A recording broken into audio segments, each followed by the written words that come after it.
so that it looks a little cleaner because there was a lot on the screen. We can just do an easy switch in between content that we're doing. I'll also update my title. Hold on.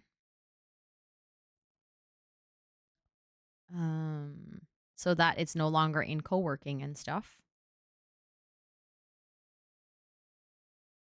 Oh, also, I just read your message, Micah. You're all good. No worries. It can happen on longer streams to have more delay, so you're all good. Please, no worries. Okay, so I think I'll just do just chatting.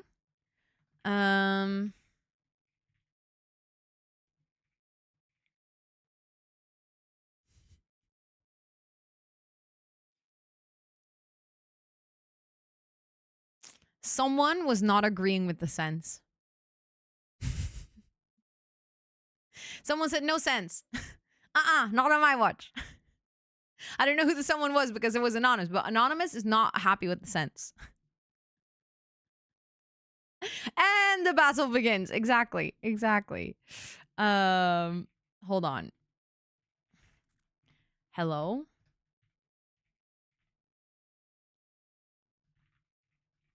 I'll just go into just chatting for now. Which is always a little bit dangerous, but we're just going to do it. We're going to start with our EDS quiz, and then we're going to do gaming. I think when we go into gaming, I will do the shell challenge first. I think that's a good idea. Also, hold on, I just realized. Wow. Ik bedenk me net dat jij hebt gevraagd hoe laat ik wilde eten. En die vraag komt nu aan.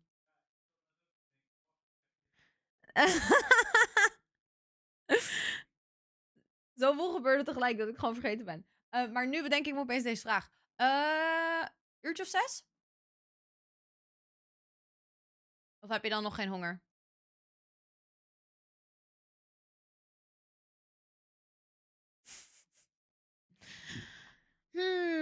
Oké, nou laat dat antwoord ook maar even rustig aankomen.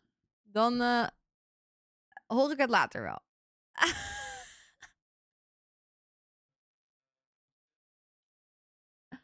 Ja, dat is goed.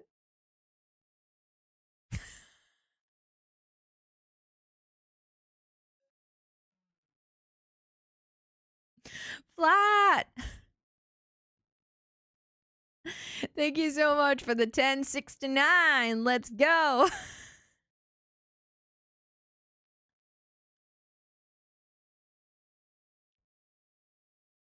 Thank you so much. I appreciate it. Thank you. I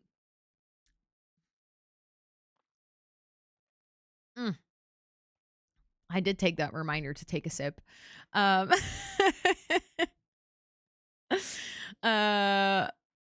Because you understand it, but you feel like you shouldn't. No, that's super fair.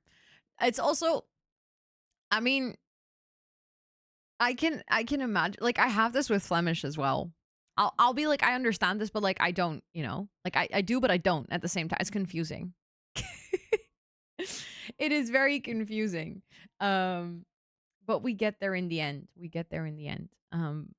But yeah, now that we are officially in just chatting, and we have the EDS quiz in the title, do you guys want to do the quiz?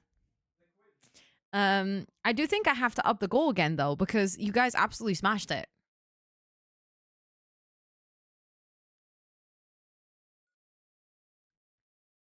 Are like English, but yeah, that is true. We do have a similar like cadence in speaking. Not always. It really depends on who you're talking to. I think my cadence is kind of like synced up at this point. So I speak the same in English as I do in Dutch. Because in my brain they just kind of like the wavelength synced. But that, I don't think that happens for all, like for everyone. Because being able to speak Welsh means I can, oh yeah. That is a huge upside. If you can already do like the or the stuff like that, because that's usually what people struggle with a lot. Okay, but that means that we're gonna go for the next milestone, which my mind's boggled. The next milestone is actually co-working related. Fun fact. if we raise 3K, also bye Tactus, thank you so much for hanging out. I appreciate it. I will do another cosplay stream, like a co-working cosplay stream, kind of like what we did with the Charlie one. Oh, and a different. Oh, you mean the r? I can do them both. So I can either do r or r.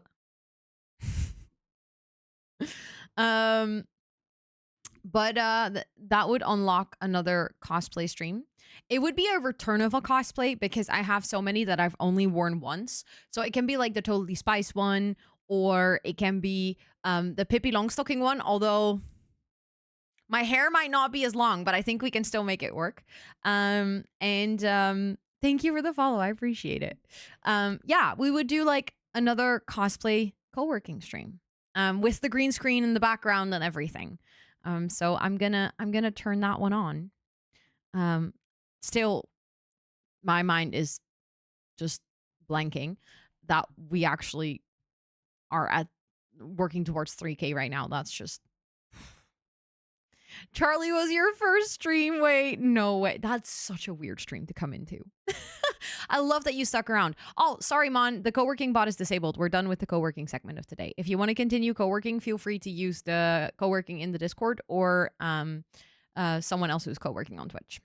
But we are no longer co-working. We're gonna slowly switch into the other things of stream today. It says you're already in a tooth cosplay. I kind of am though. But I just went for a very permanent cosplay. Because I was blonde, but I was like, no, I want to be my cat permanently. So I'm just going to dye my hair. I was like, you know what? Why not? This is a 12-hour stream. Yeah. So I'll be here for a good while longer. We're actually, because I started at 9:45, we're actually going to be here for 12 hours and 15 minutes. To be very exact. We're wrapping up at 10 p.m. My time, 10 p.m. But yeah. Yeah, I just need some lighter highlights. My hairdresser has actually been begging me to do like a more complicated hairstyle. She's like, yeah, but you've had this color for a while now. How about like, do you want to get like a money piece or do you want to get highlights? And I'm like, bestie, I love you, but no, because it's already too expensive. You know how much more expensive it would get if I start adding those things and how much more intense the upkeep would be. She's like, yeah, that's so fair. That is so fair. This would be a good moment, by the way, for anyone hanging out here. If you are in a place where you cannot gamble your channel points for predictions, but you would like to do that, feel free to turn on your VPNs now. Because if we're going to get started with the quiz, then and I'm going to start to do, we're going to only have like 30 minutes for every single answer. So I'm going to read out the question. We're going to read out the answers. And then you only have 30 minutes to answer, or 30 seconds to answer, basically. So once we get started, you're not going to be able to turn on your VPN anymore. So if you want to join with the channel pointsies, then have you ever done a Scott cosplay? I feel like that would be very strange.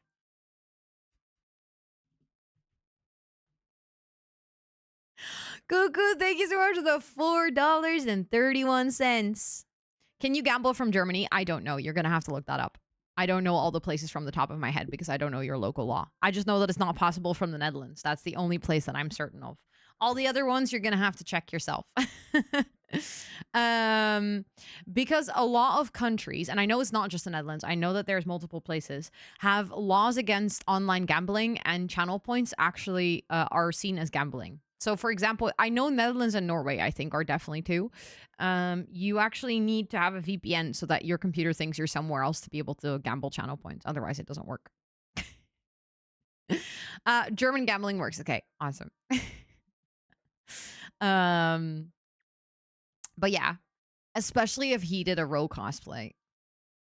You guys come up with wild ideas. Can I still finish up my task? No, the bot is actually turned off. So if you want to do that, you can use the Discord. The Super Sweet bot is available in the Discord as well.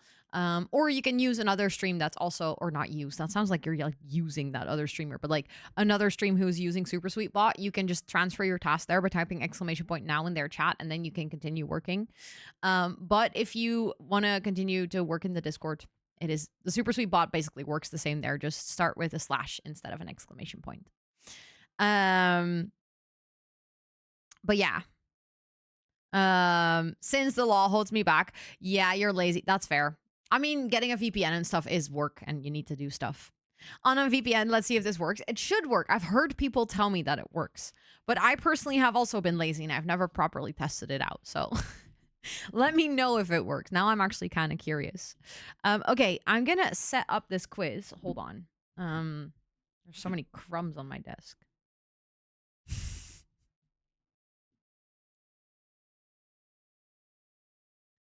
Flat, thank you so much for the $1.69.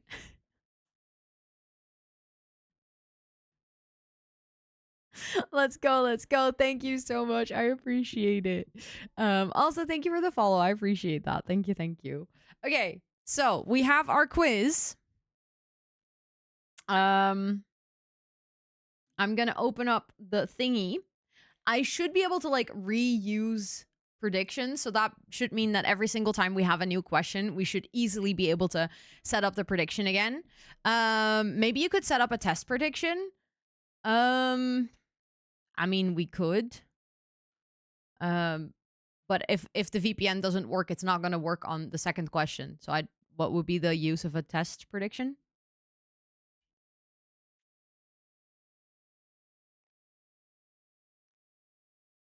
As in, if it doesn't work, then it doesn't work. Like the first question is going to be the test prediction. Can't wait for the quiz. Well, we're gonna discover. The quiz is not super difficult. The quiz contains some very simple questions in the beginning, and then it gets like a little bit harder as we go along.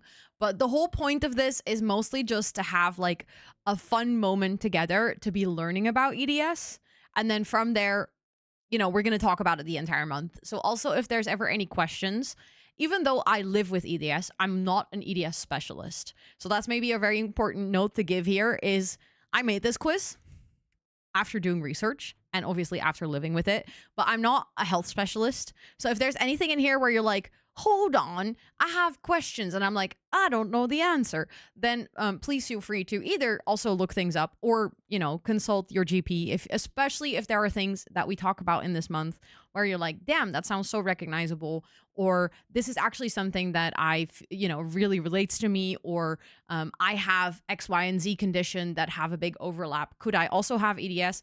In the end, always talk to your health professionals, because I'm literally just here to raise funds and spread awareness. I am going to share some really useful resources from the EDS Society this month throughout the streams, but also in the Discord, because they have actually made such good resources that you can use. And that's one of the things that they actually use their funds for, is to provide resources for people that are trying to get a diagnosis. And some of those resources are literally so handy dandy to have and to be able to refer back to, whether you have or don't have it yet, like as in if you've been diagnosed or if you're trying to chase a diagnosis, because unfortunately that's mostly the case. People need to chase it. All of these things, like I will share it throughout the month, but we're going to start with just some basics. We're just going to start with some basics. So our very first question is, what does EDS stand for? Either A, affective disorder syndrome, B, Ehlers-Danlos syndrome, C, Edward-Danbaum syndrome, or D, environmental delirium syndrome. I'm going to start that prediction, and then you guys get to vote. You'll have 30 seconds. So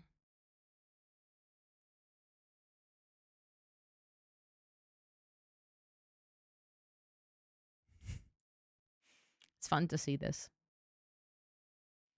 Also, just for the time being, actually, once this prediction is done, I'll very quickly unpin that message,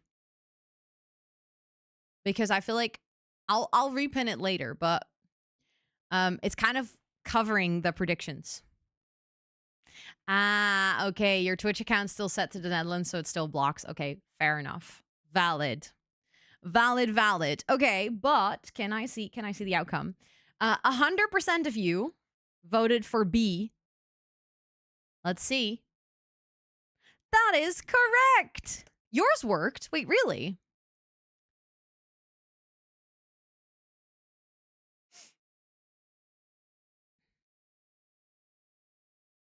How's Rosanna doing it? I'm not. I mean, you can use the predictions. You can just not gamble channel points.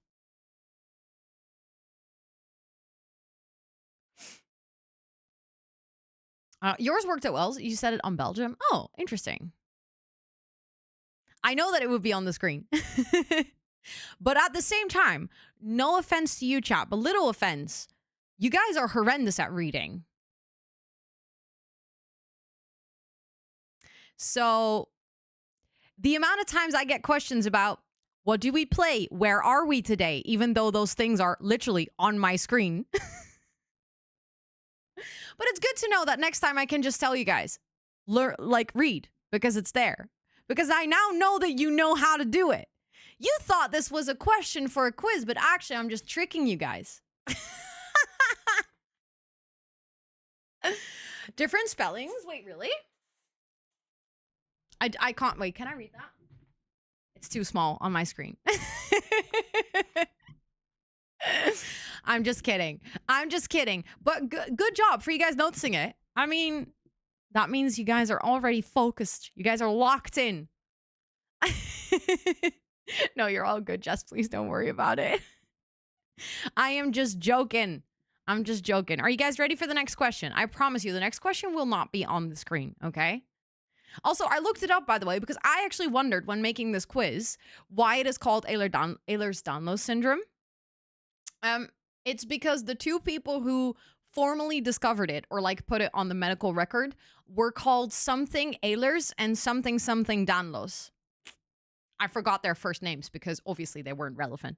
They only used their last names. Well, actually, the guy with Danlos, I think, was named Alexander. Don't ask why I remember that. But yeah, so it's basically just two guys who discovered this or formally put it on record. And these are just their last names, which is, I feel like, what actually happens a lot when it comes to medical names. It's just the name of the person who discovered it or who not necessarily just discovered it, but also made it formal. No, I always find it a bit weird, but it's super common.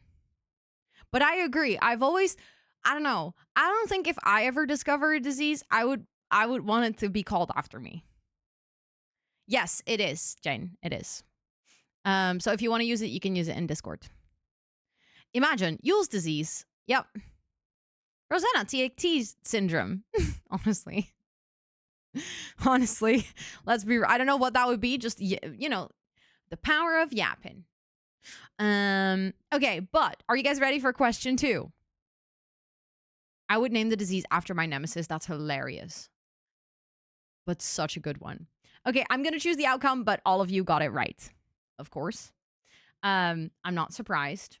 Start a prediction. What's your answer? Okay. Question number 2.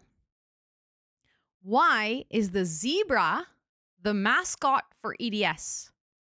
And we've actually seen a lot of zebras today, and people noticed that zebras is a very common theme. So now the question is, why are they the mascot for EDS? A, because zebras are cool. B, because doctors use a black and white method to diagnose it. C, zebras often have EDS as well. Or D, it's a reminder to expect the unexpected.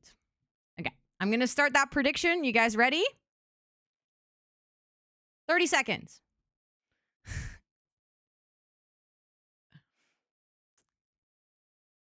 Zebras like to move it. I know. When I picked that song, I was like, this is so ironic because people with EDS usually don't like to move it. I was like, it's too good. I have to use it.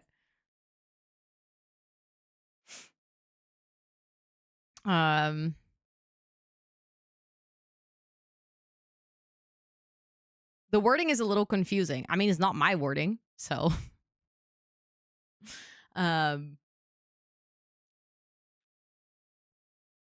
To have to use it. Yep.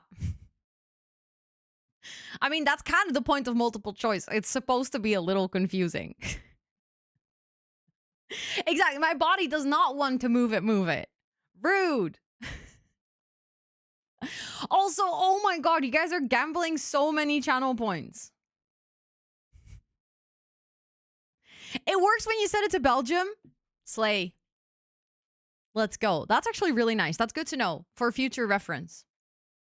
You have a work VPN for a specific US location. Okay. Well, there goes that option then. Your joints like to move it. Oh my god, that's so true. That is the okay, I'm gonna remember that now. We have that song because our joints like to move it. Okay, so I see that 99% of you guys voted for option D. That is in fact correct. I mean, zebras are also cool, but that's not the reason that it's the mascot for EDS. So to give you a little bit of story time, there was a doctor who actually kind of like gave the zebra to the EDS people as a mascot. Because what he said was when people are diagnosing EDS has a lot of symptoms that will also show up in other things. So it's kind of like when you hear hoofs, you expect a horse, but actually you should expect the unexpected. Which is why, like, that is a reminder that if you go to a doctor and the doctor's like, yeah, but you know, you can also have muscle ache, headaches, I don't know, stomach aches, for names other obvious reasons that could cause that. It's because that doctor goes from, we have a symptom and we're going to go for the most obvious answer, which is actually one of the reasons why a lot of people struggle to get diagnosed with EDS, is because so many of the symptoms are obvious symptoms of other things as well. So for most people, getting an EDS diagnosis actually takes a really long time because they have to go through multiple doctor's visits and a lot of tests to exclude a whole heap of other things, instead of immediately, you know, having EDS on the table as an option, which can be a very infuriating process and can also be very tiring to especially people that already struggle with a chronic disease, meaning they already have limited spoons. So the EDS people I'm like talking about us as a little cult, but kind of adopted the zebra from that story as their mascot, as a reminder for themselves, but also people chasing a diagnosis, but also as a reminder to doctors that when you hear hoofs, it's not always a horse. It can also be a zebra.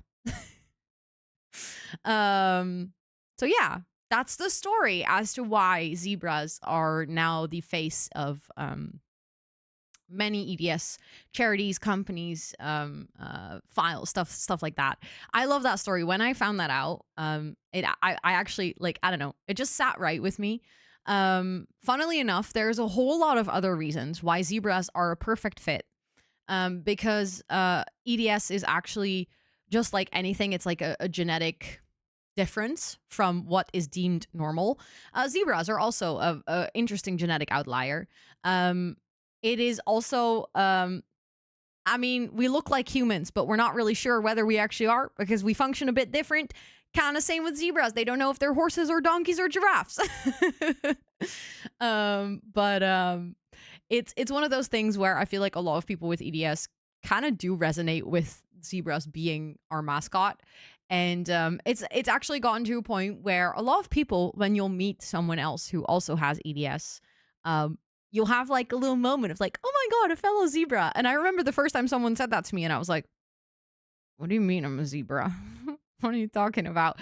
Like, because I didn't know. When I got diagnosed with EDS initially, I did not know that fellow EDS people called each other zebras. But this is something that you can also look out for if you're on social media, out in the world. Actually, I know that something that is very strong is visual language. A lot of people that are, for example, the sunflower is very often used for people that have autism or other neurodivergent challenges, specifically in public, and I want other people to know, like, hey, you know, maybe I've communicated a little differently, or I have a little bit of like different needs, but this is just like a visual signaler. And a lot of people that have EDS will actually have zebras in their bios or in their pages, or I know people that have like little buttons with zebras and stuff on it as well. Is it for invisible disabilities? Okay, well, I just know personally a lot of people with autism use it, but I guess that makes sense because in a way that is definitely a hidden disability as well. So I've just only seen ever people with autism use it. But that's actually really good to know because that means that technically if you have EDS, you can also use the sunflower. So that's really good. But yeah, just so you know, if you ever see someone using a zebra, that might be the reason why. He made them a zebra rat. That's amazing. I love that. Okay, I'm going to choose the outcome. I'm going to complete the prediction. And then we're going to go to question number 3.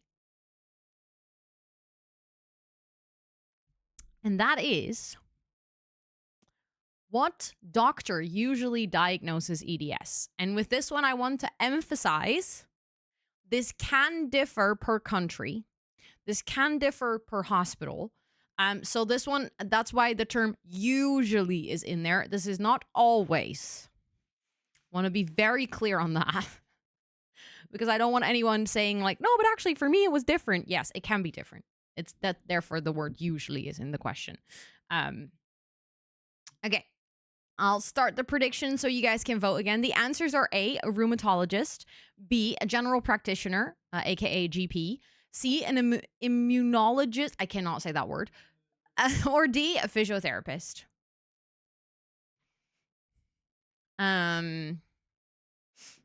No, exactly, Poodle. So it actually makes a lot of sense.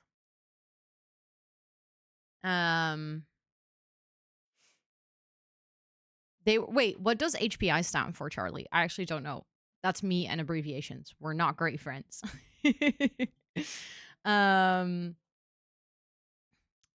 So many channel points are being put out on things. Oh my goodness.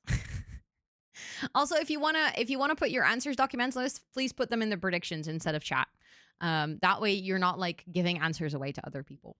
The prediction just ended, but you can join in on the next question. But I hope you're doing well. It's really good to see you. Actually, 99% of you said A, a rheumatologist. That's correct. So very often EDS is still classified as a disease of the skeleton, or I don't know how that is actually properly translated. Bewegingsstelsel. The combination of your muscles, your tendons, and your bones, basically, which is something that a rheumatologist specializes in. Rheumatologists are also the people that diagnose things like arthritis and stuff. So yeah, there are a lot. Basically, yeah, movement stelsel, exactly.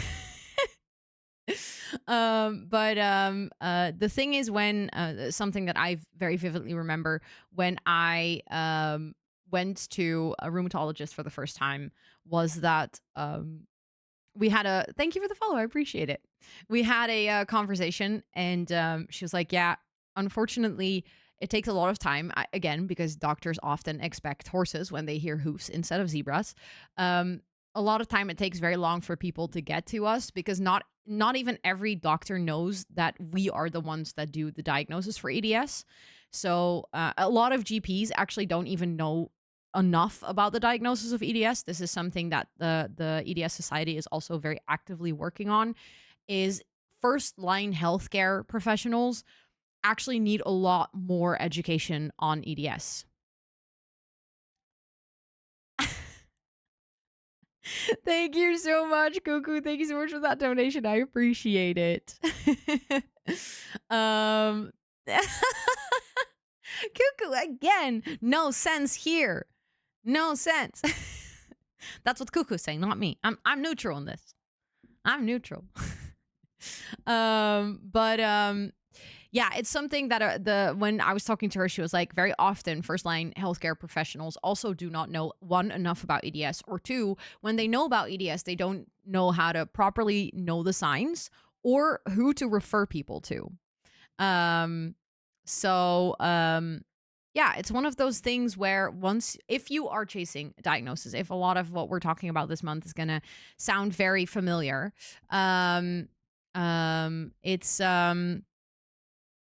it is something that you can bring up with your GP. that this is a referral that you would like.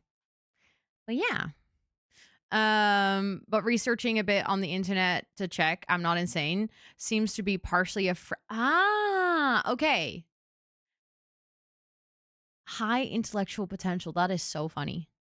That is like the zebra thing as well. I did not know that. Okay, so you're either disabled or you're very smart or both. That is very funny. That is a French thing. I did not know that. We learned so much. We learned so much. But yeah, I'm gonna choose the outcome because so many of you guys got that correct again. I'm waiting for a question where you guys are not aligned. I think there's gonna be some. I think there's gonna be some which are less obvious. But I wanted to start the quiz a bit easier so that we, you guys could build up your confidence. I know, Rose. Me too. Actually, I was really surprised in the UK. I saw it in so many places. I was not like shocked necessarily, but like positively surprised with how commonly it was used, and also how many things were already set up. Like at the airport, there were like multiple places where the sunflower was used as a very clear indication of like anyone who needs assisted travel, this is where you go. Oh, I love that you have it in your bio. That's nice. Ingrained in my brain. No, but that's super fair. I mean, if that's the thing that you're used to, you're not gonna, with everything in your life, assume that it's just a local thing, right? Like it makes sense that you just assume that that's an everything thing. There was a big push for the sunflower to be more visible in the UK during COVID. That's really good. As in, like, obviously COVID wasn't good, but like it's good that that led to a push to have it be more visible. I like that. Okay, you guys ready for the next question? The next question is, what scoring system is used for the diagnosis of EDS? A, the EDS symptom scale. B, the Apache 2-2. C, the Baton scoring system. Or D, Wells criteria. You guys can vote again. I started the prediction.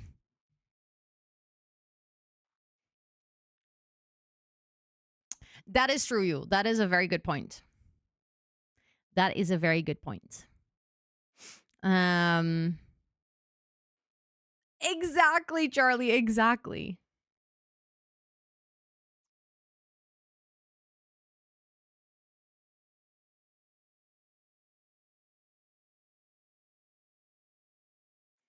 I'm seeing all the answers. So many of you guys got it right again. I wonder, do you guys just know this? So it is in fact answer C. This scoring system is to this day the most used way to diagnose EDS. Unfortunately, it is not the bestest because it is a very hypermobile focused diagnosis system, which not everyone who has EDS is actually hypermobile. And especially if you get a diagnosis later in life, it can be a challenge to get the right score, quote unquote, on this scoring system. This scoring system consists of 9 points where a doctor will basically test how your range of motion deviates from what is supposed to be standard. A good example for this is like I can do this very far. Like my fingers can go back very far. My wrists are very flexible. My elbows can overstretch. My knees can overstretch. When they do this test, they basically just say, stretch out your elbow. Show us what you can do. Like, how far can you stretch your fingers backwards? Can you lock your knees and then like push them even further back? And then every single time you have like, let's say your left elbow can overstretch. That is 1 point. If your right elbow can overstretch, that is 1 point as well. Anything above 6, I believe, can be a marker of EDS. However, this is not the only thing that they use exclusively to diagnose. They will also use your story and basically anything else that you're dealing with. So like, do you have active pain? Are you struggling with chronic fatigue? Do you have a lot of other unexplained symptoms that fit with the diagnosis of EDS? Basically all those things will be taken into account as well. But unfortunately, there is still a lot of doctors that will just do the scoring and say you cannot have EDS because you're not hypermobile. Even though there are plenty of versions of EDS that actually do not have the hypermobile variant included. So that hand thing just look normal. No, that's not normal flat. Most people can go like this, not like that. I mean, people can go like this usually when they are pushing against something. But when you can go that far back, that could be a sign of hypermobile. At the same time, you can also just have that in one of your joints. People can have just more flexible joints. As in, having flexible joints doesn't always mean you have EDS.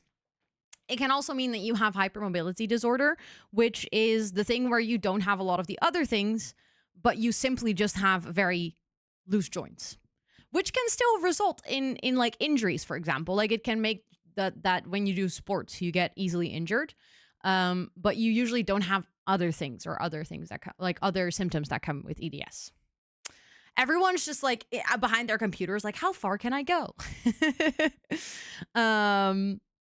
But yeah, basically any joint that can go further in or out than it's supposed to can be a sign of hypermobility. As soon as you have an extreme version of this, that's when people get diagnosed early. Because, for example, I have a friend of mine who got diagnosed with EDS when she was like 4, because her joints literally kept popping out of their sockets. Like, they were like, yeah, there was no way that it would be missed because they couldn't do anything. Like on the playground as a kid, they would just dislocate their knee or dislocate their shoulder.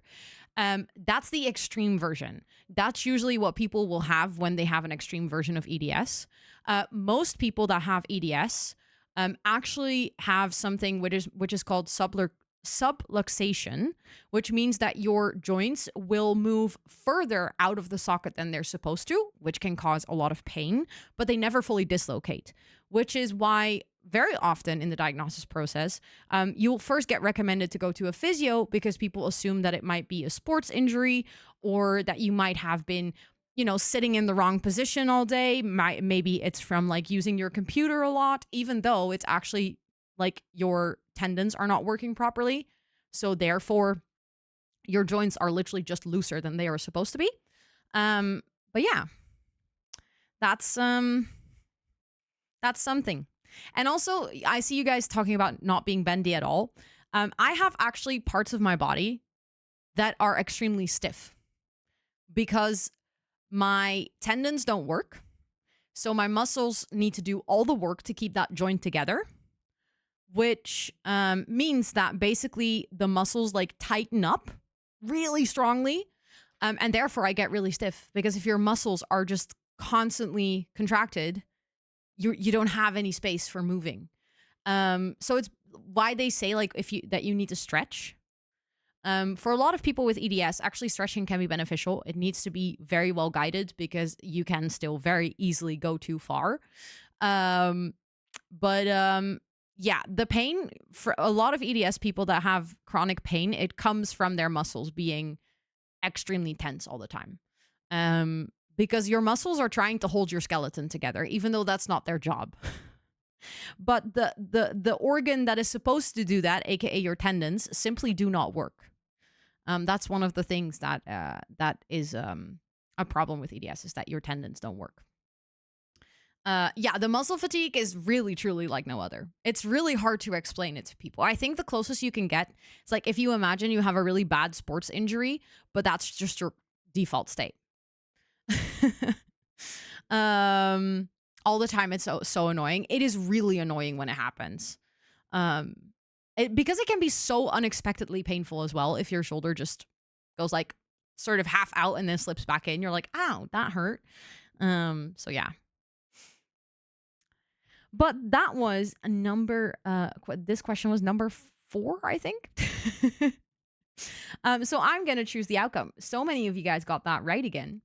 Again, I'm wondering when you guys are going to start not all answering the same thing, or if you all answer the same thing wrong. That would be funny. That would be funny. Okay, so the next question is, how many subtypes of EDS are there? A, 3, B, 8, C, 13, or D, 21?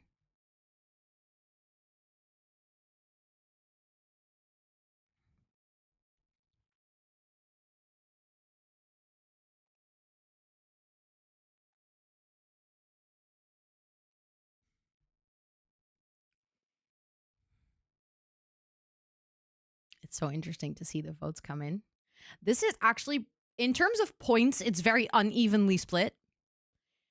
In terms of people, it's actually an interesting split. Huh. Okay. This was like the first question where not all of the people went to the same answer, or like almost all the people. So the answer is actually 13. There are 13 different subtypes. We're going to talk a little bit about those later. But there are 13 different subtypes of EDS. So as you can imagine, that makes it even more complicated to get a proper diagnosis, because every subtype also has its own set of symptoms and challenges. Is that why there's actually Flux? That's a coincidence, but when I saw it, I did think, oh, that's funny. Hi, Hollow. Hello. You made it for the quiz. Let's go. Hi, Verb. It's good to see you. But that means that the people who actually gambled a frick ton of points got it right. If you guys had gotten it wrong, the other people would have gotten a lot of points, but you got it right. So, okay, let's see. That means we're going to go for the next question, which is somewhat related to this one. What is the most common subtype of EDS? Hypermobile EDS, classical EDS, vascular EDS, or kyphoscoliotic EDS? I know how to say that.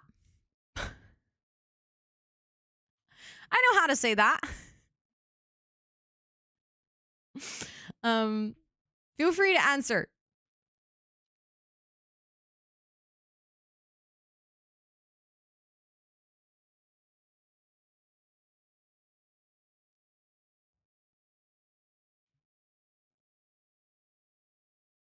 Oh my god, there's so many points. Who keeps gambling so many points? That is quite a word, right? I know.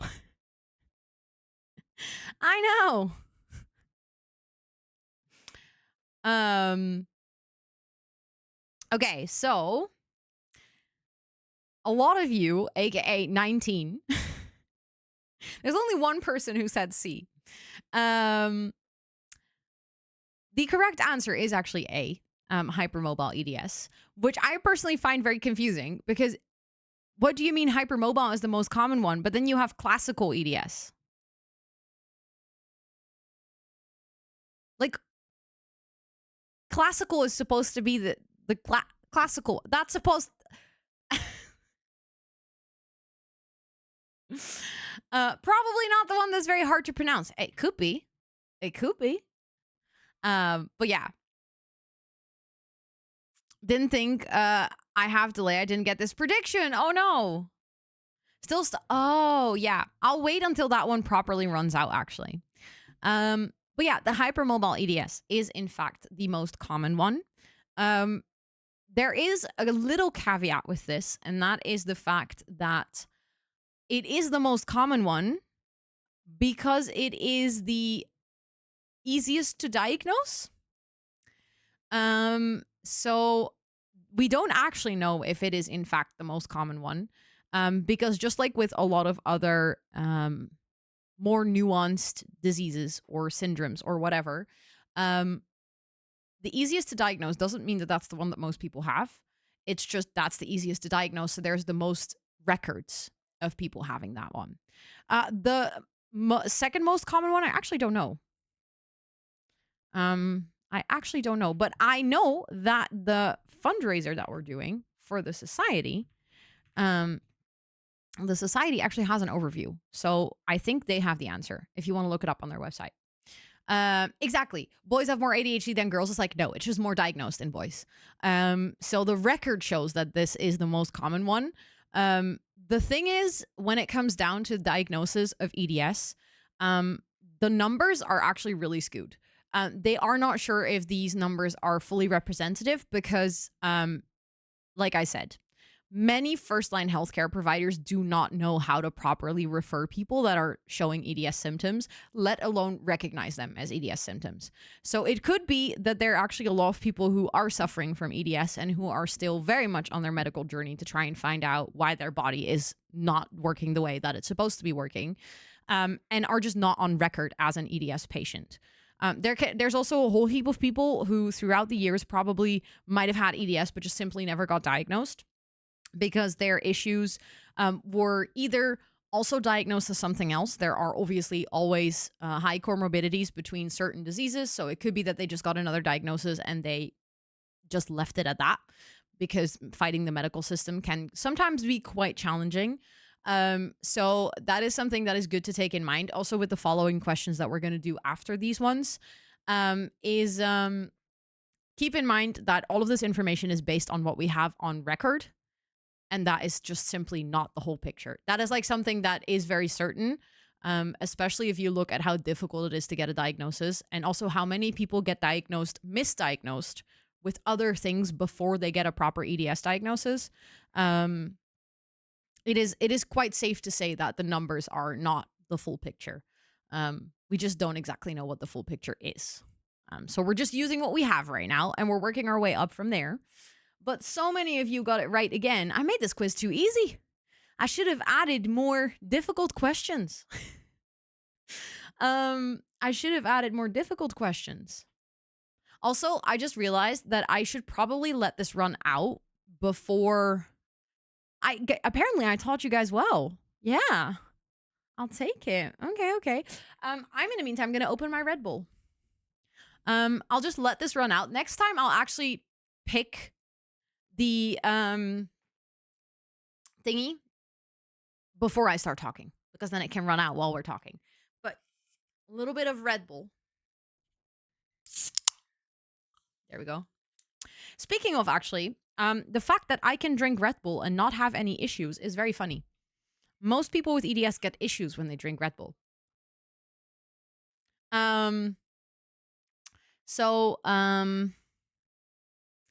I actually had a chat about this with Eleanor at DreamHack, because Eleanor was like, "Huh, you can drink Red Bull? Hold on, that's interesting."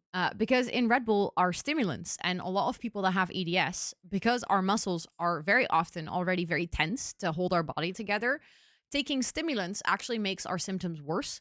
That is exactly why I cannot take ADHD medication. Because ADHD medication is full of stimulants, and it actually completely fucks with my body. Ironically enough, I don't know why Red Bull doesn't do that. I don't know why. Probably because it doesn't have enough stimulants in it. Like, the ADHD was obviously a way higher dosage. But I found it very interesting to learn that I did not know this, but then I looked it up, and actually there's a lot of people who said, I've been diagnosed with EDS and now it all makes sense. For me, it just gives me wings, exactly. I specifically went to grab a straw, Jane, because I don't like drinking from the can, because I always end up spilling, because I'm clumsy. So if I can, I prefer to get a straw. For the first time, mine was blown. I know. It's a dangerous, very slippery slope, Sarah. No. As soon as you realize that you don't have to drink the default flavor, because there's a lot of people who don't like it, and you realize they have a lot of really good flavors. Yeah, my condolences. A fellow straw girly? I think so. Yeah. I mean, I have my Stanley Cup with a straw as well, so it's definitely my thing. Okay, so that previous prediction ran out. So we're gonna go to the next question. And this question doesn't have a D answer. How is HEDS qualified? Common, rare, or ultra rare? Dame! Oh my goodness. Hello. Thank you so much for the raid. I appreciate it. How was your stream?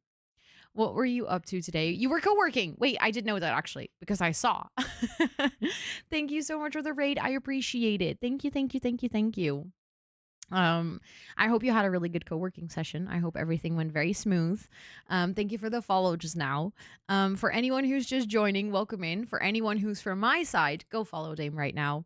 She's absolutely wonderful. Fellow Dutchie, but on this channel, she does stream in English. She does do a lot of co-working and the occasional games. And it's really good vibes. I know that you guys will love it over there. So please make sure to go show her some love. And for anyone who's new here, welcome in. My name is Rosanna or Ro. I use she, her pronouns. And on the channel, we do co-working, gaming, and a sprinkle of IRL. And today we're doing a 12-hour stream because I'm kicking off a month-long fundraiser for the EDS Society.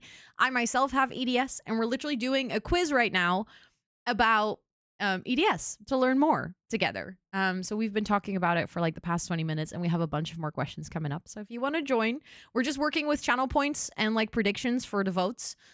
So if you want to hang out for a little bit, you're super welcome to do so. After that, we're going to do some gaming. After that, we're going to play some Sims. I think we're going to make a shell challenge because that was already unlocked. My chat has been going ham and we've already unlocked 3 of our goals, which is just wilding.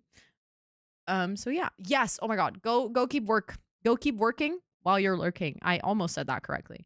But thank you so much for coming over here. I genuinely really appreciate it. I was just about to start the prediction for this one. So how is HEDS qualified? Common, rare, or ultra rare? Go vote.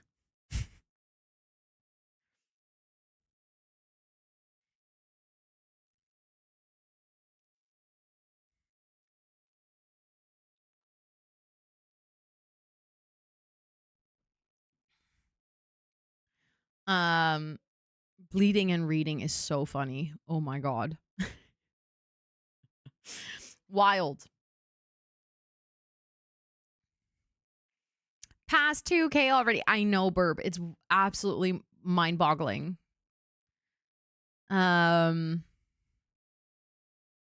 Yes. Yes. No, absolutely.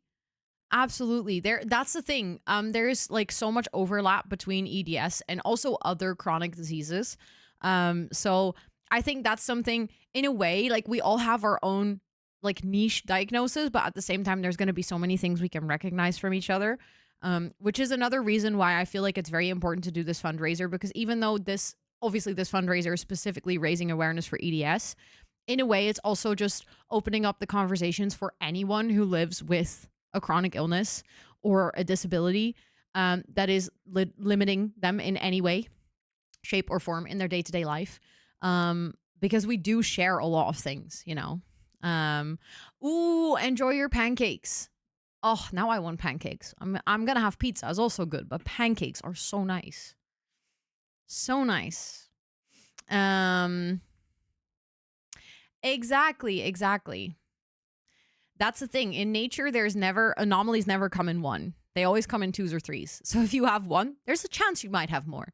Obviously, that's not a very like highly proven theory in humans, but it is. You can safely assume that might apply to humans as well, if it applies to everything else in nature.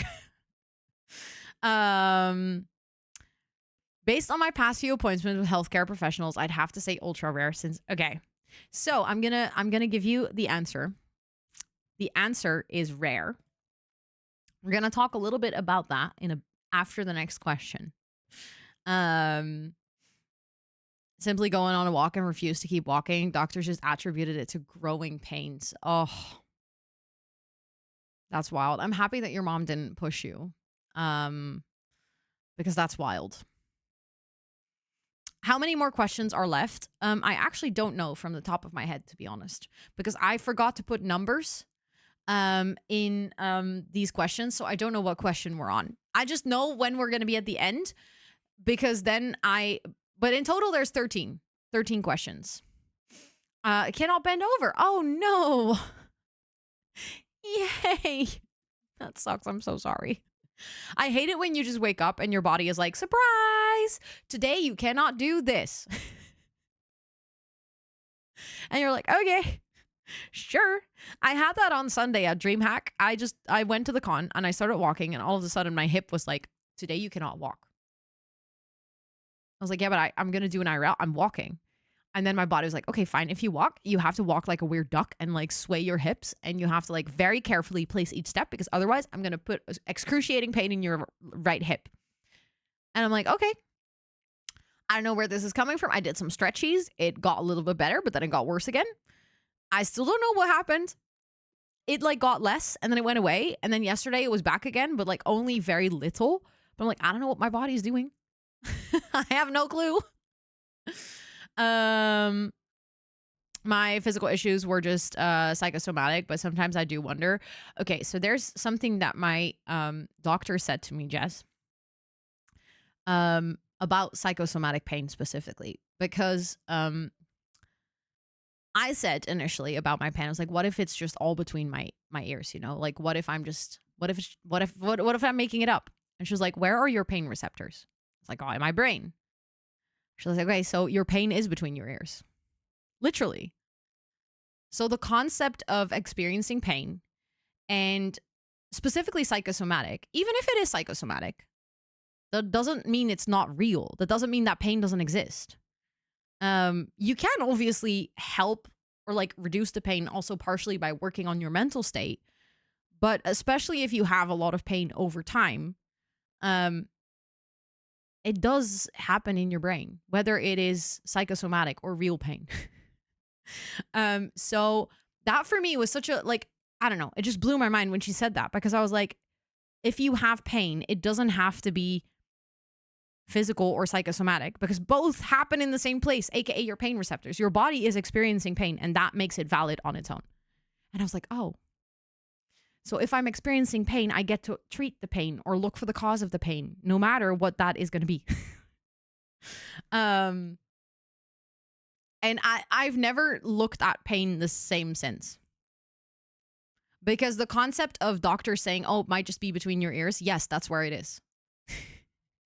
That's exactly where it is. No matter where it comes from, that is where you experience pain, which sucks. So no matter where it comes from, it is valid and needs to be acknowledged, because the normal amount of pain is no pain. If you, and I mean, obviously you can have a bad day and you can like wake up and, you know, have slept bad or something. But if you consistently have pain, you are valid in seeking medical help for it, because it's not okay to have pain every day. So yeah, just to kind of validate you a little bit, whether it's psychosomatic or whether it has a physical root, it is pain and you are valid for addressing it. Oh yes, actually, Light, that was question number 2. If you go back in the VOD, you can check the explanation. It's a fun story, so I recommend looking it up. Or you can just Google it, then you'll also get the explanation. You don't have to scrub back in the video, but that was question number 2. Okay, so we're going to actually go to the next question, because it's kind of related to this one. So the next one also, oh, we are at slide 15 out of 27. Every question has 2 slides. So we're actually halfway. The next question is, how many people are estimated to have HEDS? And just as a reminder, the previous slide, the right answer was rare.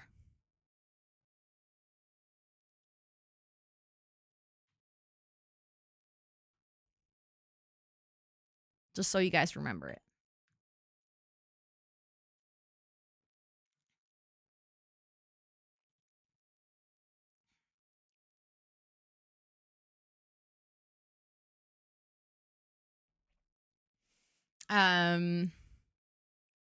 Yeah, I also learned, Rose, apparently you're not supposed to have growing pains.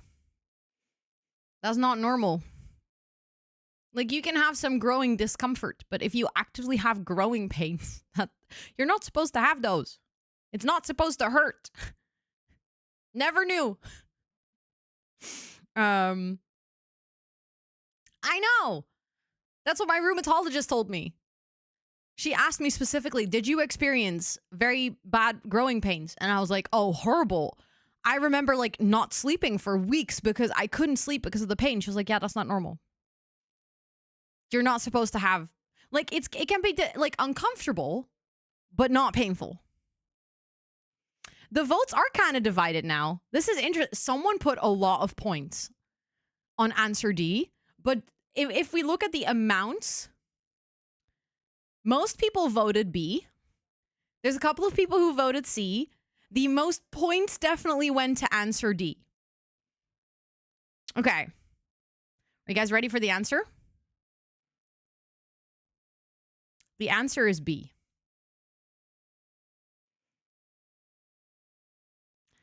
So I remember when I was doing the research for this quiz,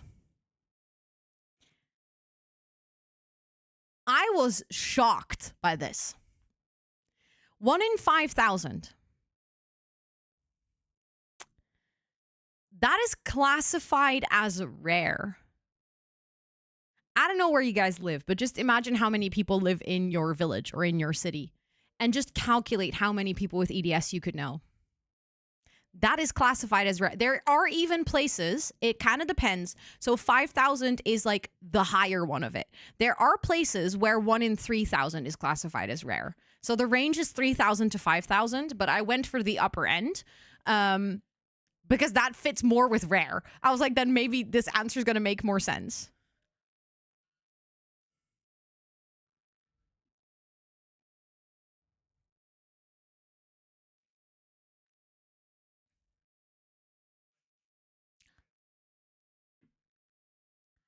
Thank you so much, Diggy, for the 21 months. It's really good to see you. And I will be seeing you again at TwitchCon. Let's go.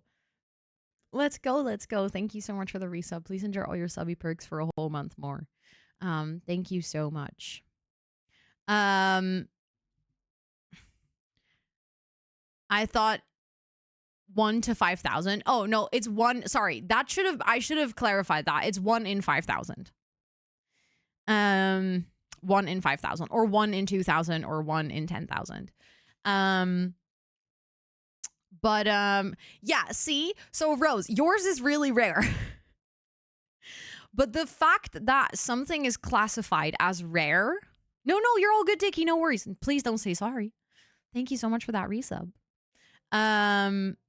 But this to me was so wild. Like I was kind of shocked.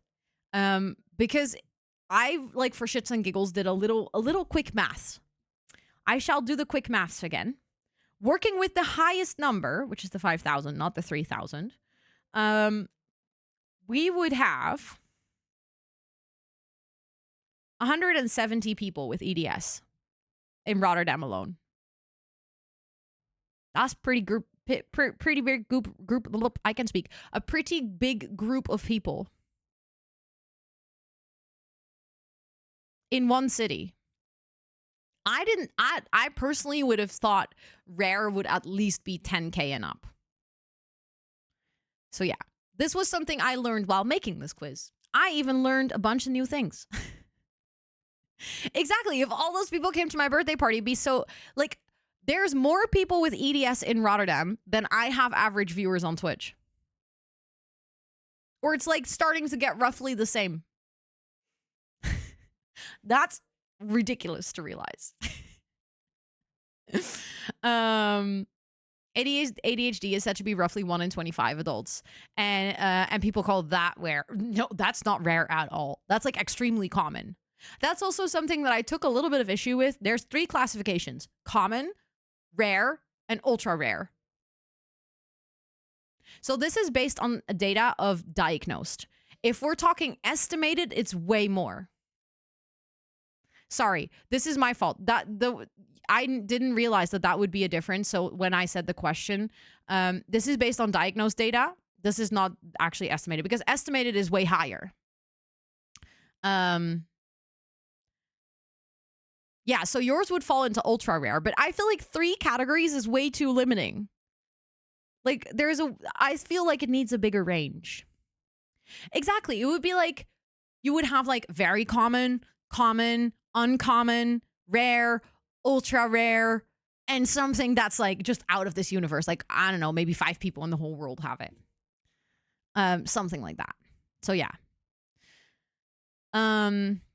But But this is based on the data that we have. Again, like I said, because there's so many people who probably have EDS but don't have a diagnosis for it, this number could be way higher, or is most likely way higher. Okay, next question. Hold on. I'm going to make this ready. The next question is, which of the following treatments is not used to treat EDS? Physiotherapy, braces and other mobility aids, surgery, or vaccines? But not much. Yeah. Because imagine the fact that so EDS is already very little research on.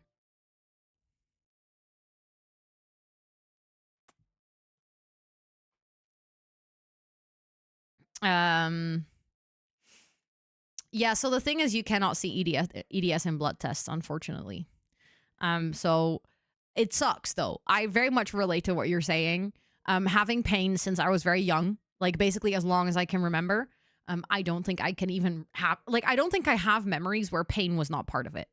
And it can be a really long route to get a diagnosis.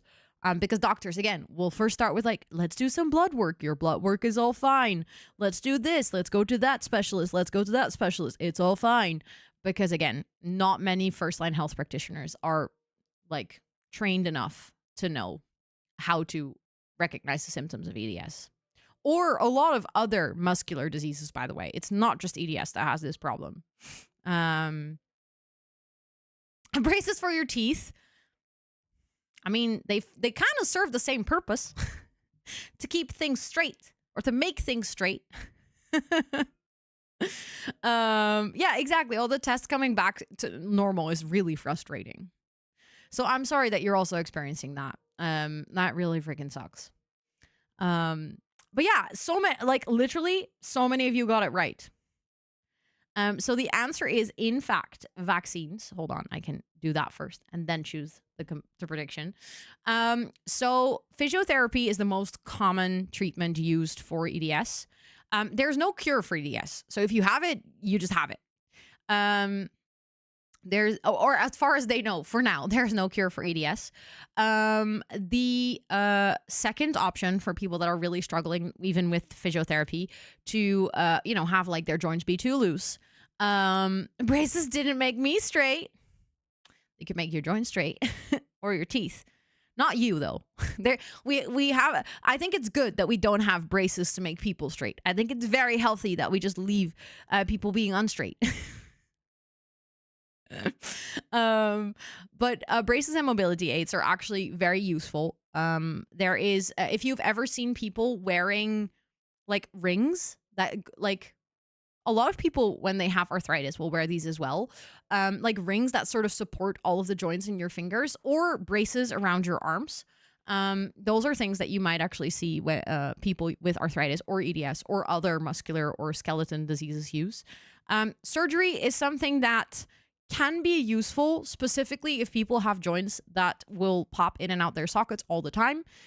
Sometimes they can do almost like a corrective surgery where they will make certain things, like certain joints and stuff, more limited in their mobility. That is a very extreme option, though. It's not being used very often. I have had actually surgery that was in a way somewhat related to my EDS. I got a cyst in my wrist, which is called a ganglion or a ganglion. The only reason that I could form there, which was literally inside my wrist joint, is because my wrists are way too loose. Most people get ganglions on their, on the inside of their arm. It's a very common thing. It's not something, it's basically just build up fluid that then kind of fossilizes within your body. Sorry for the gross details. But basically, a lot of people get that on the inside of their wrist if they get older. But mine literally grew inside my wrist, inside my joint. So I had to get mine removed, which technically is a surgery that's related to EDS, although it was more like a treating of a symptom. No, I agree, Jess. I don't think that's insensitive at all. I think it's actually very cool to hear for people, because I think a lot of people might feel like insecure or anything about having braces or mobility aids. But honestly, I have seen people that are using canes that have like really cool canes. And I've always thought the same, where I'm like, it also makes you look really damn cool, actually. And I think I love the fact that people are changing their perspective on these things and actually acknowledging that it can be just really cool and it can be like something that you also almost in a way like wear as an accessory, even though that's not the reason you're wearing it. I think that it's actually a really nice narrative to embrace. So it's not insensitive at all. I absolutely agree with you that I think it looks cool, and I agree. And I think that we should all look at it that way. And I would love to see specifically for like, I know that with the canes, we talked about this before, like prior to TwitchCon last year, about people getting ones with like different patterns and stuff. I actually talked about Charlie this weekend. She also has the coolest cane. Like literally they have one with flowers. It's so pretty. Thank you for the follow. I appreciate it. And I remember thinking like, I wish that more mobility aids were also made. Like obviously the first thing that they should do is be a mobility aid. Like that's their first priority. But I love the idea that people are also putting work and effort into making them aesthetically pleasing. I feel like this is something that I've seen so many people do when they have like those like scooters, or when they have like a wheelchair, to like add things onto the wheelchair or to the scooter to make it personal. Like I love to see that. I'm like, yeah, you're gonna use that every day, just like your clothes and stuff. Make it yours. Find your style with it, because that's just cool. Um, haven't found that would actually stay in place while moving. Yeah. Knees are a difficult one, I think, because it's such a big joint as well. And obviously your legs move around a lot. So I can definitely imagine it being like challenging to find one that works. But yeah, vaccines is the one. There is no vaccine for EDS. It would be nice if maybe at one point there would be a vaccine that includes like boosters or things, because there are supplements that people can take if you have EDS that can actually help alleviate symptoms. They don't cure anything. They don't take anything away. But they can actually help alleviate certain symptoms of EDS. And it would be kind of nice if you could get that as a shot instead of having to take it every day. So maybe one day in the future. But right now, there's no vaccines for EDS that can help. Yeah, knee braces hate to behave. I used to, okay, so the little random lore drop. I used to do breakdancing when I was like really young. Okay, this was like when I was 4 or 5 years old. But if you do a lot of dancing on the floor, you also need like knee protectors, like those little caps things. They already did not stay in place. So I cannot even imagine an actual brace, because that's even more restrictive, aka when your knee moves, it's gonna like want to move even more. Yes. So that's the thing. Vitamin D is a really good one to take as a supplement, because that's actually I noticed a huge difference when I started vitamin D supplements. Just in general, getting your blood work done, even no matter what you have, like anyone, even if you feel perfectly healthy, just occasionally getting your blood work done and actually doing a little test if you have enough vitamins and minerals in your body, because not having enough of those can create like such weird deficiencies in your body that can create such a weird train of symptoms as well. Or it can actually increase symptoms if you have underlying conditions. So yeah. Anyways, time for the next question. Which of the following statements is true? All people with HEDS, so the hypermobile version, are very flexible. EDS can be diagnosed through genetic testing. There is a treatment for EDS or that's the hypermobility syndrome. Sorry, I was like, why did I put that there? You can grow out of your EDS symptoms. And then you guys have to pick which one is true. So there's only one in here that's true.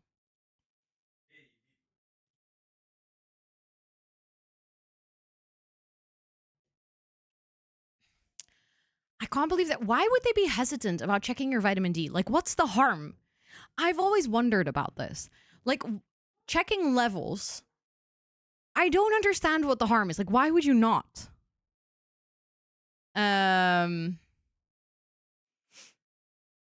It's so, yeah.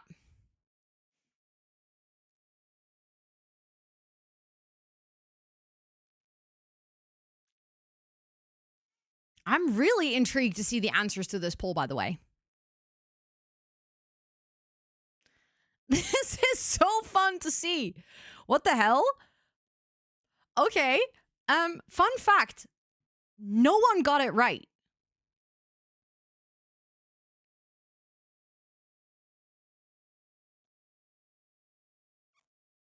Even though we literally talked about this on the previous question extensively.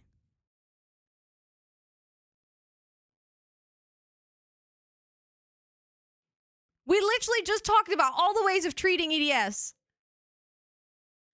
And no one was like, oh, that's the right one. I'm so confused. There's no cure. But there's a treatment. There's no gene test, no formal one, Jane. They can test for genetic markers of having, what is it called? Afwijkingen. Come on.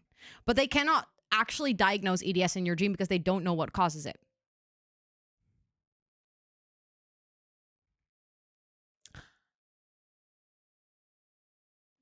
Juliana, thank you so much for this 6-month resub. Thank you, thank you, thank you, thank you. What the heck? Please enter all of your subby perks for a whole month more. We read it all wrong. See, I knew there was going to be a trick question. I knew this was going to be the one. We can't read, bro. I know. You all said that you could read. You proved it to me on question number 1. But thank you so much again for the 6-month resub. Please enjoy all your subby perks. Thank you, thank you, thank you. You guys cannot tell me that you can't read because you showcased that you could read very well on the first question. But this is fun. I'm happy that I tricked you guys with at least one question. So yeah. Oh, anomaly. That's the word. So yeah, they can do genetic testing and basically put your genetic profile against a normal genetic profile, and then they would be able to find anomalies, but they don't actually know which gene, or like they also know that EDS is most highly likely hereditary. But again, because they don't know which gene causes it, they cannot actually put the markers in to see and do like a genetic test to officially diagnose you with EDS. That's why so many specialists still rely on that Baton skill that we talked about earlier. And basically just empirical evidence of the patient talking them through their experience. Because there is no way to do a genetic test yet. I know that that's one of the things where a lot of research is being targeted towards right now, which is something that the EDS Society is also very like involved in pushing for more research, like proper medical research that isn't just focused on white men, but, you know, everyone across the board, to have an inclusive research study to understand what causes, or like specifically what genetic markers people with EDS have. What does the hypermobility in HEDS mean, if you don't mind me asking? I mean, it just means you're hypermobile. I don't know how else to explain it. Sorry. It means that you have extra loose joints. If you don't know what hypermobility means, I don't know how else to explain it than to say your joints are extra loose. But it's one of the subtypes of EDS. So not every subtype of EDS is hypermobile. There's a specific subtype that has that as their main marker, basically. Without genetic testing, that is very interesting. Can I ask, is that person in Germany? Because I know that Jane also is going through someone who is doing genetic testing.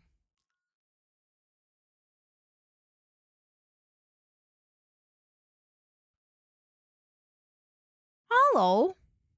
What the heck? Thank you so much. For 1, 40 months, and 2, 6 months in advance at tier freaking 2? Yes, hypermobility doesn't equal flexibility. That's actually a really good way of saying it. Chris, you just unlocked something in my brain. This is from now on how I'll explain it. But thank you so much, Hollow. Please enjoy all your subby perks for a whole month more. Thank you, thank you, thank you, thank you. What the heck? But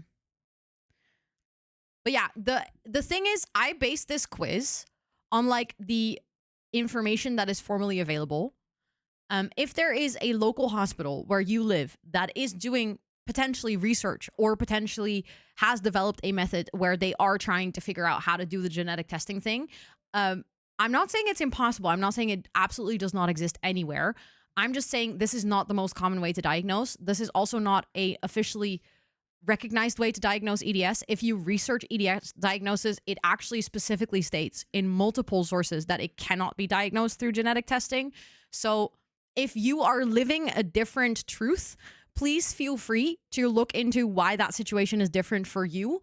But across the board, it is not recognized as an official way of diagnosing EDS. Exactly. It's so confusing. Why is it called hypermobile when it actually causes more stiffness? It's just like, I understand it, but also it means like it's so confusing. You got genetic test. I'm interested in the fact that they do the genetic testing, but they still acknowledge that you cannot determine it. Then why? Like, I'm just genuinely curious why they do the test then. Like, what are they looking for? Is it maybe to exclude other things? Because that could obviously be a reason. That's one thing that I do know with EDS is something that they will very often do, just the same as with, for example, wow, I know the word. You know, the thing when you have, I mean, I guess they might be doing research, but one would assume that that would be specified. If you're going to be participating in a research, you usually don't participate in a research just as an average patient. You specifically join. Okay. For other forms of EDS, as far as I know, there is no EDS testing possible for any form. But now I'm intrigued because so many of you guys are saying that you did have some genetic testing done. But anything I could find was that it's not done and not officially recognized. So now I'm like, how does that work? I might actually reach out to the people at the society to see if they have any answers for us, because I assume that if there's a place that they'll know, they're going to be the people that will know this, right? I was going to say something. Oh yeah, with endometriosis. This is something that for a big part gets diagnosed by excluding all other options. And I know that EDS does have that partially as well, where they will try to exhaust other options to try and diagnose it. So they will be like, oh, you have for example, one of my very prominent symptoms is having really bad gut health. Like I am I have IBS, horrendous. I have like really weird food intolerances or allergies. I very often have stomach aches, which could also partially be, like the tensioning of my stomach muscles. Like that could just literally be a cause of that. But I did so many research. Like I went to so many specialists for having so many gut health issues. And then I found out I have EDS, and it's like, yeah, actually, connective tissue is also in all of your organs. So there's a really big chance that if your connective tissue, which is also your tendons, so basically the overall thing that doesn't work with EDS is your connective tissue. And that can be just in your joints, but it can also be in your organs. It can be in your brain. It can be in your vascular system. So that's like all the subtypes of EDS. Is one of those things where it's like, okay, so like they're going to try and exhaust the other options of like, okay, let's do extensive testing on all of your gut health issues, because if that all comes back negative, there's a high chance that it comes from your EDS. Yeah, but the thing is, my research wasn't dependent on country. Like I extensively tried to research different places, like also Europe versus the States, because I know that there's very often a difference in how things are diagnosed. And nowhere could I find anything about genetic testing being a way to formally diagnose it. Endo, my enemy. Don't get me started. It's one of those things that's still on my list to sometimes go back to the gyno for, but I know I should, but anyways, let's get to next question. I'm going to start that, or get ready the prediction. So the next question is, people with EDS often have IBS, POTS, chronic fatigue, and headaches. Which protein do they all lack? Which is like the common denominator between all of these. I'm going to start that prediction. This was actually, I learned this while doing this research. I did not know this.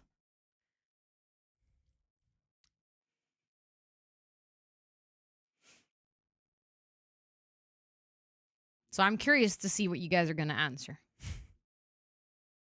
I know this. Let's go. I love that you actually know it. That's fun. No idea, just follow the crowd. See, that's how you all end up with the same answer. That's how earlier you all messed up. In this case, you all got it, or most of you got it right, though. It is indeed collagen, which I found super funny. Like, when I researched this, I was like, wait, isn't that the thing that is always promoted on, like, skincare brands? They're like, oh, extra collagen for, like, anti-aging, you know? And I was like, why would that be? So I actually looked into it a little bit.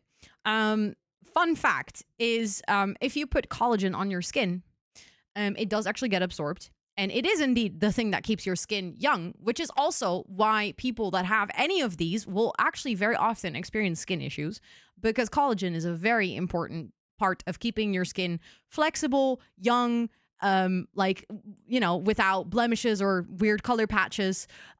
So if you have skin issues and you have any of these, could be related to a collagen deficiency. Unfortunately, you cannot take collagen supplements.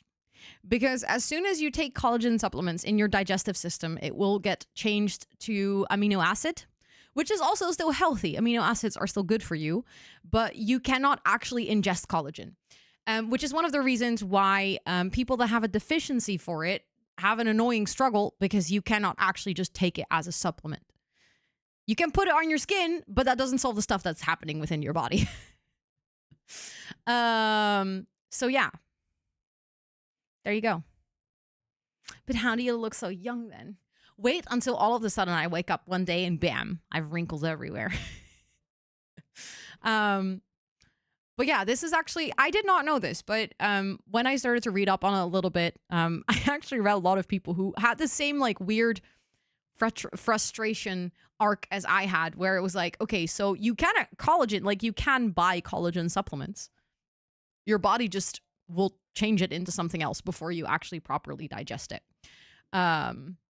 Exactly. Why make it so difficult? Why?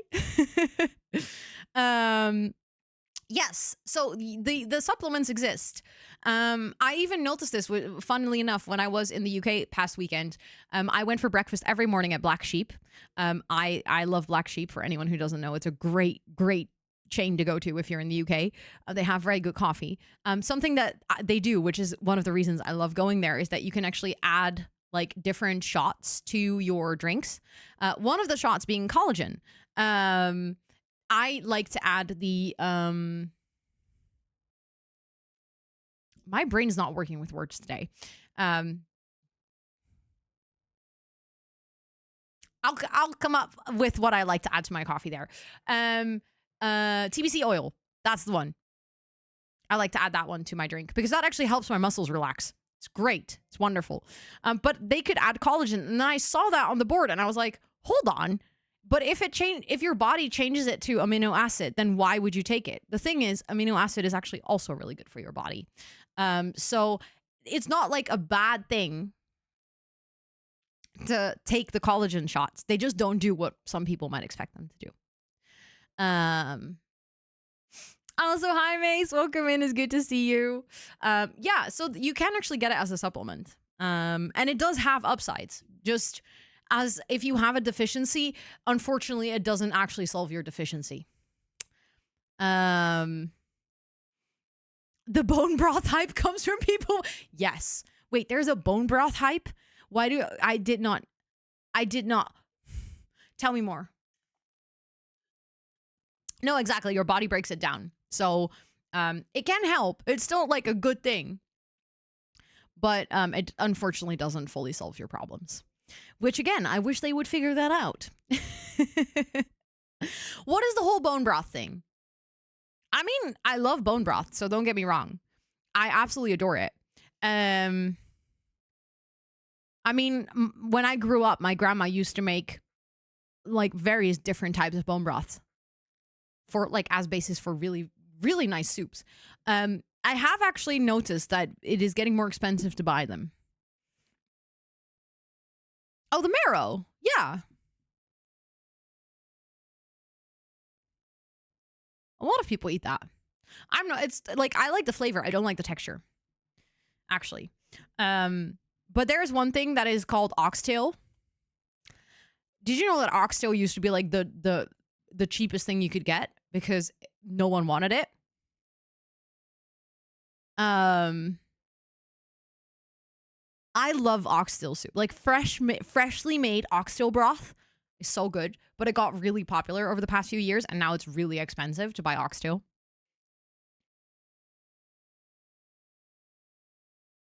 My grandma used to make that all the time when I was young because she would always like get just like the leftovers at the butcher. She'd be like, anything you can give me. It was very often oxtail because no one wanted to buy it. It's wild how like food trends can make something go from like the cheapest thing that no one wants to get to like one of those things that are like hard to buy. Yes, of course, Esther. Of course, of course. Good luck with work. I hope it goes so well. But yeah, oxtail's good. Now I want that, man. Oh shit. I haven't had that in a really long time. I actually don't know if my parents still have the recipe from my grandma. I might have to research that. Yeah. Oh my God, please feel free to join the quiz. I mean, you wouldn't be jinxing it anyways because so far everyone has been getting every answer right. Apart from one where everyone got it collectively wrong, which was very funny. Exactly. Lobster was never fancy before. And then all of a sudden someone was like, from now on, lobster is fancy. And then bam, it became fancy. Okay, next question.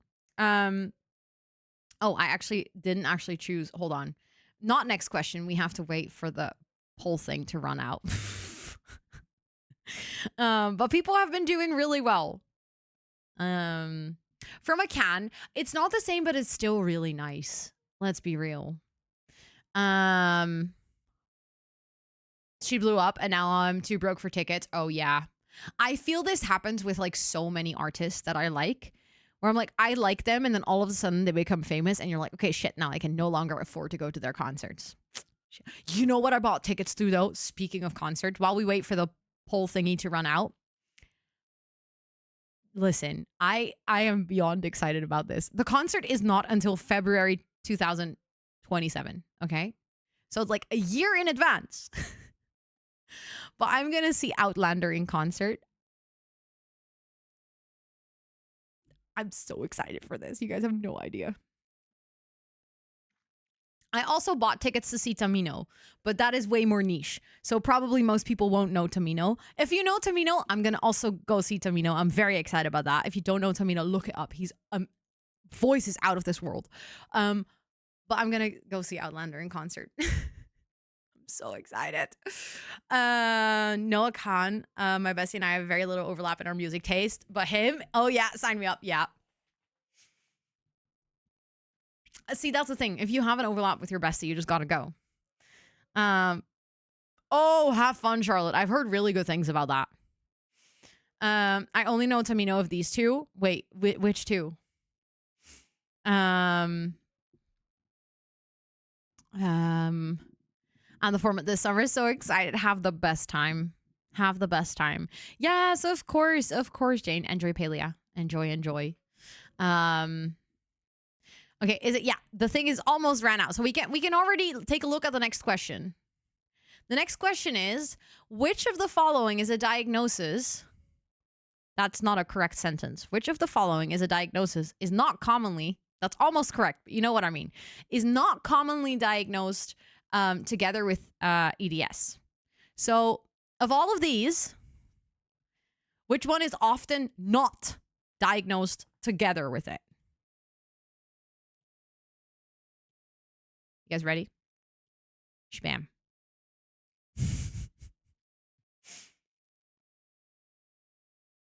Peace on your alt account, 135. Wild. Thank you so much. I appreciate it. I appreciate it. Let's go. Hold on, I want to see the answers. Interesting. There is an interesting split here. at least in channel points, in terms of, okay, never mind. The split. Someone just gambled a ridiculous amount of channel points. What do you mean? But most of you got it right, actually. Most of you got it right. So the answer is, in fact, ADHD. We have talked a lot on this channel about how ADHD does have a very high comorbidity with EDS. So a lot of people that have ADHD eventually find out that they have EDS or another chronic disease, by the way. That's actually the way that I found out, because there were people on TikTok which were literally talking about this. And then I was like, oh, that sounds really familiar. And then I went to dig deeper and I went to see my doctors, etc., etc. However, if you get a diagnosis for EDS, you usually don't get a diagnosis for ADHD with it. Those are not a package deal. They're very separately diagnosed, obviously. Other diagnoses on the screen do actually get diagnosed together with EDS, or over time, people collect both of the labels. I feel like specifically fibro is one that a lot of people have been getting diagnosed with next to EDS as well. Chronic fatigue syndrome is also has a huge overlap with EDS. Rheumatoid arthritis is one that I feel like isn't as common, but because you go to a rheumatologist and you can, especially if you're a bit older and you get diagnosed with EDS, that is one that does come up quite often.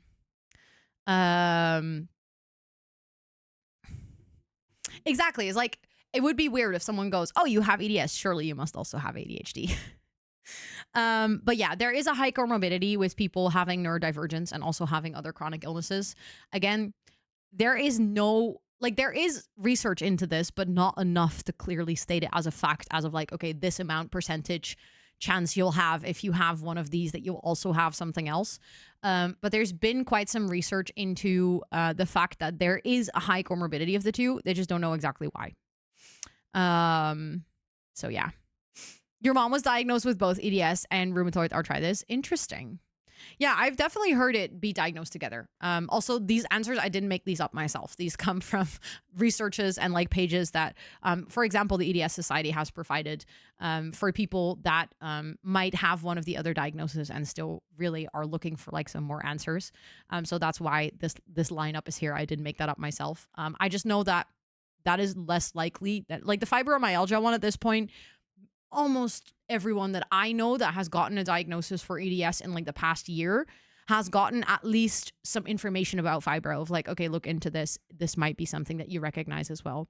Thank you for the follow. I appreciate it. Thank you. Thank you. I told someone we think alike and she took that as me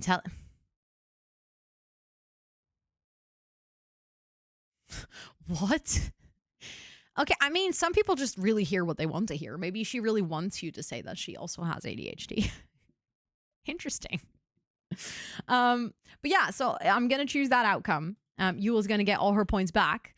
But it is definitely good, and I think this is something that a lot of people that have one chronic illness will recognize, is that they tend to not come alone. They do like company, unfortunately. That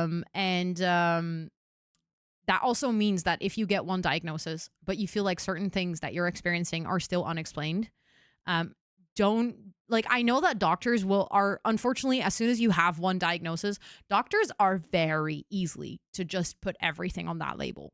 I have definitely noticed this where I've had issues and then my doctor goes, yeah, but on file, I see that you have fibro and EDS as well. So it's probably just that. This is one of the reasons why I've been struggling so much with my gynecologist, for example, because I have issues that are very obviously tied to my cycle. Like, they are so clearly hormonal, it is impossible not to notice the pattern. And she'll still go like, no, but I see here that you have fibro, which is, obviously you experience pain differently. So, it's very likely that it's just that. I'm like, no. I'm sure it's not that. So something that I feel like is very important for this entire month, by the way, on one hand, yes, it's really good to chase a diagnosis, and it's really good to visit a healthcare professional if you recognize any of the symptoms that we talk about. But also, if you feel like you get a diagnosis, or you maybe have a diagnosis, but you feel like it's not fitting or doesn't explain everything, unfortunately, in the current healthcare system, you really do have to advocate for yourself. In a way, you almost have to know more than the doctors, and you have to be really prepared with your own file and be like, no, I'm not taking no for an answer. This is the specialist I want to see. It's like it can be super frustrating, especially if you have anything that causes you to have less spoons than other people, because you're already low on energy, and then you have to go waste it on convincing a doctor to actually take you serious. But just please know that you are valid in seeking that diagnosis, and also know that you are allowed to not accept a doctor's answer.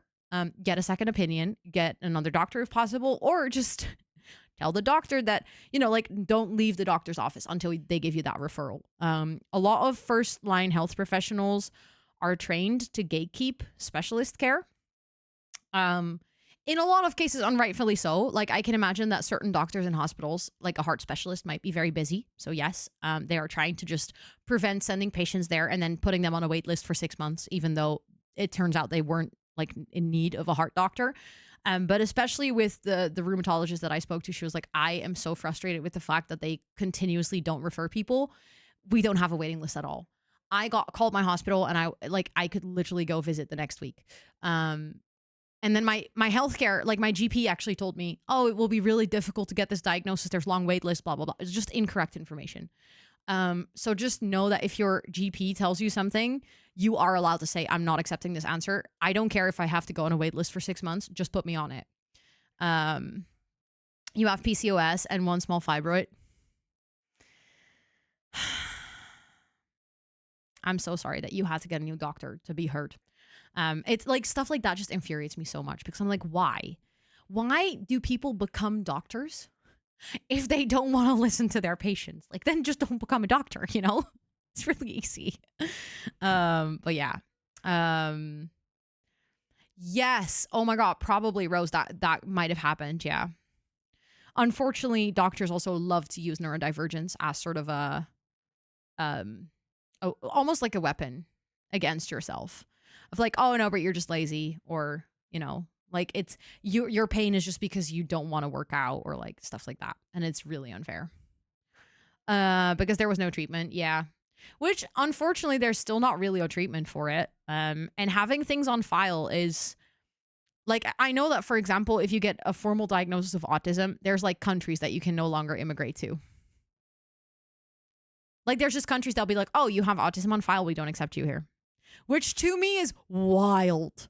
But that exactly happens. Like, if you get multiple diagnoses on your file, like health diagnosis, there might be insurance companies that no longer want to take you, depending on where you live and if that's possible. For example, so I'm self-employed. I had to get an insurance for being a self-employed person. I got refused by every single insurance company. Every single one. I had to go for the government issued insurance because it's mandatory. So there has to be a sort of final alternative. To give you a little bit of insight, if you go for an actual like insurance company, you pay about somewhere between 80 to 125 a month. This is an insurance for if you get sick and you lose your income, that they will cover your income. That's the insurance. They just all flat out refused me. I'm now signed with the government one, which cost me, depending on how long the month is and how many work days you have in a month, this will cost me somewhere between $400 to $500 a month. It is 5 times as expensive because I'm a high risk case. Because on file, I am not an attractive person to insure. I'm in a very lucky position that I can actually afford to do that, but it is 5 times more expensive. So in the Netherlands, if you ever want to become self-employed, if you have ADHD, if you've ever had a burnout, if you've ever anything, basically, if you've ever had a reason to not work for longer than 6 weeks or something, like if there was a time where you didn't work for 3, 4, 5, 6 weeks, something like that, they'll be like, I'm sorry, we're not going to insure you. And you have to go for the government one. Broodfondsen also don't accept people that are sick already. Yeah. It's insane. Like the whole, this, I remember actively grieving over this when I found this out. Like it felt so unjustified. I was like, I'm already struggling. The whole reason I cannot work for an employer is because I'm sick. So therefore, I start working for myself, which is something that I can do.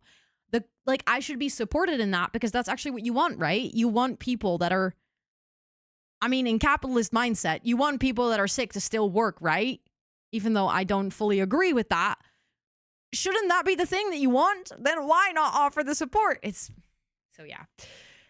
Mind-boggling. Absolutely mind-boggling. So unfortunately, having labels or having a diagnosis can also really work against you at times.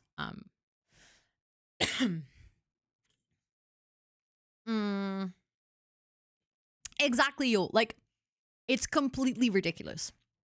Like, make the math make sense. Like, not even girl math is going to save you out of that. Yeah, the public option is really expensive, unfortunately. I mean, you can make it lower if you insure yourself for like a lower day rate. But obviously that would just be biting yourself in the ass for like future. Because there is a very high chance that there's going to be a point in my career or just in general that I will need to take time off because I need to like recover or do a treatment or something like that. And then you can insure yourself for like $20 a day, but that's not a reasonable income. So I had to insure myself for something that is actually, it's already lower than what I actually earn, but it's something that I could live off. But yeah. The whole concept, it's wild to me. It's absolutely wild to me. And I know that in the Netherlands, this system is already like, it's fucked, but there's places where it's way more fucked. That just blows my mind. The fact that it can be bad here and then we are not even the worst. It just makes me really frustrated. Won't take me on because they hear autism and they're nope. Yeah. Then whose is it? Yeah, I know. You're not the only person I've heard this from, and I'm so sorry. Exactly your frustration. Like, okay, then who do I go to? If the people that are supposed to help me with this are apparently not the people, then who do I go to? Yeah, I really hope so, you. I really hope so. Because the thing is, it won't get, it's not actually mandatory until 2030. I mean, if you don't have it, you just put yourself at risk. So in a way, it feels like it's still mandatory. But I think once it becomes properly mandatory, there's going to have to be a change because there's no way that this system is sustainable. It just isn't. Anyways, let's get back to the quiz because we've already been yapping, which I'm very happy that we're having these conversations. But I think the next question is actually the last question. The system around work and system can treat you completely. Oh, yes. Oh, 100%. The systems are also not like aligned with each other. You have to be pretty healthy to work the system. That set up. Yeah. It just, I don't know. It confuses me so much. The thing that I feel like is definitely something that my eye was open to is, I did not grow up with the mindset of people that are not working don't want to work. I very much have people in my surroundings that really desperately wanted to work, simply were not able to work. I have people in my family that have been so sick that they cannot work. So for me, if someone is not working, that's never by choice. But this is something that I have been confronted with. There's so many people in the Netherlands that have the mindset of if someone is getting paid by the government because they are not working, that's because they're lazy. That's because they don't want to work. And I'm realizing more and more and more and more. I'm like, no, because not working is a really terrible position to be in. Because all the benefits you get, like they're very, very, very, very small. It's not actually that great. So I find it very hard to imagine that there's people that would voluntarily choose a position where you're that vulnerable and you get thrown around in the system that much and you don't actually get help that much. I mean, of course, any system, there's gonna be people that will take advantage of it. Any system. Doesn't matter which system. That just happens. But the concept that all people that don't work are just lazy, that's just such a big lie.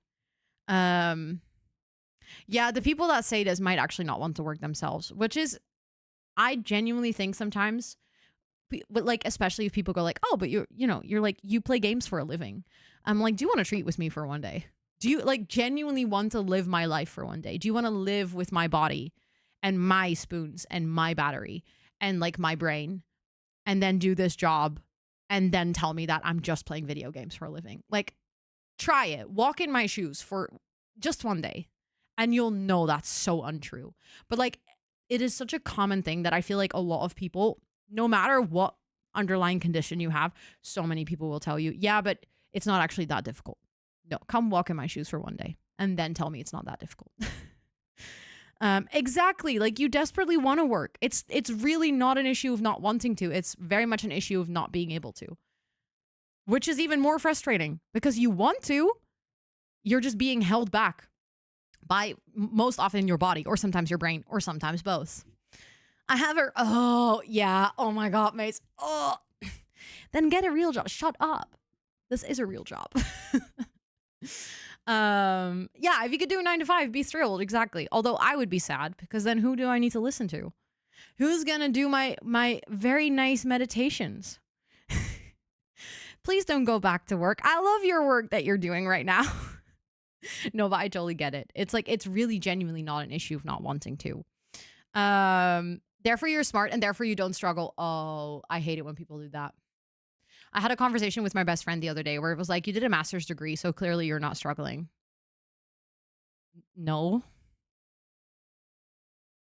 You can struggle and still do something. I'm not saying that's great, but like that's an option. Those two things are not mutually exclusive. Like, what do you mean? But yeah, anyways, let's do the last question. Last question is actually a fun one. I think quite some of you guys might get this right, but I'm curious. I am very curious to see. The next question is, which famous person on this list also has EDS? For my laundry list of illnesses? Okay. I mean, I really wish you to find a cure, but also I wish you to then still make ASMR. I wish for both. But yeah, this is the last question on the quiz. Yeah, no, but that's so fair, Rose. Like, it really depends on the person, which situation is going to fit for them and their brain and their body and stuff like that.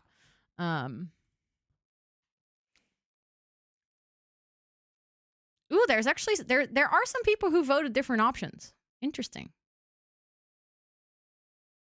Interesting, but most of you guys are voting for the same. Most of you guys are voting for the same.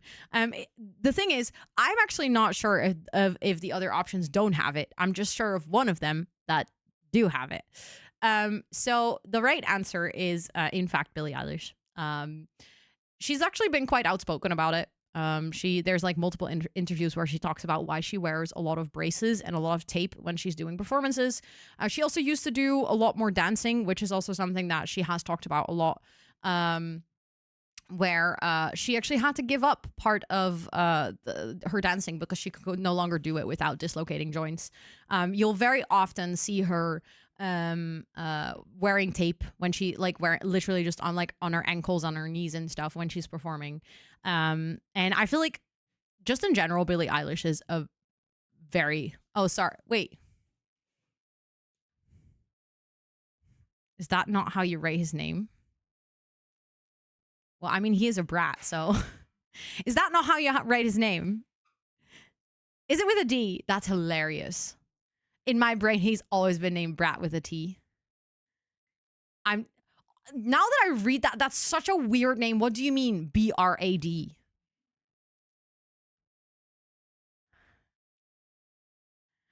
But yeah, congratulations. I mean, I never got a diagnosis for being dyslexic, but I have a vague feeling the amount of weird errors. I genuinely thought his name was with a T.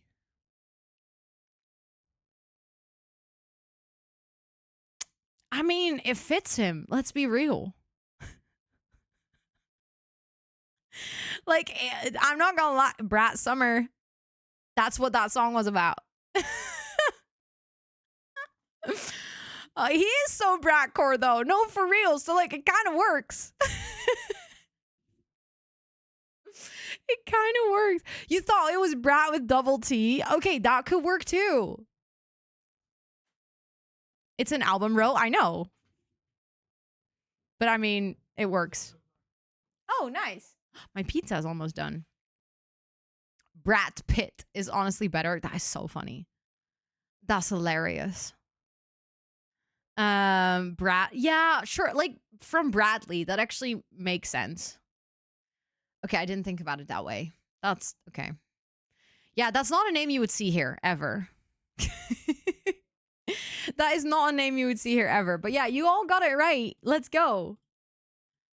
This was just a fun extra question. This was just a fun additional question. This wasn't necessarily super educational about. I mean, we learned that I do not know how to write Brad Pitt. But this was nice. I'm happy that we did this. This was fun. I hope you guys learned something. Obviously for the rest of the month we will be talking about EDS because, you know, we're doing the fundraiser for the rest of the month. I also have some videos that the charity shared. I also have some really good resources that they shared, which I'm actually gonna, you know, share with you guys throughout the entire month. I lost points but had fun. See, that's the most important thing. That will just be his name now. What do you want to talk about, Charlotte? What do you want to talk about? What do we need to talk about concerning Brad Pitt? Yeah, not just EDS, but also a lot of other things. I feel the same. I feel like we just had really good chats, and I always really appreciate that from you guys. That so many of you are so open of sharing your own stories and your own experiences. Because that does really help a lot. And I hope that when people find this community, that they also find that space of not like, I think it's good that we talk about these things. I feel like it's also good that's not the only thing we talk about. I had a very good conversation with Eleanor over the weekend about how disabilities obviously are part of who we are, but it's not our entire personality. And what I really like on these streams is that it is something that comes up. We all acknowledge that, you know, these are important topics, but we also have fun and we also talk about other things, and we also just talk about, I don't know, lots of food. Food is also a common topic. But I feel like that is exactly what I hope that people find when they find this community and when they find this space, is that it's a place where it's accepted, where it's normal, where we talk about it, where we normalize having certain conversations, but at the same time, it's not all we talk about. Because it should also be a place where people can kind of just unwind and relax and maybe, you know, kind of like joust. Wow, I just started to say Dutch words in the middle of my sentence. Like try to step away from that for a little moment to get some distraction. Exactly. Yeah, you want to come here to escape your daily struggles. So I think it's important that we have both. And something that I really love about this community is that even though we are talking about this important topic, somehow everyone's now talking about Brad Pitt. Being a brat. So yeah, it's like, I feel like that is something that I really appreciate. I love that we have both. Yeah, the Dutch is really coming through today. I don't know. Anyways, it is almost time for an ad break. I just saw we have an ad break coming in 1 minute. And I also would like to take a small break, you know, to just use the restroom, to grab my pizza, to stretch, to get myself something more to drink because I'm almost out of lemonade. So how do you guys feel about me putting on some words on stream? And then we can just let that run while I'm going to go and get my dinner and stuff and take like a little bit of a longer break. And then it's also fine, like if you are in ads or something, you're not missing too much. We can just do that. Hold on. Hello. On stream, I'll just put that on, and then I will join with my pizza later, but I'll just take like a good break away from the screen because I've literally been sitting here on my ass for like 8.5 hours now. So I think it might be smart to take a little breaky. I think if I go here, I remember I have a button for it. Is that the button? I think that's the button. And then I need to go there. There we go. So for anyone who doesn't know this game, you just see letters on the screen and you have to guess words with letters. If you want to continue the game, if I'm not here, you can type continues with an S after it, and then my bot will say continue back because I'm the only person who can do the chat commands, but the mods also know this, but you guys in chat can also do it. But yeah, you can guess the words, and I'll be back soon. I'm just gonna take the little breaky. But good luck. Good luck with guessing all the words. You got this. Also, it tells you that you need to scan on your phone. You don't have to do that. You can just type in chat. There's no need to download any apps or join on your phone. It's actually helpful if you guess here in chat because then people can see your guesses and they can see if you get it right. But good luck. And I'll talk to you guys in, I don't know, like a couple of minutes.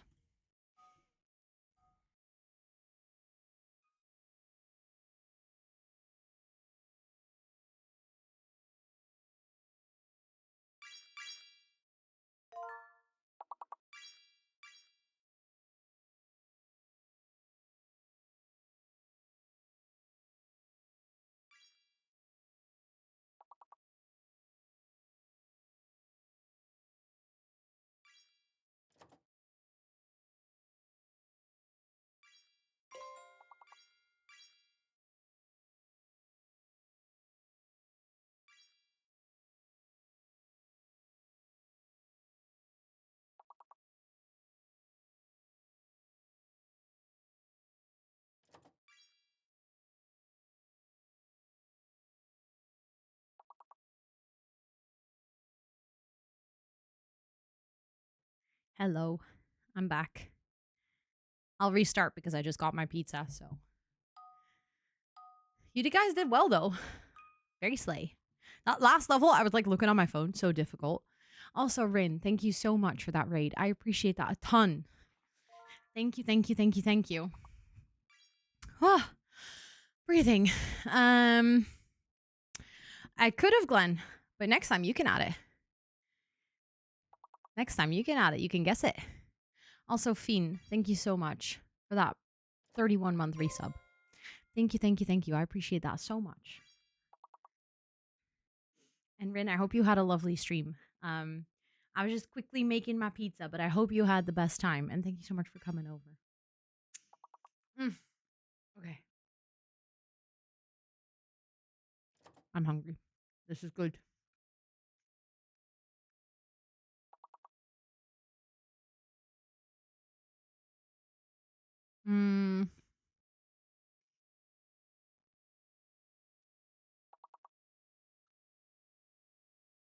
It's difficult if they're just A's.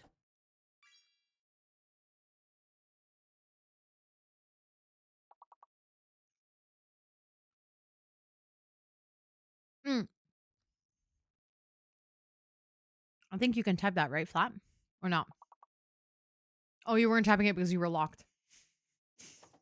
I thought because you put it in caps, I thought maybe you meant for someone else to put it. It's always an adventure. A good adventure? Also, I see you have the NASA badge. That looks dope. I read something about them giving it out. I kind of missed what exactly they're doing, but...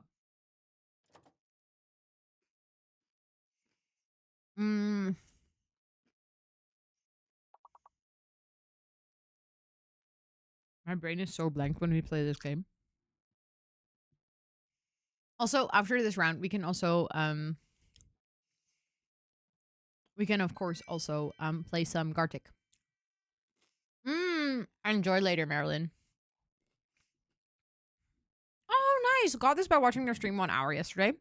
Should do that too. Occasionally a fatal one, but still fun. Okay, that's good. as long as it's fun.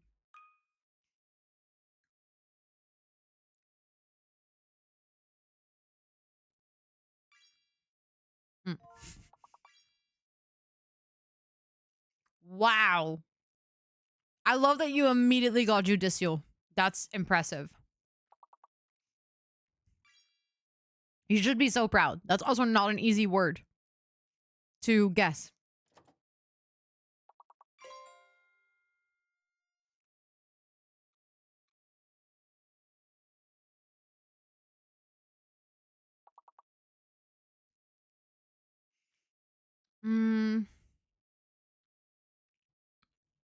Craving pizza now.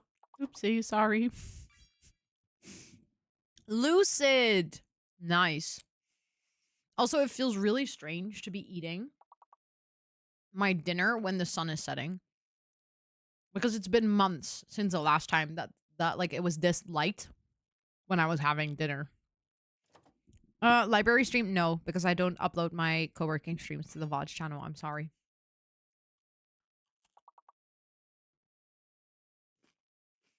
There is some co-working segments in other IRLs when it's like a combined stream, but when it's exclusively co-working, I don't upload them. Or I mean, I upload them, but I don't publish them. So yeah. Unfortunately, that one it is in the archives, but not publicly.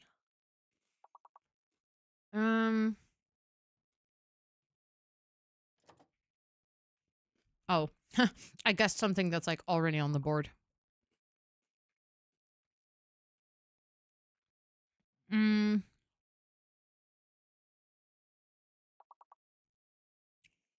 Just head empty. I don't know what happened, but my head just like sometimes I look at it and I'm like, yep, there's nothing there.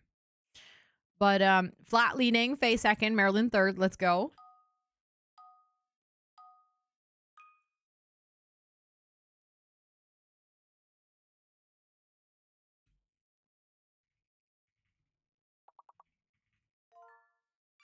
No way, that was the longest word.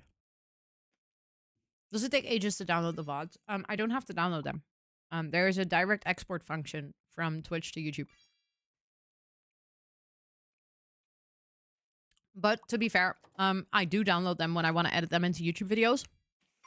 A 3-hour stream usually, but I have very fast internet. I have like 1K download speed. It usually takes like, I don't know, 10 minutes. But if you want to archive them, I can highly recommend logging in with the YouTube account you want to export to, because then you can just export them and then it will just upload them to YouTube directly. Also saves a whole bunch of storage. Unfortunately, there is a limit on YouTube though. One video cannot be longer than 12 hours. So when I want to do, sorry, titter is very funny. I don't know. I'm a child. But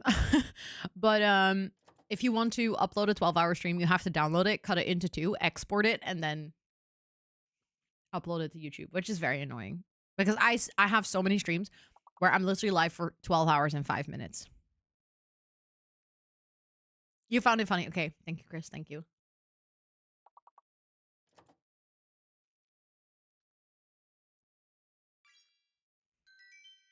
Thank you, Flat. See, I thought the same. I'm happy that you guys all have the same heh as me. Let's go. Flat, Marilyn, and Faye. Still leading in the top 3.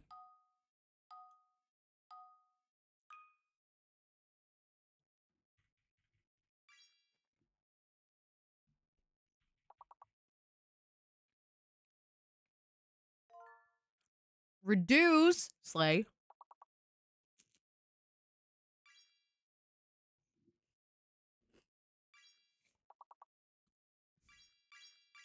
Hold on. Thank you so much. I have to read it on the screen because I can't see my dashboard right now. Thank you so much for that incredible donation, rounding it up to 2,200. No sense in sight. Thank you so much. I appreciate that a ton. I'm going to have to add you to the hero board, by the way, because at this point, you definitely passed the $25 donated. Thank you so much. I appreciate that a ton. I can't believe we're at 2,200. That's wild. Like, I'm actually so blown away by today. And today's not even done. We're like at almost 9 hours out of 12. We have 3 more to go. Like, what do you even mean? Oh, I just typed cubed, but the B is fake. Oopsie. I knew that. I didn't make a mistake. What pizza? Hawaii.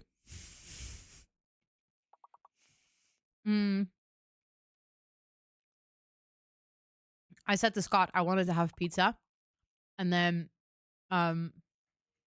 he just brought me a Hawaii, so that's what I'm having. I know, Flux, that's wild, isn't it?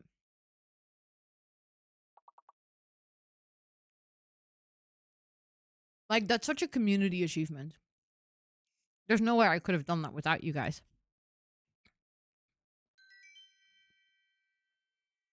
Let's go. You advanced 3 levels, level 11.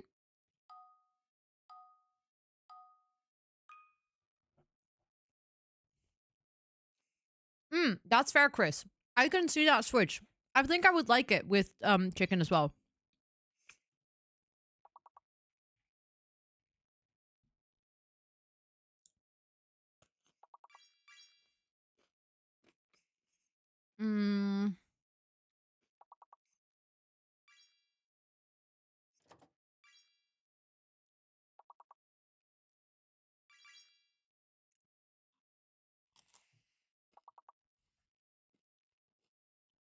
I do like chicken on pizza as well.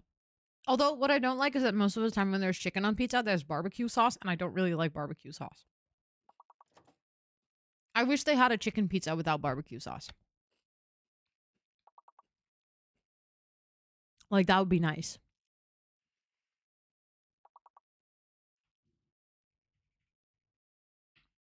I think the F might be fake, yeah.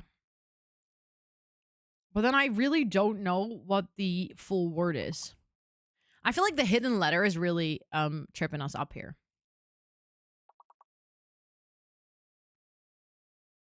Pizza of choice. Not many places here do that. The only places that do that sell the pizzas with the thick bottoms, but I don't like those. I want to have the thin dough.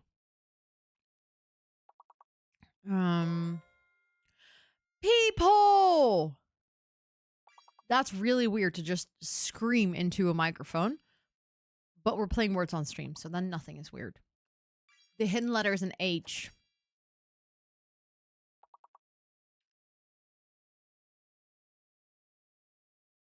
Hold on. I can't properly see it. It's too small. Cuckoo! Thank you so much for the $3.31. Cents are back. Or not the cents. I don't know. No, the cents are gone. Sorry. Gone. Not back. Gone. Oh my goodness. Also flat 100 points. Holy shit. You guys made it to level 19. That's very slay.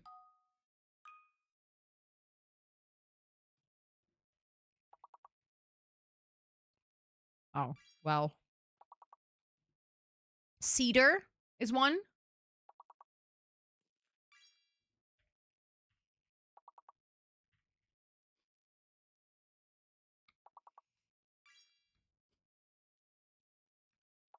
Charge.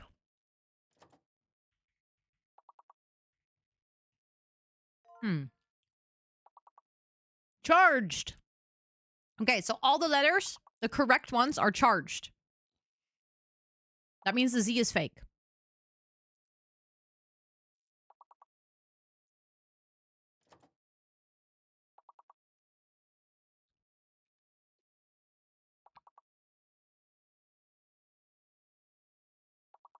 Do you mean Chad, Marilyn, or do you mean Brat?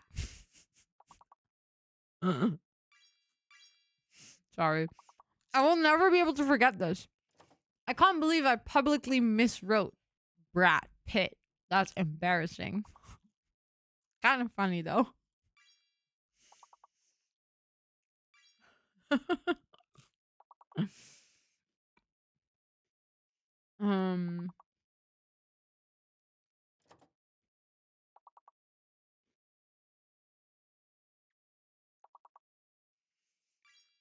Brat.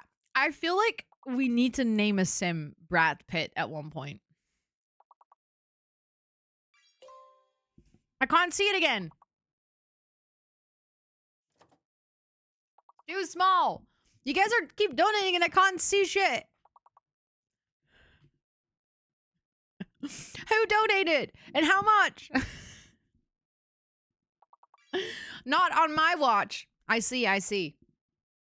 Thank you so much. Back to the cents. I assumed it was part 1069. Thank you so much for the 1069, not on my watch. Which was that you, Louisa? How dare?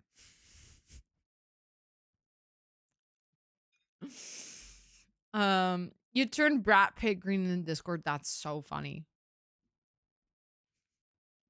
That is so. I can't believe I misspelled. Like, that's such a silly one to misspell. Also, really quickly, because I think we can do. I'm not done with my sweater. So I'm not done with my sweater.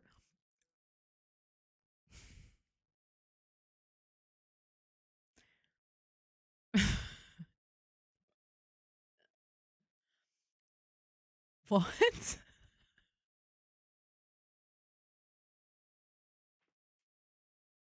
I meant pizza.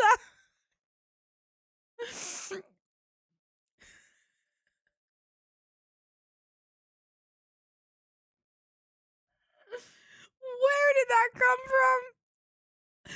Why did I say sweater? Okay, anyways. My brain is clearly awake. I was gonna say we can do a round of Gartic. Because I'm not done with my pizza. I'm genuinely so confused as to how pizza turned into sweater. Oh, I'm gonna munch on that sweater. Betcha. Very delicious sweater. It's actually a sweater Hawaii. I like it a lot.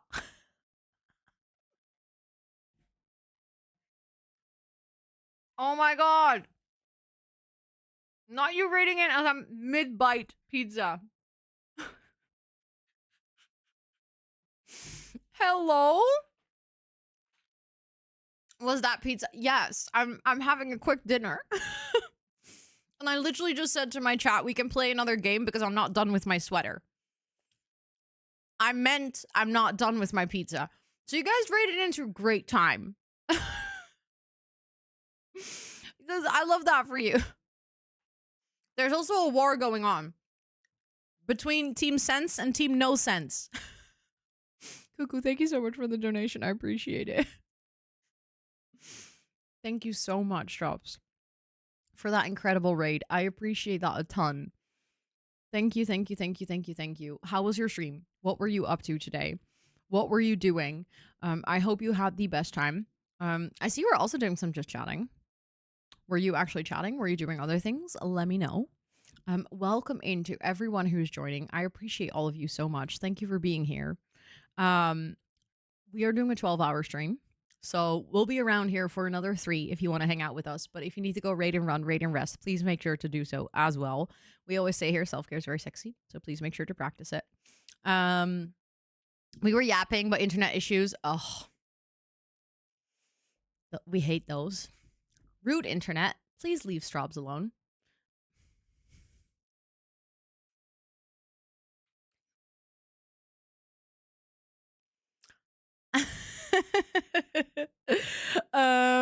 Yeah, we're doing a fundraiser. Today is the kickoff of the fundraiser. We are raising funds for the EDS Society for the entire month. I myself have EDS, and it's something that I've been meaning to do ever since I got diagnosed. So earlier today we did a co-working section, then we did a full EDS quiz. I was gonna say queen. God, my brain is not working anymore today. We did a full EDS quiz. Starts with the same letter. Works well enough. And now we're just having a little dinner break. So I was just about to put on Gartic on stream so that I can finish the last bit of my pizza. Thank you all so much for the donations just now. I appreciate all of you guys. I wonder who's going to win the Sense War. We're doing a fundraiser. I mean, we put the fun in fundraiser here. To be fair, we do have a lot of fun plans for this entire month. I accidentally earlier in the quiz wrote Brat Pitt with a T. So in case you see people referencing Brat Pitt with a T, that's because I cannot type to save my life. Wait, really? I'm in Rotterdam. I mean, I might be biased, but I love that for you. And I'm so happy that you had a good time. I always love it when people come to the Netherlands and they see more than just Amsterdam. Because Amsterdam is nice, don't get me wrong, but it's nice to also see other parts. And I feel like you got a really good mix with Eindhoven, Rotterdam, and Amsterdam. Like that's a good mix of places. But yeah, to give my vocabulary a little break.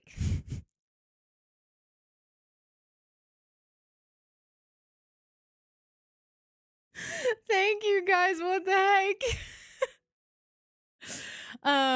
Thank you, thank you. I'm having a really good stream. I mean, we started today with the fundraiser. And it's just been incredible. It's just been incredible. We've already smashed so many goals. We're having I'm having a lot of fun. Our quiz was really fun. We had some really good conversations around that earlier. Thank you guys all so much for the donations. I really appreciate it. I have absolutely no words for all the things that are going on. Thank you, thank you, thank you. I know, right? It's such a bob.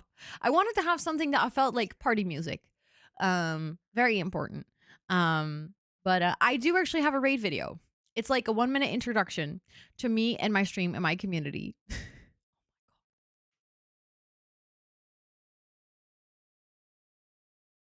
It gets better.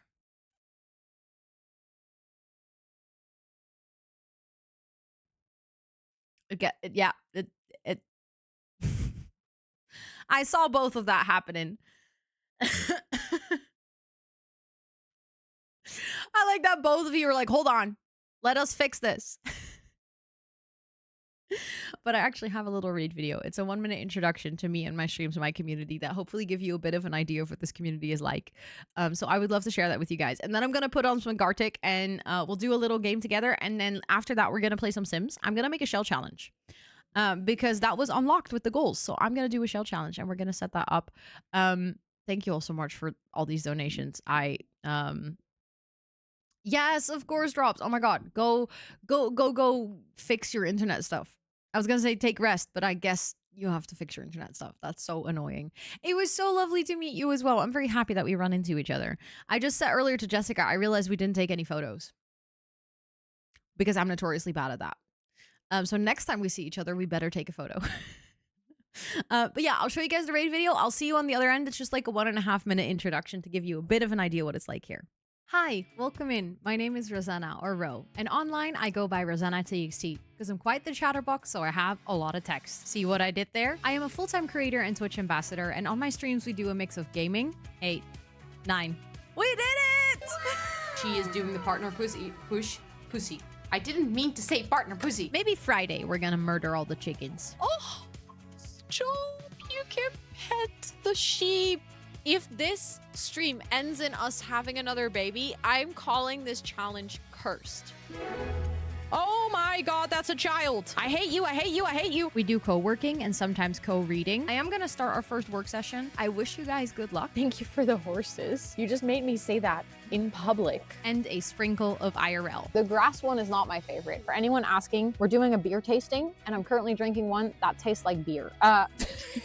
I am from the Netherlands where I live with my partner and my 2 cats named Toot and Soos. Look at how annoyed she looks. She's like, human, I was sleeping. I love to use my platform to raise money and awareness for various charities. And somehow my community is the best at coming up with incentives and goals. Bonjour, oui oui, je m'appelle Charlie. This is gonna be fine. This is fine. So welcome to Runyon making onion soup. Oh, and thanks to Twitch, I'm also known as the bell pepper girl. You've never eaten a raw bell pepper? And that, ladies and gentlemen, is how you eat a bell pepper. Our community is named the Jungle of Planties, and you are more than welcome to hang out with us. But don't forget to stretch and hydrate, because like we always say here, self-care is very sexy. That was the raid video. I hope you guys enjoyed it. That's just a little glimpse into what we do on stream here. So yeah, if you want to hang out, you're very welcome. But like I said, raiding, running, practicing self-care, all very good as well. So please make sure to do all of those things. But I was just, like I said, just about to set up a little round of Gartic on stream. Sorry, I just saw something from the corner of my eye.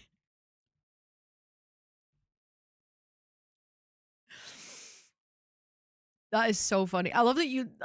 quick fix. Amazing. Amazing. Thank you guys so much. Yes. Yes, my follow sound is the DS sound.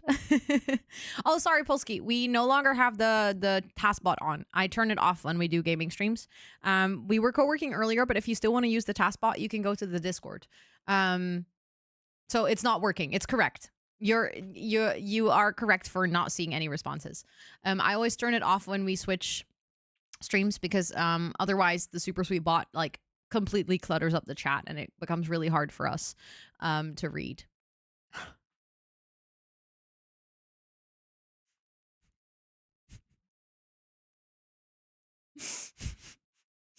Cuckoo, thank you so much.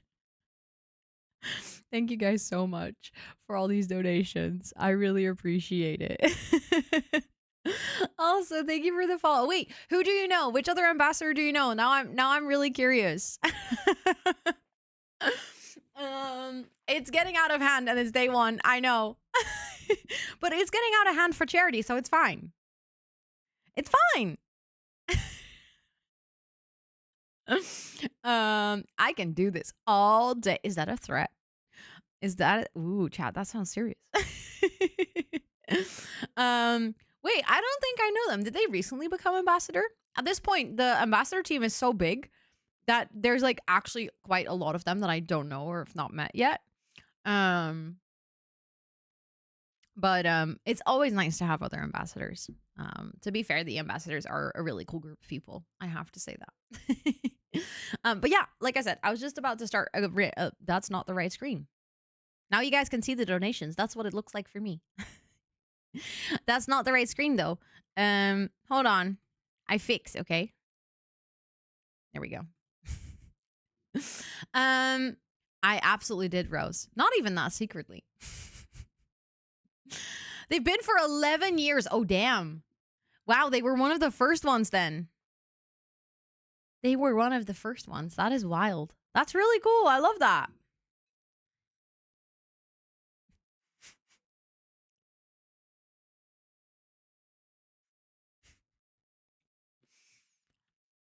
There is a poll light. If you donate, you get to vote. So there is a poll. Also, hi Dutch on Twitch. Welcome in. Like we always say here on Twitch, there's no such thing as late. You're always right on time. Also, fellow Dutchie here, I appreciate it. Enjoy, Rose. Enjoy. Anyways, let's get started with our round of Gartic so I can finish my pizza. In that case, thank you so much for the follow. I really appreciate it. I hope you're doing well today. Thank you so much for still coming with that raid. Also, the goal of this game is just to guess what you see on the images. You can literally just dump things in chat. Once you get it right, it will move to the next photo. We need to guess 7 for the first round.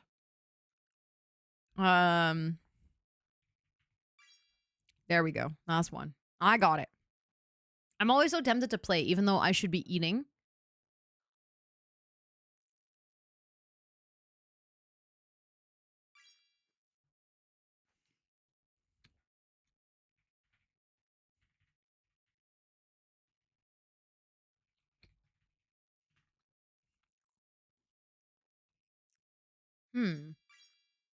Injection. That makes sense.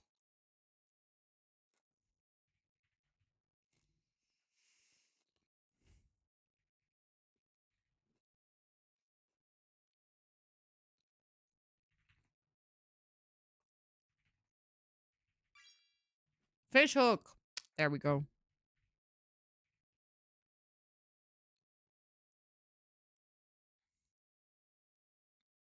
You should go to bed. Sounds like you need a little break, Charlotte.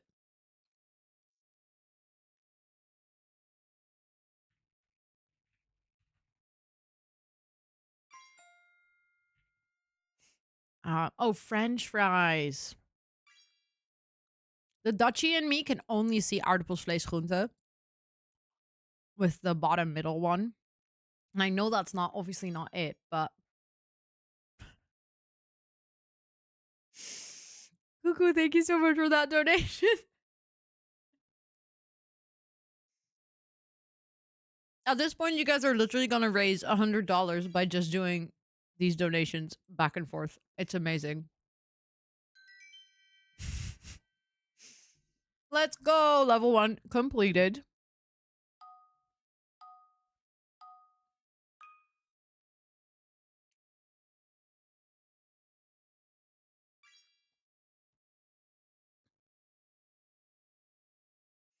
I don't know, Flat. Sometimes I wish they would tell you the answers to what you get wrong.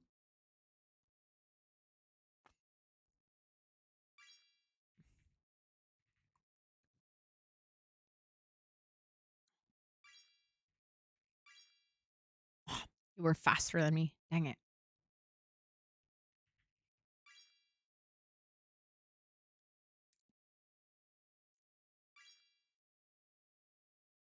Thank you for the follow. I appreciate it. Welcome in.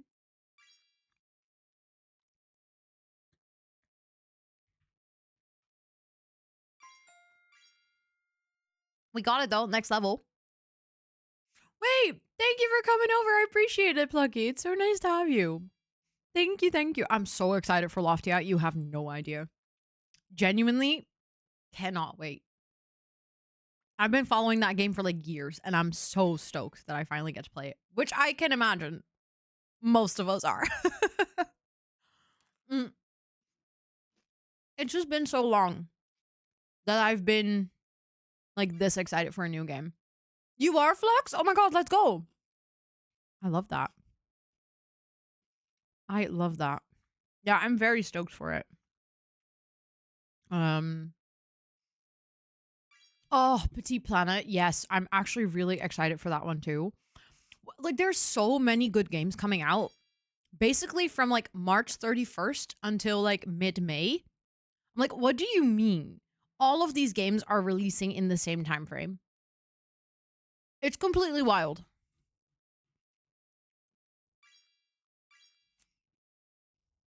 Mm-hmm.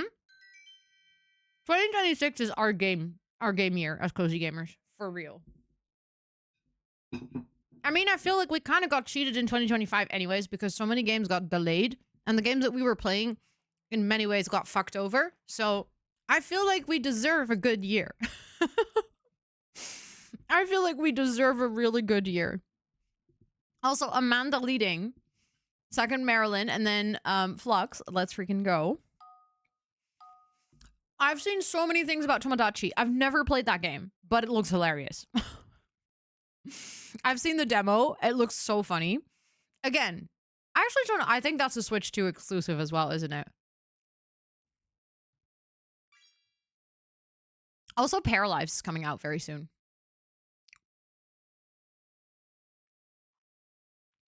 I think it's a Switch 2 game. I don't have a Switch 2. Is it on Switch 1? Wait, really? Oh my god, I have a Switch 1. See, now there's potential. I mean, to be fair, I'm not like gonna deny the fact that I might eventually buy a Switch 2 because I also want to play Pokopia, but I don't know. I already, like, for example, this entire month, and well, let's just say April and May are already completely full because we have Loftia coming out that I'm definitely going to be playing. We have a bunch of games that I want to play just in general, like things that I had in like the backlog of games that I wanted to play. Then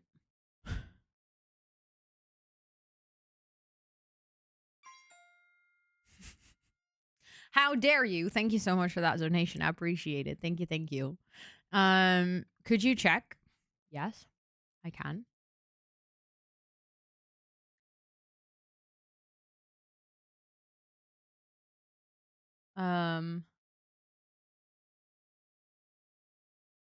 Do I? Also, you're fine to send that stuff in mod chat. You're even fine to send that in real chat. I really don't mind. I think there might have been something. Yeah. Don't know what it is though. Apparently I have something on my face. Might have been some tomato sauce or something from the pizza. Thanks for telling me though. I love that how that message reached me. Also, I was not looking for 1 second and you guys just absolutely eat up that level. Let's freaking go. No, you're all good, Charlotte. You're all good. I just wanted to tell you, like, as in, I really don't mind. I'd much rather have people tell me.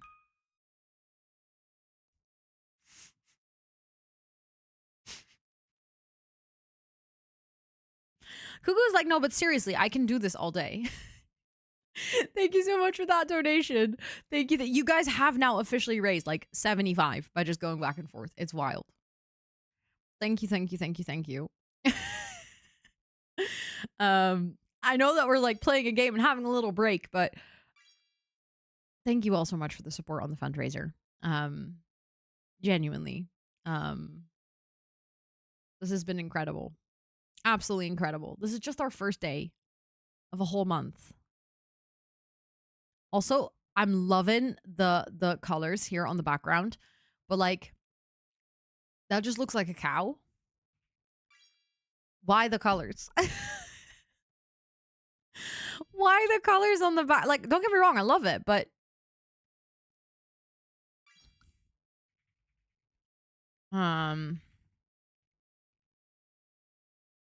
yeah, we were talking about games releasing.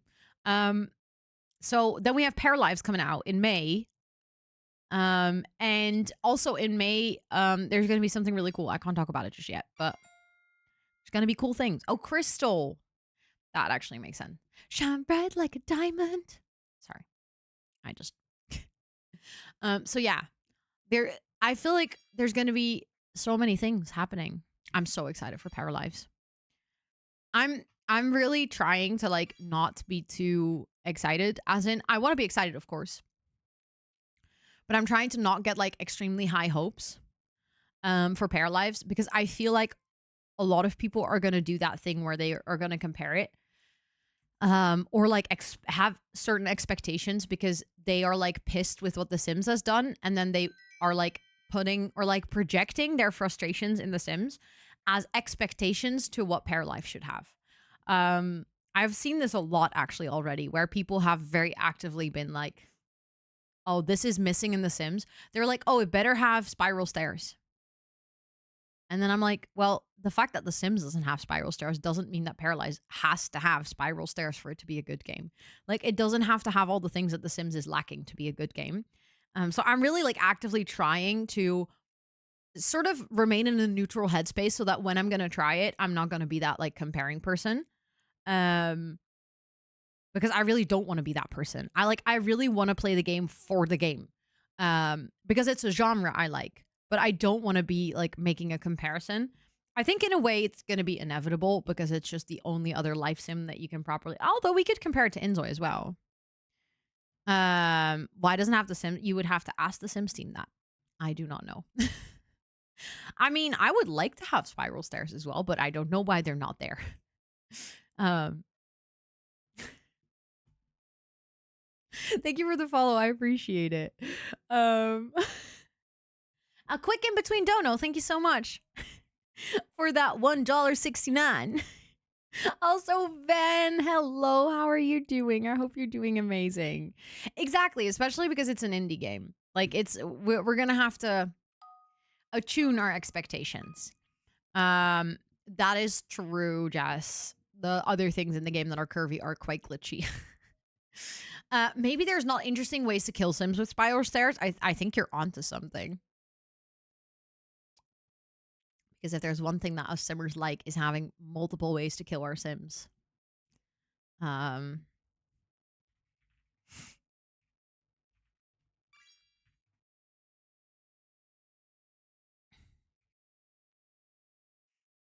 um,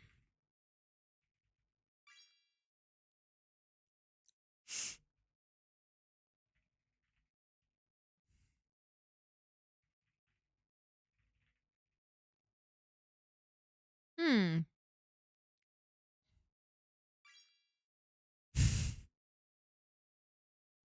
Cuckoo's like, not on my watch. It just ain't happening. It just ain't happening, Cuckoo. Thank you so much. Thank you, thank you, thank you. Oh my god, that's a diamond ring.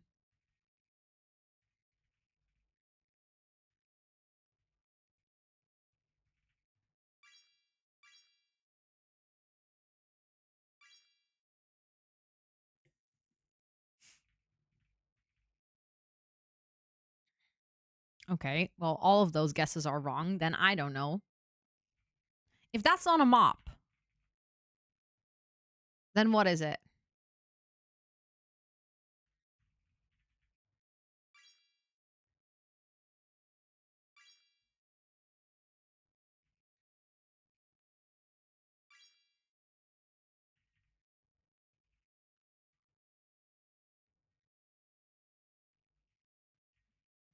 A love baby.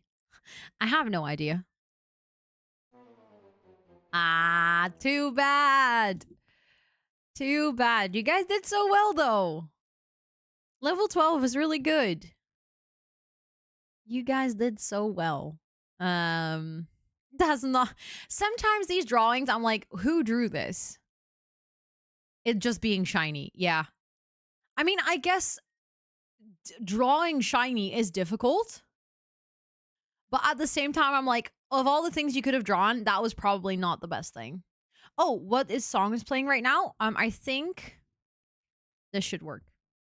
There we go. Oh my god, look at that. My command's actually working. Draw an orange Pokemon. That's actually a really good idea.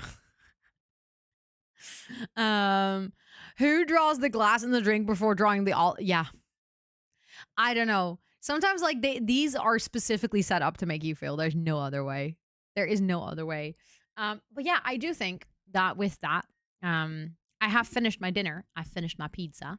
So that means that we're gonna, I think, switch into The Sims. And then I'm gonna make a shell challenge. Are you guys ready? Are you guys ready for a shell? I would like to do something zebra themed.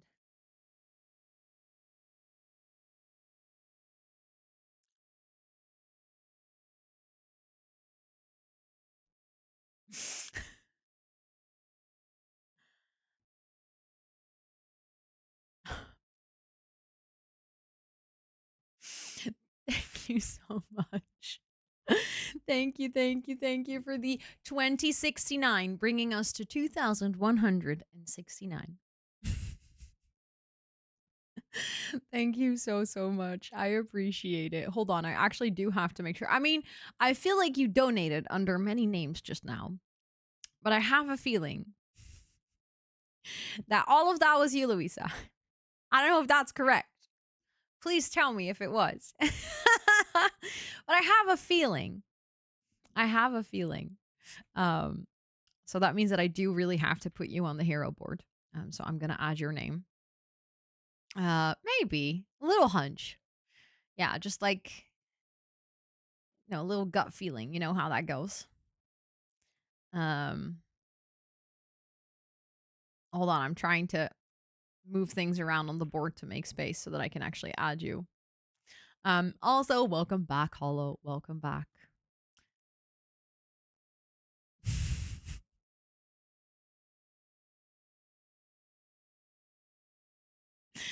Cuckoo, thank you so much for the $9.31. Thank you, thank you, thank you.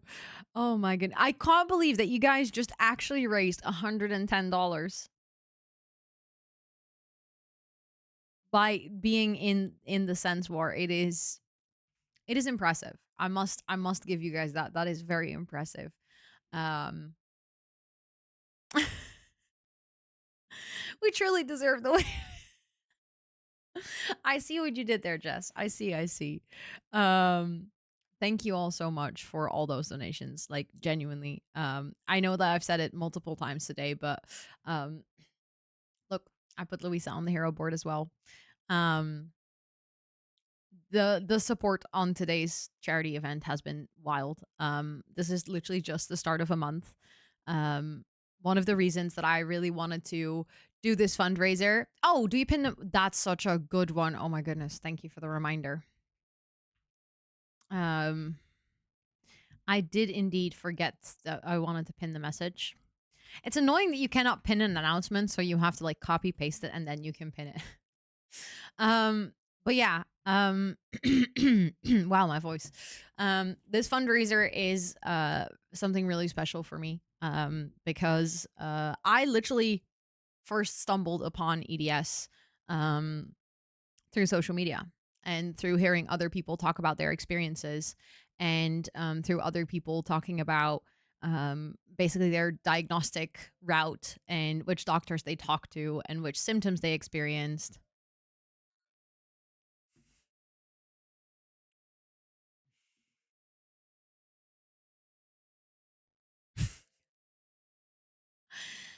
Stop. I adore you. Thank you so much for the 35-month resub. That's such a long time. Please enjoy all your subby perks for a whole month. Thank you, thank you, thank you, thank you, thank you. And also thank you so much for your kind words. That's very sweet. um but yeah, as I was saying, I literally figured out that I have EDS because other people were talking about it. And I know that we talk about EDS plenty on this stream. It's something that obviously comes up because it's something that I live with in my daily reality. But I know that a lot of you guys have either, recognized things and also started to pursue a diagnosis, or you guys have at least gotten validation for the fact that, if you're experiencing pain or issues in your day to day life, that you are absolutely within your right to take those seriously and to go find a doctor and to seek help and to not take no for an answer and to, like fight for yourself within a healthcare system that very often fails you, unfortunately. And I remember when I got the diagnosis for EDS, I found it so like there was a big period of grief where I was so frustrated with the fact that I had to like take so long to get a diagnosis. Because like I was grieving for like my literal like child version of Ro. Like my 4-year-old Ro that was in PE class and didn't want to do a handstand and literally didn't have the words to explain why. And then so often like got forced to still do it or got called weak or lazy or whatever simply because I didn't have the words to say that something was painful. I didn't know how to express that properly, specifically when I was really young or when I started saying that I was in pain. I very often heard that I was just being a crybaby and like I shouldn't make such a big deal out of myself. And I feel like a lot of people, again, whether you have EDS or something else, you can get dismissed so easily and it can be really difficult.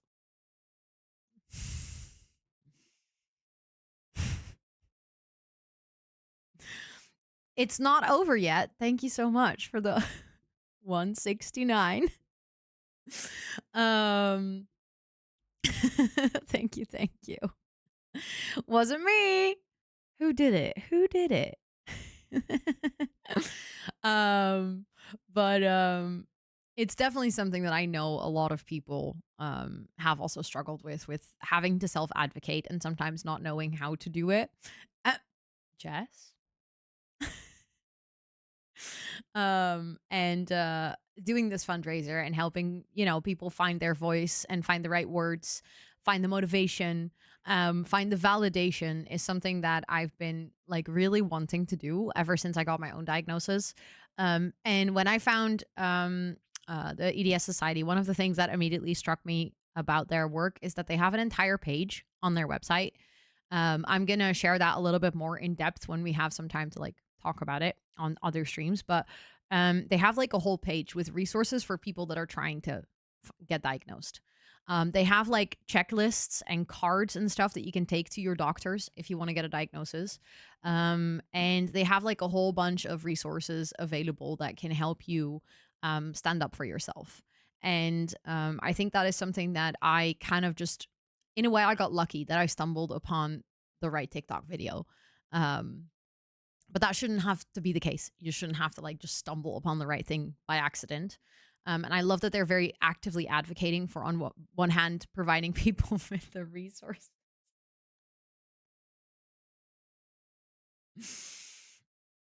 Cuckoo, thank you so much for the $3.31. Thank you, thank you, thank you. I appreciate it. But the fact that they are actively working towards making um patients in a better spot for themselves to advocate for themselves.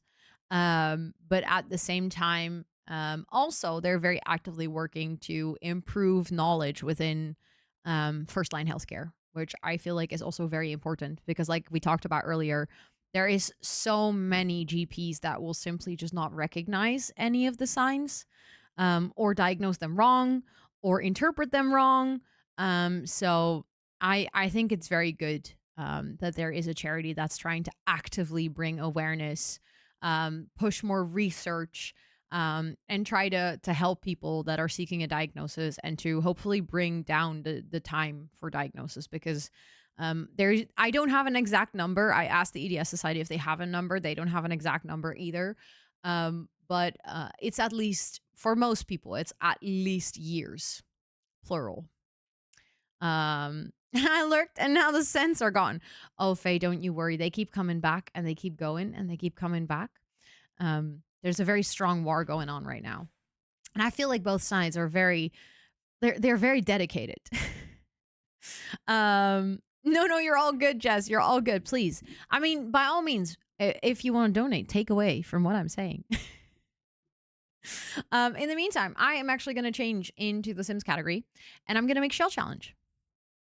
Okay, we did EDS quiz. We're going to do making a zebra shell challenge. There we go. And then originally I wanted to play the Not So Berry, but I think I might actually want to work on the shell challenge. Now that we've unlocked it, if I'm going to make it, I might actually want to work on it myself as well.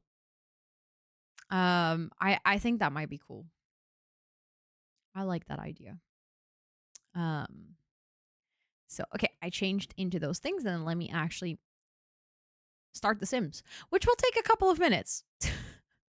Earlier today, I started The Sims and then I just sat here like because it was just oh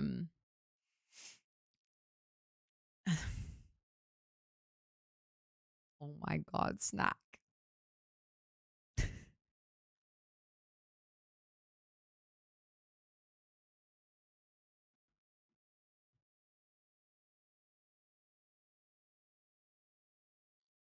Hello?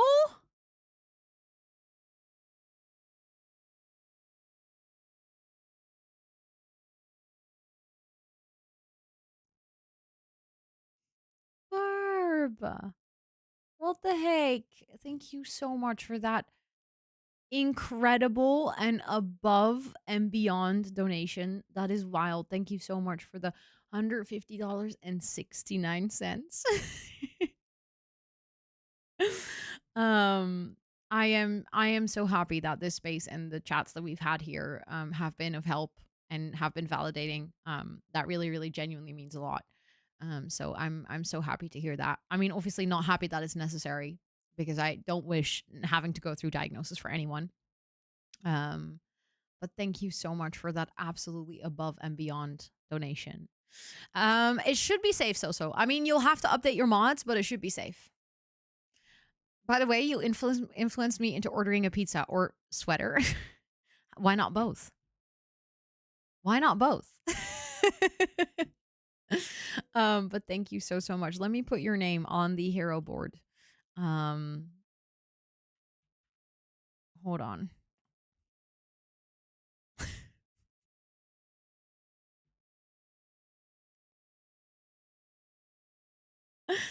Okay, okay.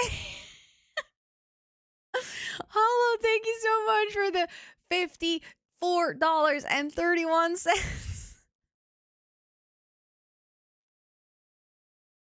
Oh no! Oh no! All the cents, and now the cents are adding to the cents. Hold on. Because we have to add burp and we have to add hollow. Thank you all so much. I appreciate it. And Cuckoo, thank you so much for the $4.31 as well. Now we are back on cents.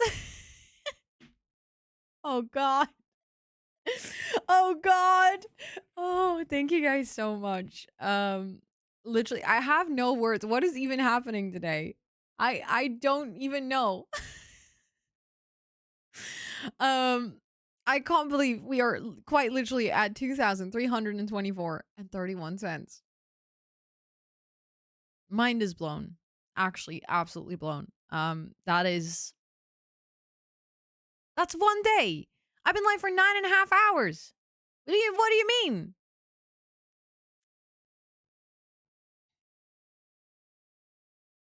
What do you mean? You ordered pizza and a sweater before joining the stream. That 10 out of 10. I love that. I love that. So we have goals ready up until 20k. So I think we're good. I mean, I didn't really put like one final goal and then decided the rest is stretch goals. The goals do get increasingly bigger as we raise more money. But there's plenty of goals. There's plenty of goals. Which is just bonkers.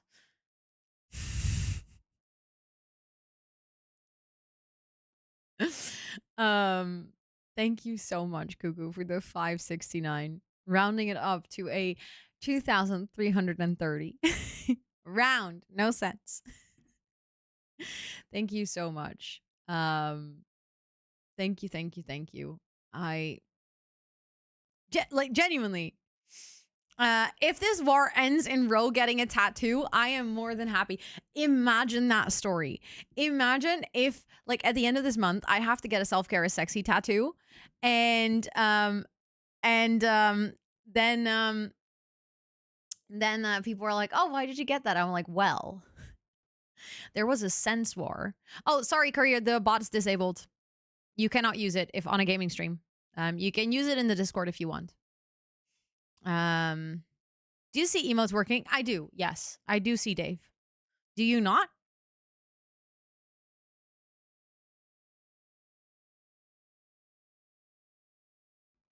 Do you not? Also, Hollow, thank you. Oh, interesting.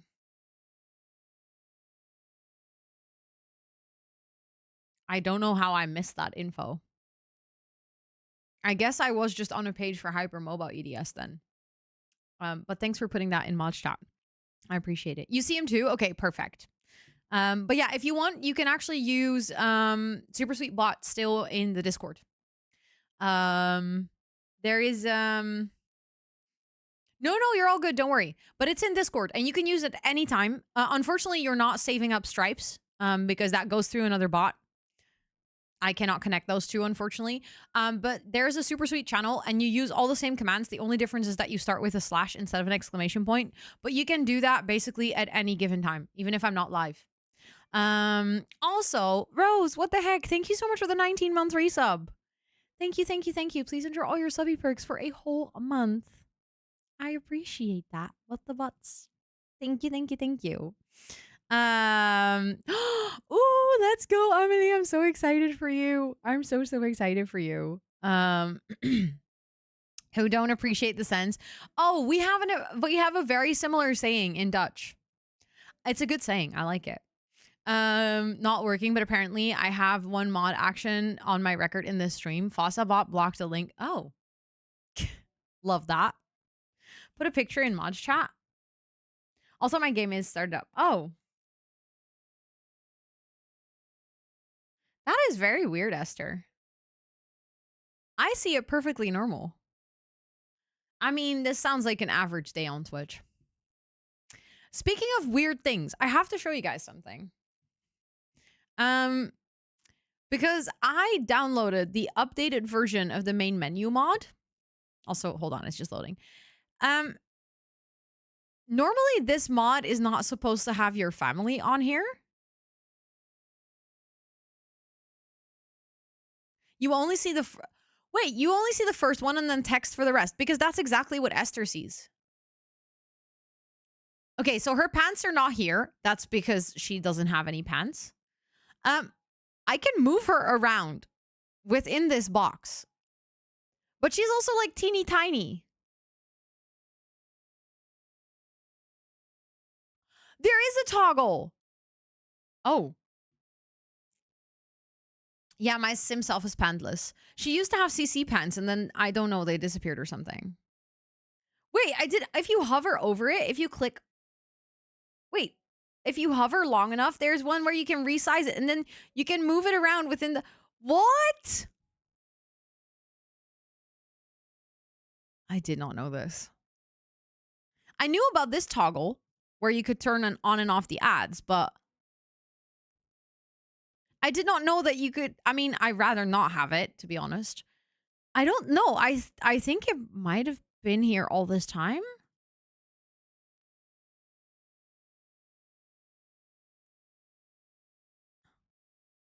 Yeah, seriously, Sematically is a wizard. So I think... So it's the same creator as my loading screen. I think...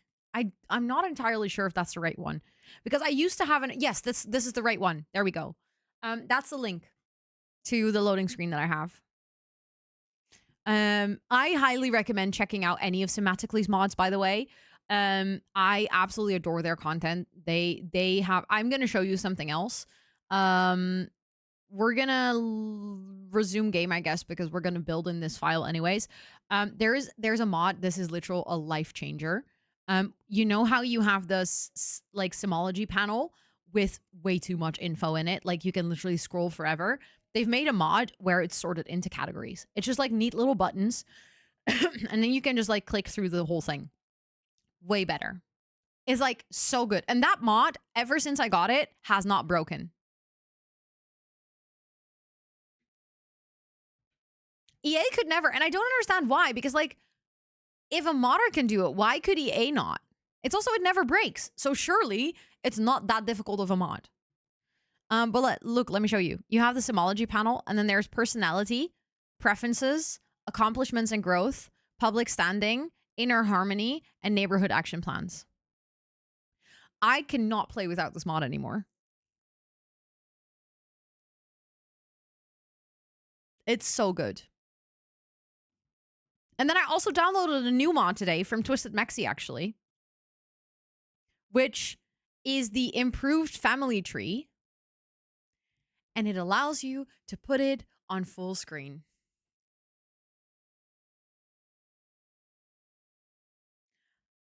Why this is not the default beats me. But this is not from the same this is not from Symmetrically. This is from Twisted Mexi, who also creates Tool and Better Build by the way, another absolute legend in the community. It also adds a search bar, so if you're looking for a specific sim, you can actually search for them. Like this is, I hate that it's this tiny by default, because especially if you get like, if we look at my Not So Berry, it doesn't fit in here. And now that they have added all of these extra relations, which I love, by the way, I love that the in-game family tree finally got a proper overhaul, but why not make it full screen? So yeah, I love that modders just come to our rescue and do this for us. Me neither. I cannot live without Better Build By. It is such a goated mod. Literally at this point, mods are what make me still play the game. Because there are certain features in The Sims that I just really don't want to play with if I don't have mods in my game. It got an overhaul with a new pack, so that's I think why you might have missed it. A lot of people didn't talk about it. I mean, it was a base game update, so you don't have to get the new pack to get the family tree update. It's just added into the base game. But obviously a lot of people have kind of refrained from talking about the new pack or the hype around the new pack or the game updates around the new pack, because I think a lot of people really didn't want to create any traction towards the new pack, which is super fair. But that is something that I feel like therefore a lot of people missed. But they've actually done a pretty big overhaul to the family trees. And one of the really nice things is that it now finally lists way more relationships. So I think that's a good thing. A quick save button. Wait, from who is that? I feel like I've heard about it, but I don't think I've ever downloaded it.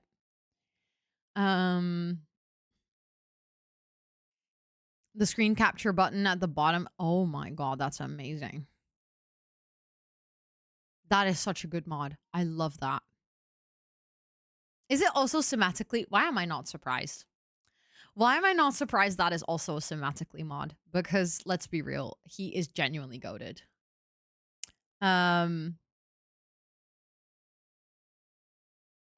Like such a 10 out of 10.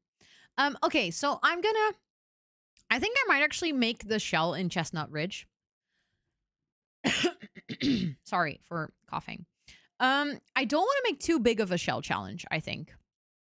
But I feel like for Zebra's Chestnut Ridge, because it's the horse ranch pack thingy, I feel like that works. I might actually do a zebra, like some sort of a zebra shape, and then, I don't know, come up with something color. I don't want to do full black and white, because I actually really like seeing people play with color in this game. So I'm going to think about it for a second. But I definitely, so I've done over the past couple of years, I have done a lot of like puzzle related shell challenges and like really difficult ones. I think I would actually like to keep this one a little bit more simple, so that it's a bit more accessible for different people to join. Yeah, I think for a lot of people it wasn't even that silent. As in they just, well, as in silent stance, they just didn't say anything about it. They kind of just let it blow over. Um, yeah, so I think I want to keep this a relatively straightforward, like standard shell challenge, I think. Um, but I do feel like, just like with any shell challenge, the shape can be a little bit cursed. Um, okay, so let's say we have a zebra leg and then another zebra leg and then another zebra leg. That's going to be a chunky zebra. Hold on. I want to move that in one because otherwise that looks weird.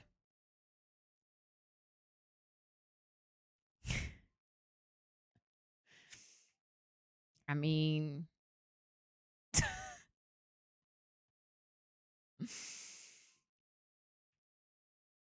I mean, I feel like zebras have a bit of a longer head and then they have an ear. Although the ear, I feel like should be like that. And then they have a tail as well. Hold on.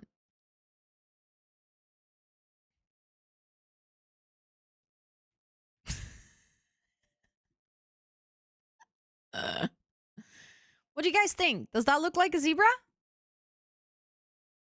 It also kind of looks like a dog, but I mean, maybe I can fix that. Maybe we can go like that.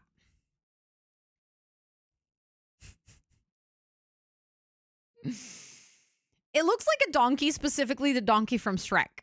I'll take that. It's giving Shrek donkey. To be fair, I feel like I would love to see Marty from Madagascar together with the donkey from Shrek. I feel like those two would cause a lot of mayhem. You can do the classic rearing on the hind legs pose. Sorry, what?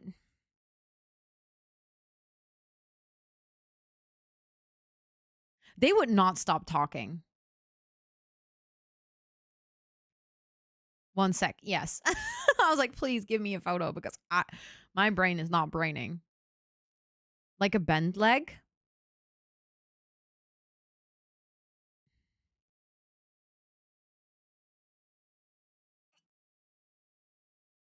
Do you guys feel like we need a little bit more? We can give it a little bit more neck. That is a weird thing to say.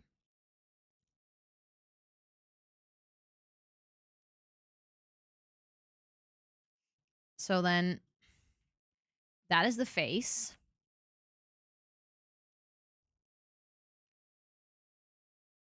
I shouldn't do too much neck though, because then I feel like it would become. Then I think it would become giraffe. Standing up on the back legs. Yeah, there's no way I'm going to do that with a shell challenge. For my own sanity, also. I also feel like the ear should be a little shorter.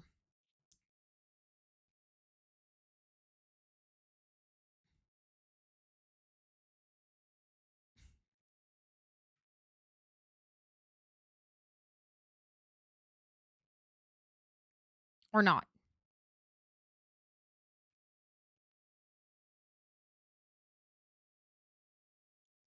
Maybe the back could be more curved, less straight. That's diabolical, though. I mean, I'm here for it. Oh, hold on. Hello? Come on.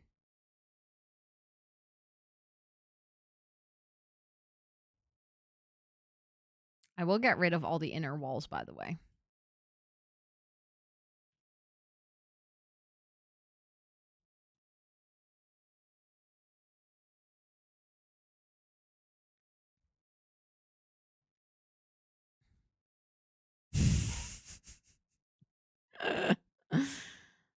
How do we like that? Now it's an arched back.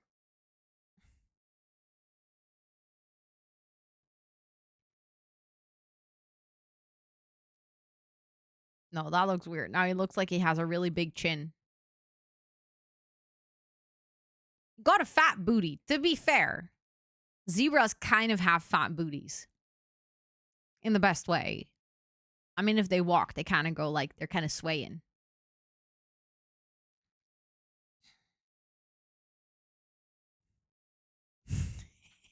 I mean, zebra, donkey, potato. You know what I can do?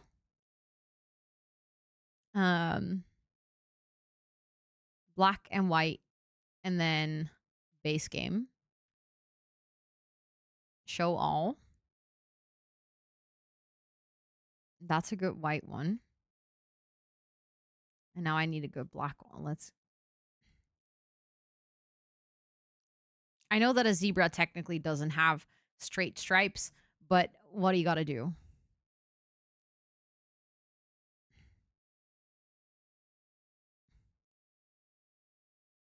What do you got to do? Oh, you know what? I actually think the other white one was better. Base game. White. I'll make very clear that that's a zebra. Don't worry. It's a little bit more crips. Does it look like a zebra now? Is it giving zebra?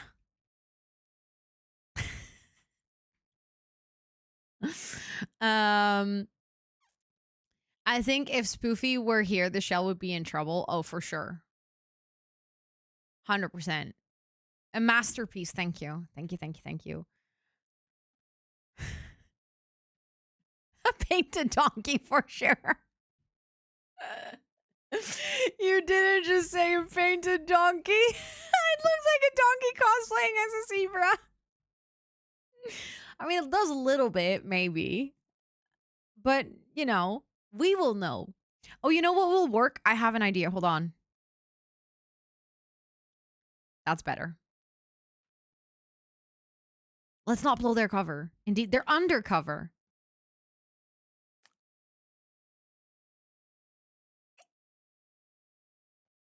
Had a little eye. Oh, we can do that. Like right here. I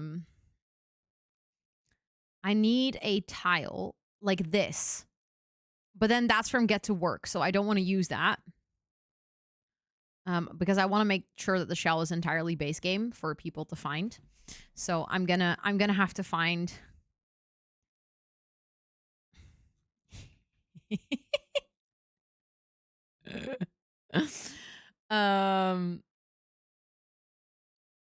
this is an inverted zebra, exactly.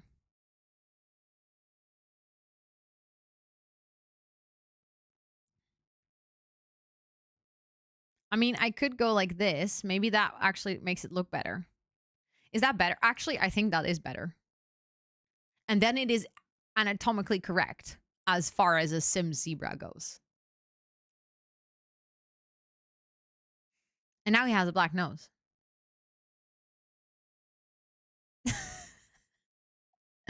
No roofing allowed. No, I want to see people roof this monstrosity. I mean, good luck to you, but I want to see it. Also, yes, you are allowed to add wallpaper and add roofs and stuff, but for the sake of it, I kind of want to just so that when I publish the shell, it's actually going to look good.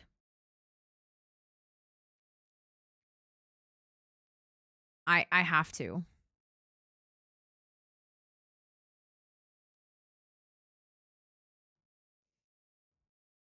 I have to do the walls as well. I'm sorry. um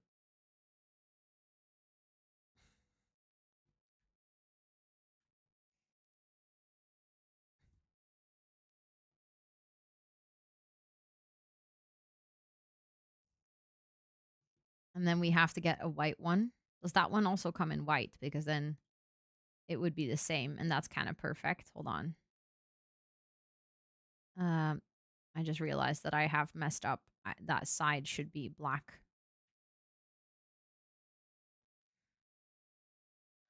Also, hi D, welcome in. It's good to see you. I hope you're doing well.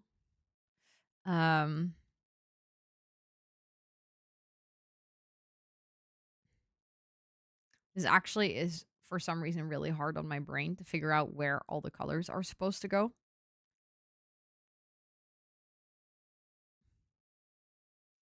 Okay, so then I need the black, because that needs to go here, and here, and here. And all along here. And here, actually. And here. See, now they're looking like a zebra. You cannot argue with the fact that this is a zebra. That's very obvious.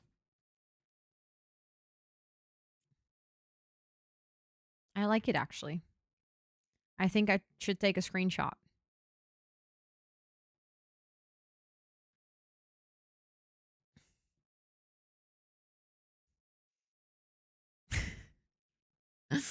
Are zebra tails all black?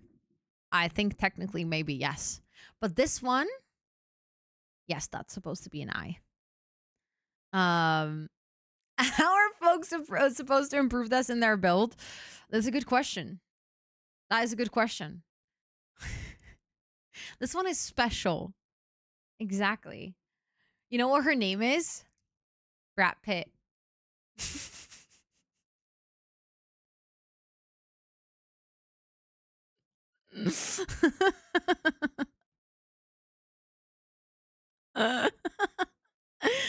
Oh, I was just gonna say, I love that.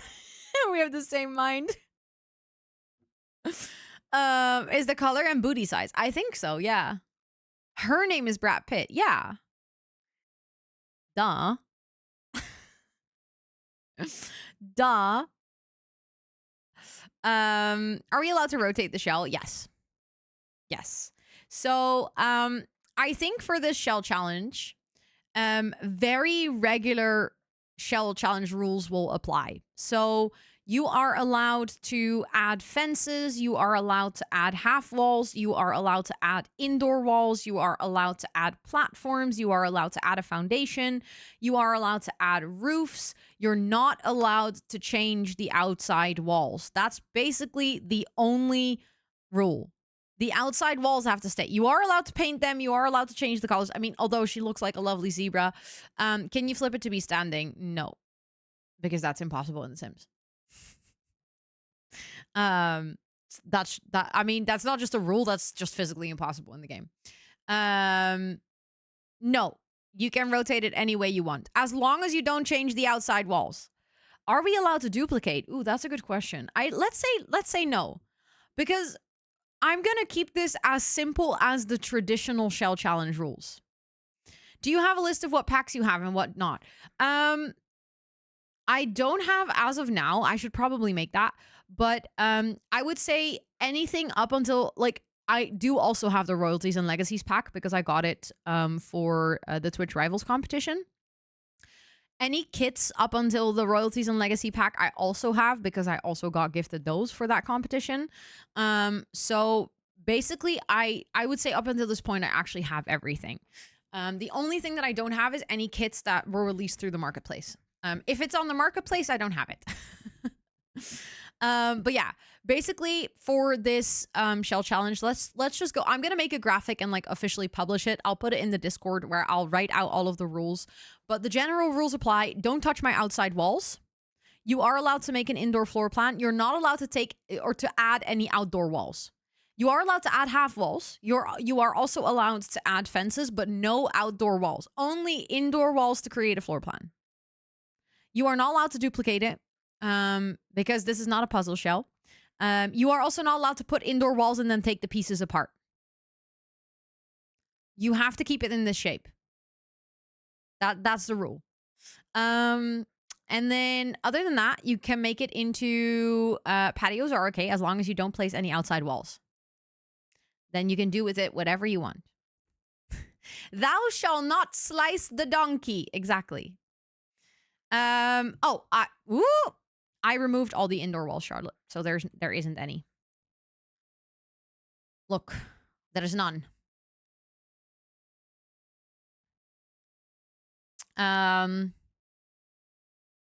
No, you are not, Thomas. Don't take the donkey's tail.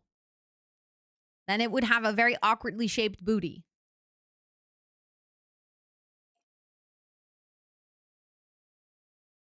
The legs are 1 tile thick. Yes.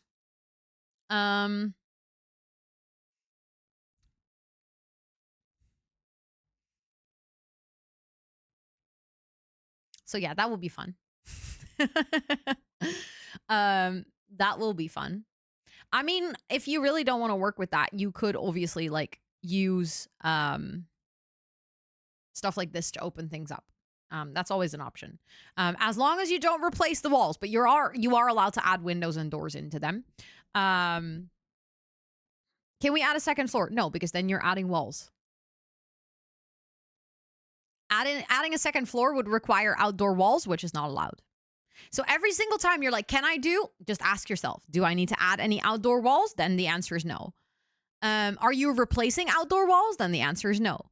Are you demolishing or changing any outdoor walls? Then the answer is no.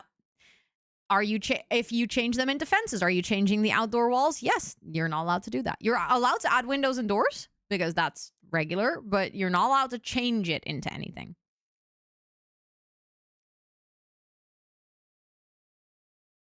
Very basic rule. Just don't touch my walls.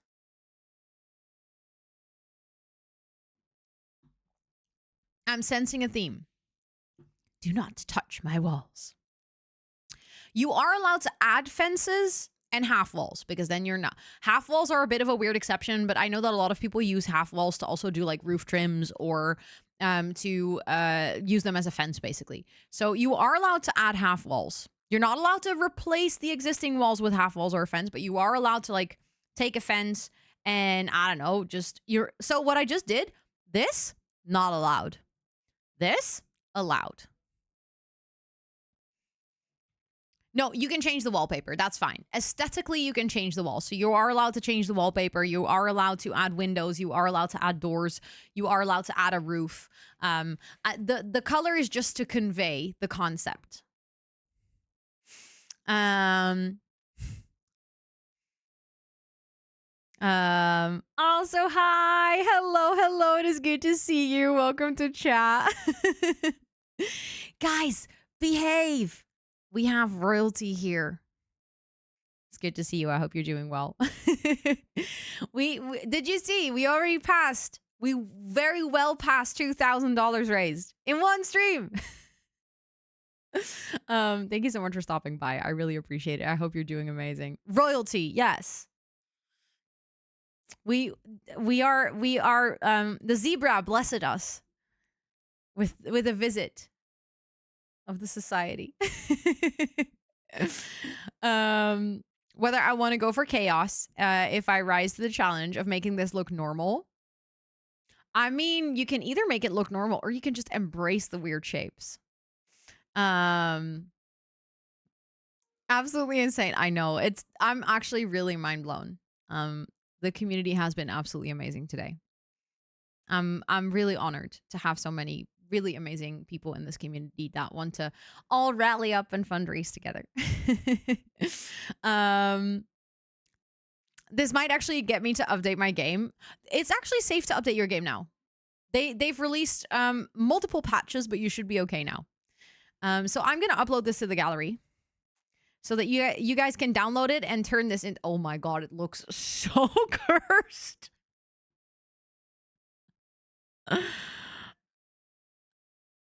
Yes, it is, Thomas. It is.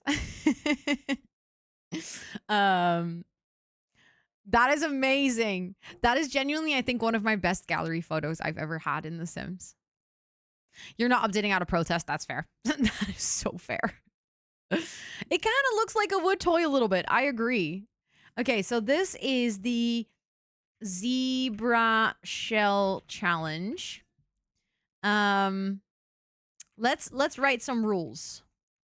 Do not touch my outside walls.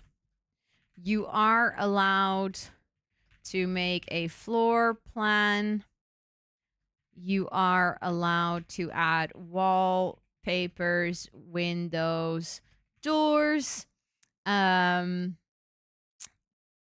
roofs, platforms. Wow, platform. Jeez, Ro, learn how to type. Platforms, foundations, etc. You can add fences and half walls, but do not replace the existing walls. Rule 1 must be named Brat Pit. Can I put my zebra down and flip it in reverse? Yes. You are allowed to rotate it. You can rotate the shell, but not duplicate or add any exterior walls in addition to the existing ones. No CC allowed. All packs are okay. Brad Pitt, we don't know who that is, Hollow. We only know Brat Pitt. Only Brat Pitt, who is going through Brat Summer. All packs are okay. Tool, BBB are also allowed. Deadline. I feel like I can write a longer description than I normally can, by the way. Deadline for this. Let me double check. Thank you for the follow. I appreciate it. Thank you. Thank you. So obviously our fundraiser is all the way until the end of April. I am kind of taking the option to potentially not stream on the 1st of May. It's really going to depend on how tired I am. Then we are very much in the Loftia early access. So I want to make sure that I have the time for that because that ends on May 5th.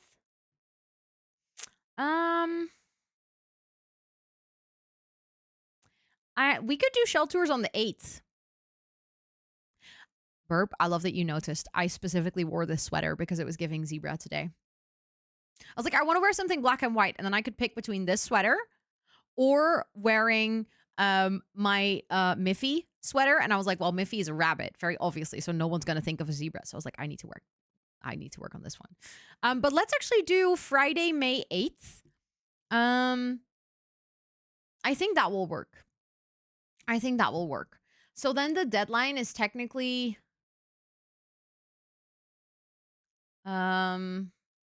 let's do May 7th.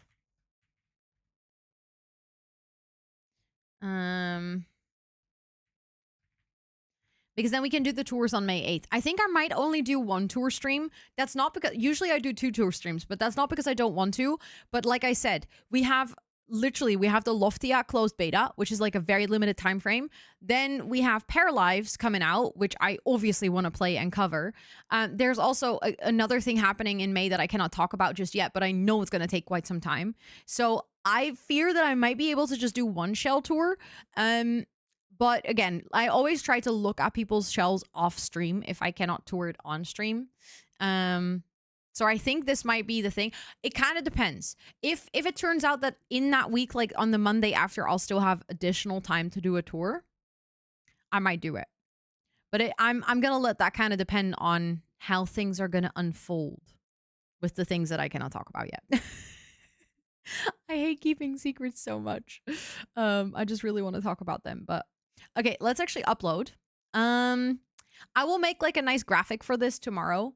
Let me actually add that to my little to-do list so I don't forget. Make shell graphic. With like a photo and all the information, but like also the rules listed a little bit more clearly instead of just in a text, because I think the text is not ideal. Let me put this in my to-do list over here, and then I'll publish that in the Discord tomorrow, and I'll also set up a shell challenge command so that you guys can access that graphic, like that photo, through chat as well.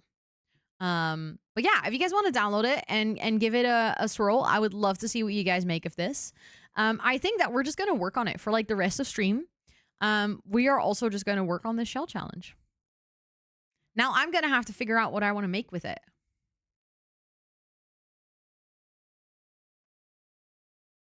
I mean, having built it in this world, I am kind of tempted to turn it into like maybe like a ranch or something. And then I want to get a horse that has zebra stripes. So it's kind of like a zebra farm, but not really, because obviously we don't have zebras in The Sims, but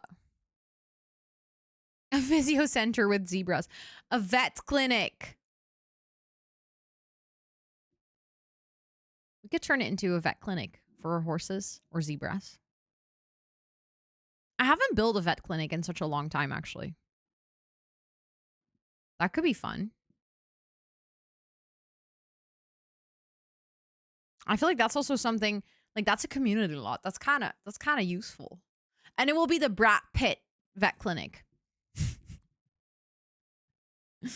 I might actually go for that. I low-key kind of love that idea. I will rotate the shell. Animal refugee. I feel like animal refugee and vet clinic in The Sims is going to result in a very similar look and feel, right? As in, you would be using a very similar setup. And I've already kind of built an animal refugee with one of the shell challenges from my mods.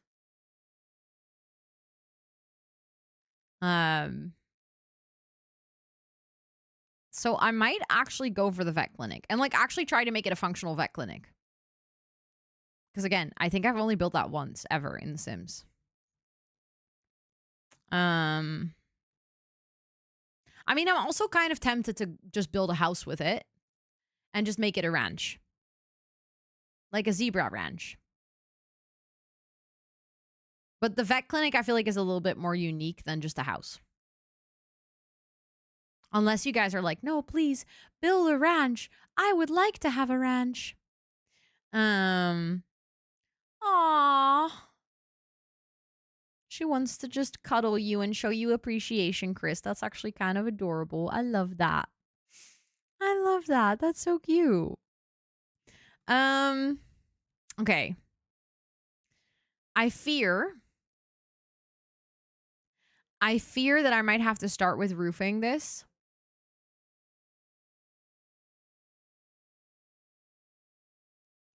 And this is not going to be an easy build to roof.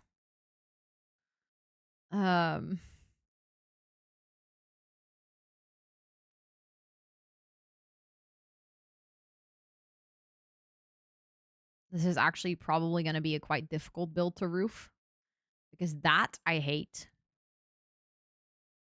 Yeah, I think so too, Jess. I think so too. Thank you for the follow. I appreciate it. You can have vet clinic's house. I think we could try, but I think it might be too small for that.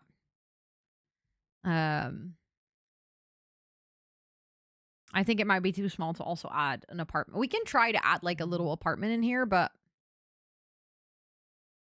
I'm not like super confident that I will be able to make that work space wise. But I definitely like the idea of trying to do that because I know that if you're playing with the vet career, it is actually quite annoying to have to go home all the time.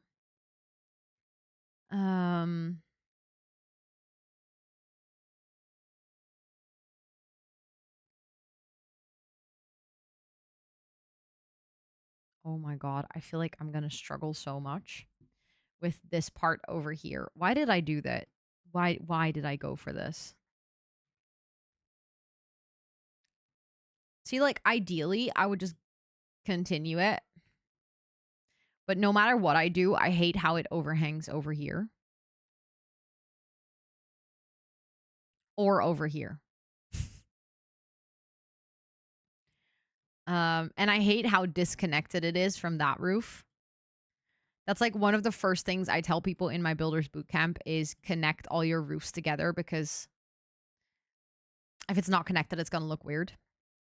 But if as soon as I connect it, it looks weird in this corner.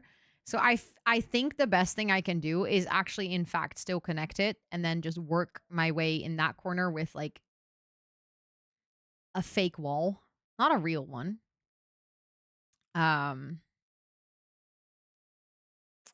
But you know those panels from Eco Living? I think I could work with that here.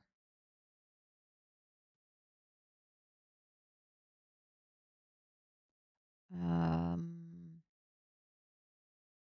Let me see where they are. Also, I just realized I forgot to paint the wall back here. You guys are just gonna have to ignore that when you download the shell.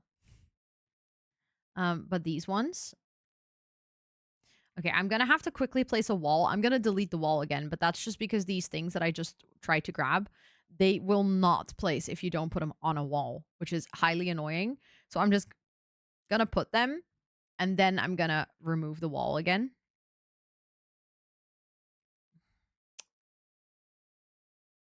Can I? No. Okay. That used to work. Is it? I don't have BB move objects on. That's why. I was like, why do they delete? Now they shouldn't delete. See? I knew that. If we go like this, I think that could work.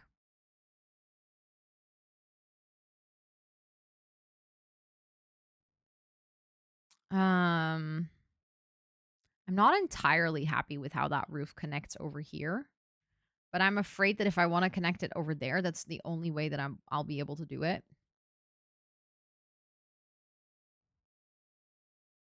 Because I don't want to pull it all the way through. I think that looks weird. I do think that looks somewhat good. I haven't fully decided on whether I like it though. Because we have a similar problem over here. I really created something cursed, huh? I will delete this wall, I promise. I'm just gonna be to place these things again. I do kind of like the details of that though.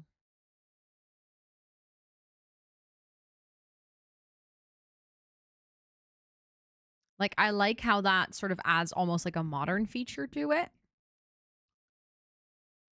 A zebra covered in roofs. Yeah, it kind of does look like that right now, huh? I have to agree. But then the question is, do I just kind of keep this theme going? Because I have a feeling I can make that look good.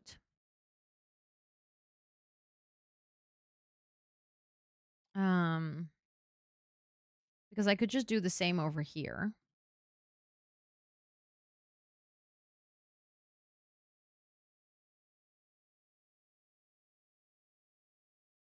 Can we add a gazebo? No, because for that I would have to add outside walls. um, Oopsie, everything's white. Oh no. Come back to a zebra shell challenge? Yeah, do you not like it? What's wrong with that? I don't see the problem.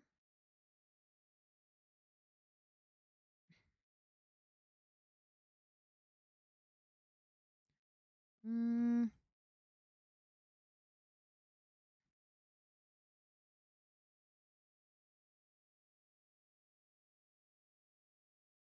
okay, I haven't fully decided what I want to do here just yet. Why did I create a shell challenge with so many diagonals again? Why did I do that to myself? Oh my god, I didn't even see that joke, Thomas. Sorry. I completely missed that. Oopsie. To make us suffer?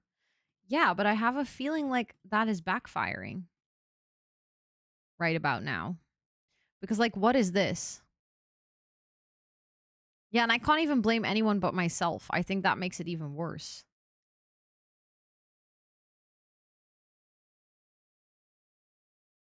Because I hate this. It does help to. Thank you. I'm happy. I'm happy I get to provide you guys that type of comfort, of making myself suffer first.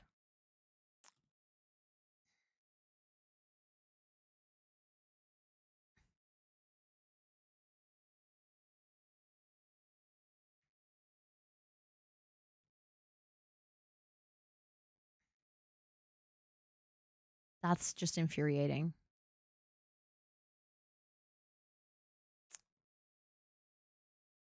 I don't no, Chris. I appreciate you, but this shell is in no way, shape, or form more cursed than what you guys have created.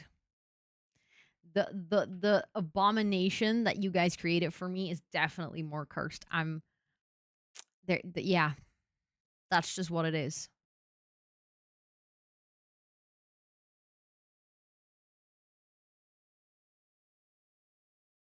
I'm kind of like, what if I genuinely embrace like that weird modern vibe that I have going on? Um. Okay, again, I will remove these. This is just to place those slants. Why does that place? What is happening here? Hold on.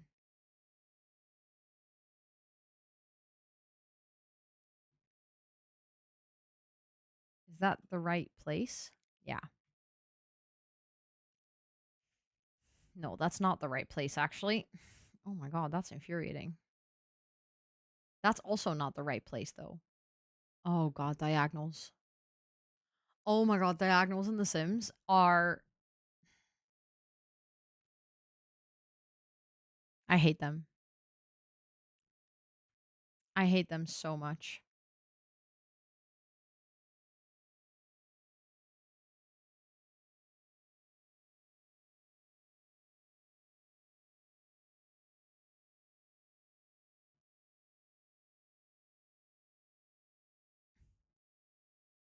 Because what do you mean? That one doesn't line up? Like, why can I line this one up here? Why can I not line that one up here?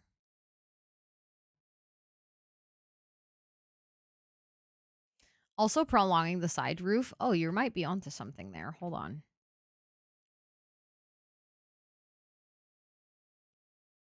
You might be onto something there. I think that could be interesting.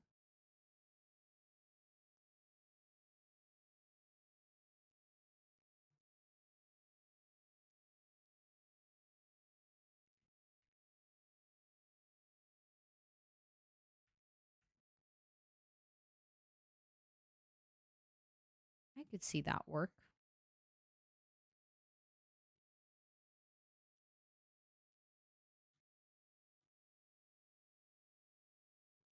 Um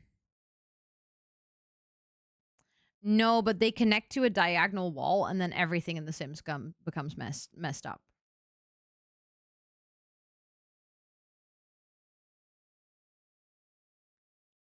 Which I hate. Ooh.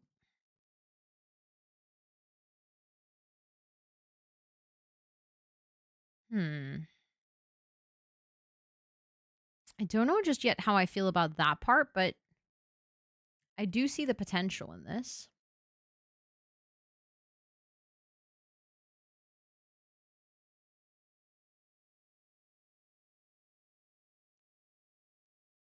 And then that one definitely can just end over there.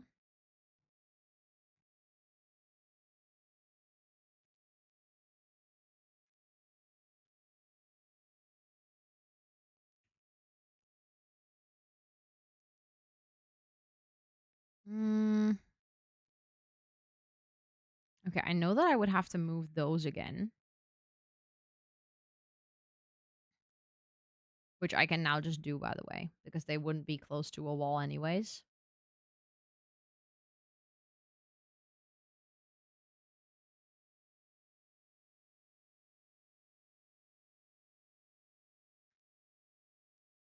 Hold on.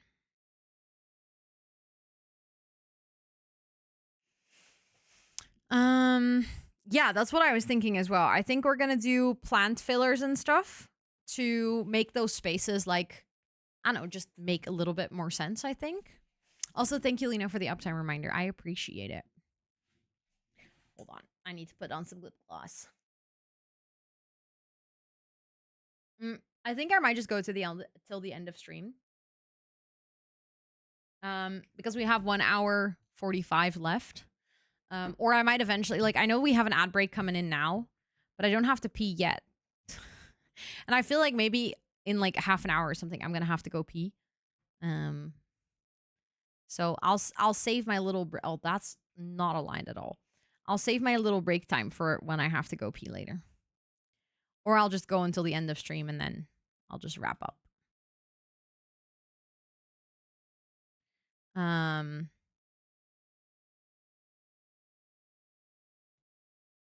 But otherwise, I would like go take a break now, not go pee because I don't have to.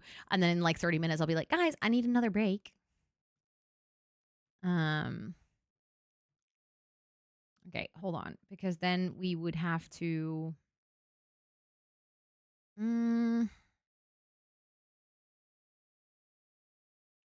actually get like a low fence.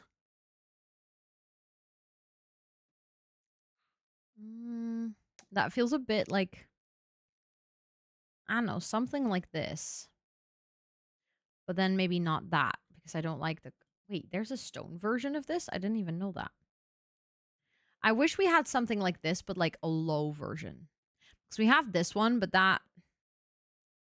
I feel like comes with just like slightly too much detail. I could still use it, I guess.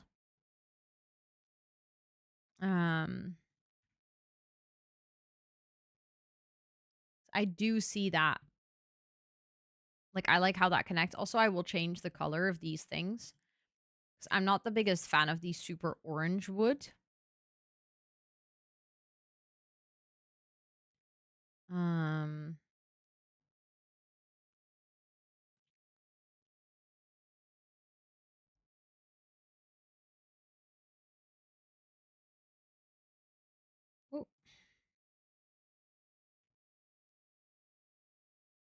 That's what I was planning. I'm going to add plants and stuff over here. I actually really like that, if that would be a planter box, I think. Like, I kind of like that vibe. Like, some of these corners I'm actually going to use as maybe like a separate entrance, or I feel like this, for example, would be such a nice either a backdoor entrance for something, or just like a space for like bin storage or something. But I definitely feel like some of this would work best if it was a planter box. Like, for example, this little bit.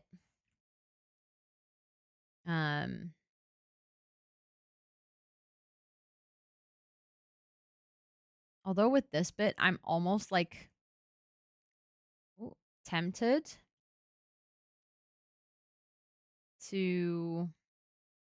Oh, I'm going to have to place a wall to do that because otherwise it's going to continuously snap.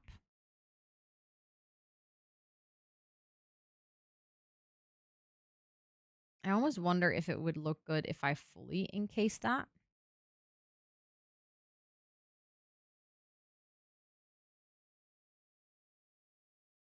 Yeah, this is the one that does have the lights in it. I actually kind of like that. I think that looks kind of nice.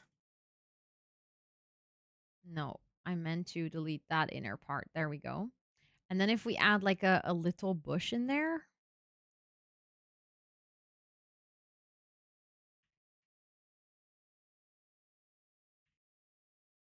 Like, just something very simple.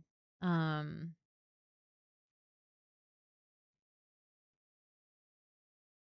then maybe on the inside we can add a window or something. I can see this work.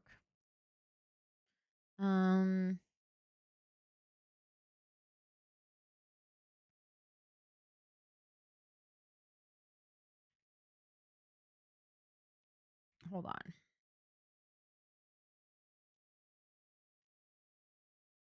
Okay, that definitely needs to be smaller. There we go. That can sort of be the back row. And then we can add here, I think we can fit a bigger one in that corner. And then maybe we can fit a bigger one in this corner too.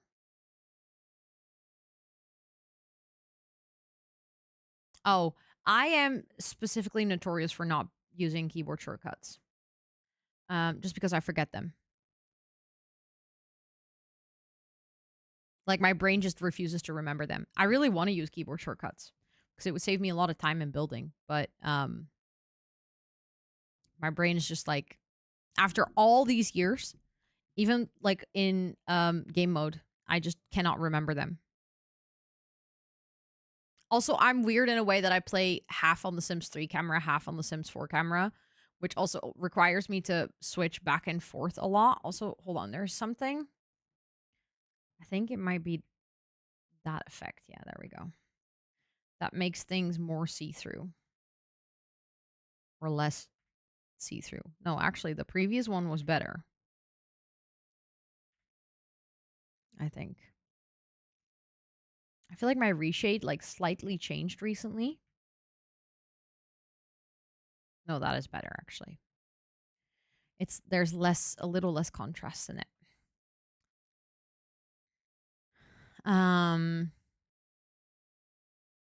Yeah, that's what I don't like about The Sims is the Sims shortcuts to me aren't very intuitive and I cannot change them. I cannot like align them with other games that I play. To be fair, I also struggle in other games a little bit. But I do feel like I struggle less. Well, that's pretty. I want to see the plants that come with the ranch pack. Horses. There we go. I don't really like that flower. Okay, so the stuff from Horse Ranch is not happening. I know, I hate that we cannot change game controls. I also don't understand why. As in, there's a bunch of things in The Sims where I'm like, okay, I can kind of like get behind the reasoning as to why certain things aren't implemented. Doesn't mean that I necessarily like it, but I can get behind it, right? I'm like, okay, I can understand it. With the game controls, I cannot get behind it. I think it is a huge lack of accessibility. Also, I'm just painting everything white. I will change the colors later because this is not looking super great. But yeah, it's like I personally find it completely ridiculous that we cannot change the game controls. Also, I will delete those again. I'm just gonna add these over here as well. But I'm like, it's 2026. Come on. The game control should definitely be changeable. It's just like every other game offers it. Every other game. So at this point, I feel like there's really no excuse. Like when the game came out, maybe then it was like, okay, fair. You know, then it might have been less standard. Still way more standard, but like less standard. Speaking of when games came out, uh, so I remember how I made that video about Factorio, that YouTube video? Like the title of that video is like, this game is 10 years old and I played it in 2026. And someone is like heavily arguing with me in the comments. Like I've given up. I'm not saying anything back at this point because I'm just like, whatever. But they're like, what do you mean? This game is not 10 years old. I'm like, yes, it is. They're like, no, it released in 2020. And I'm like, no, the early access version of this game, which is just publicly accessible, released on February 25th, 2016. A lot of people started playing it on that date. And they were like, no, but it wasn't until this and this and this that the game actually became playable and a lot of people started playing it. I'm like, I'm not saying when the game became popular. I'm saying just when it got released. And they like keep arguing with me.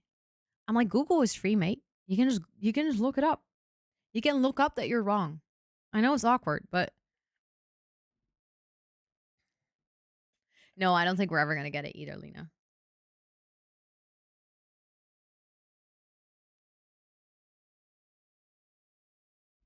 Do you like it, Yule? You want to see it on the gallery? It's really a zebra. I promise. I promise, because I feel like you have to see what it looks like before we. Yeah, it's like, what do you mean?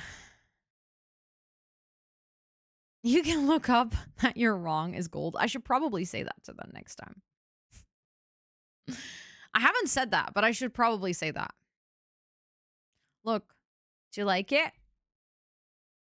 It's a zebra.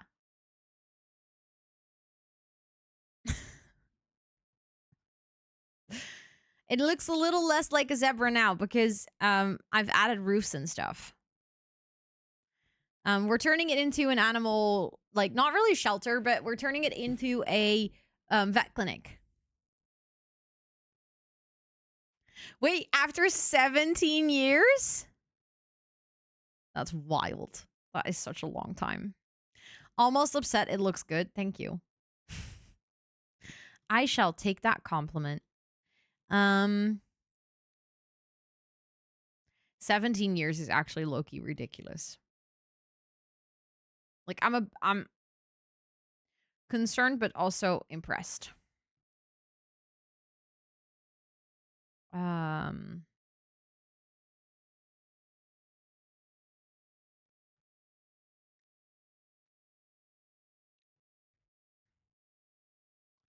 okay, hold on.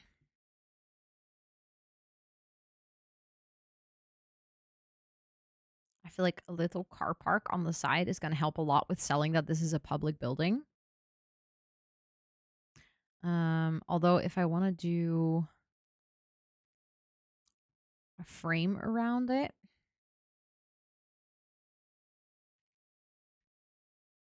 hmm.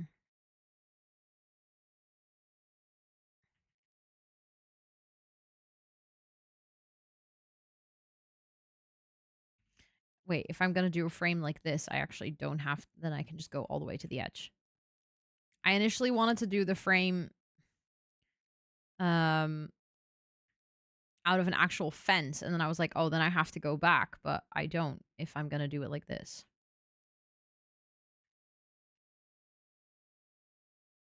Then I don't. I can just go chop chop. Um Congrats to AO3, I guess. No, but that's actually kind of wild.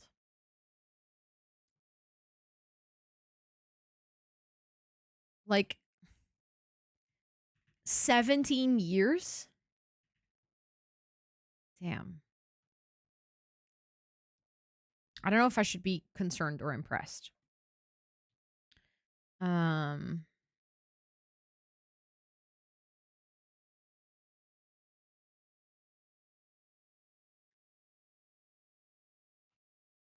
Hold on. Do I like it there, or do I if I move it one, that also feels uneven. Maybe we can go like that.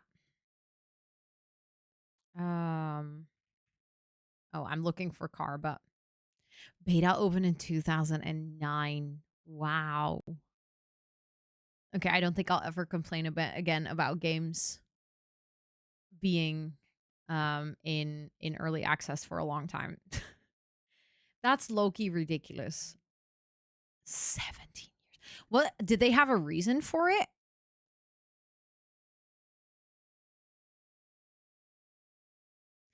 Because that is particularly long. Um okay, this car park is a teeny tiny bit small. Like it works, but it's a little small. I want to see the things from City Living because I want to get that parking meter.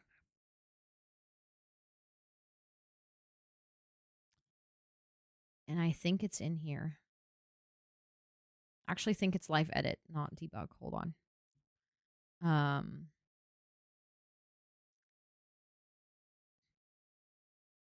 Also, I think I might want to use different cars because this is a ranch. I feel like these cars don't really match here, but I just grabbed those to see if the parking spaces were a little bit reasonable in size. The conclusion is no, they were not. They are a little bit small, but oh, that actually looks nice. I like that. Um, Parking meter. I know it exists. Hi, Lenny. Hello, hello. Hold on.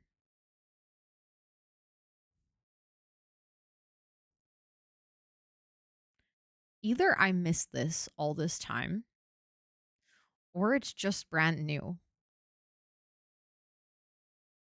But you look particularly pretty in chat today. When did that happen?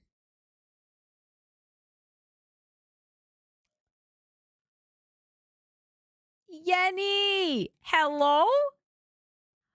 Thank you so much for the 2 years.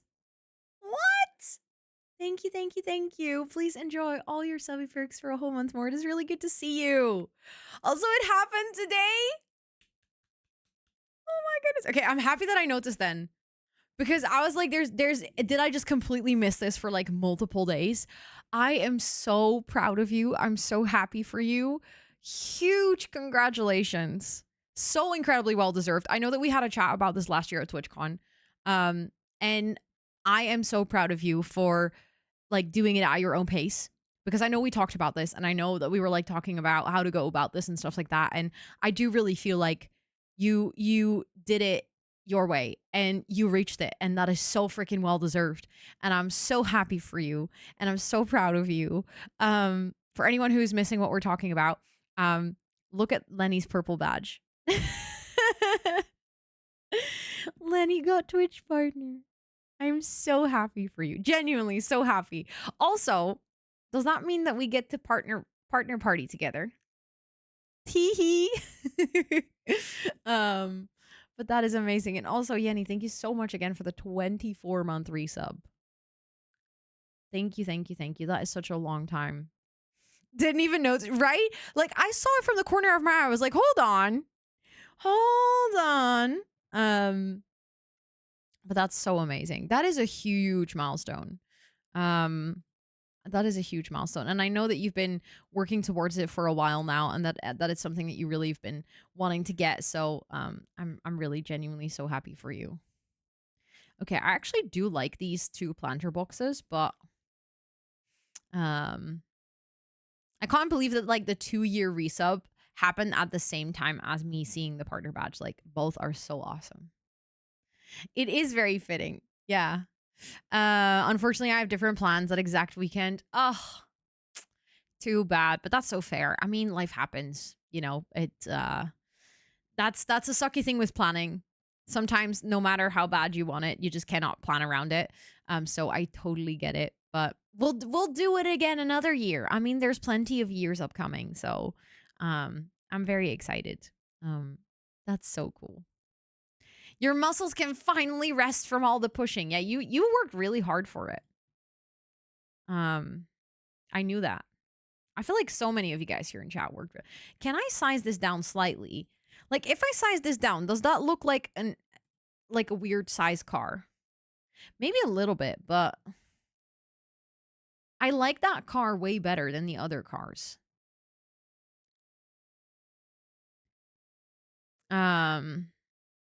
I wish that had like, do we have we have this one from the horse ranch.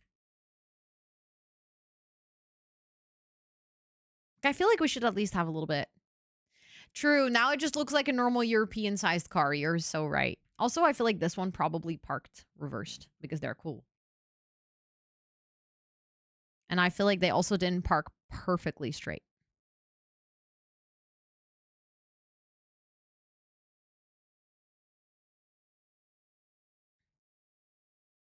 There we go.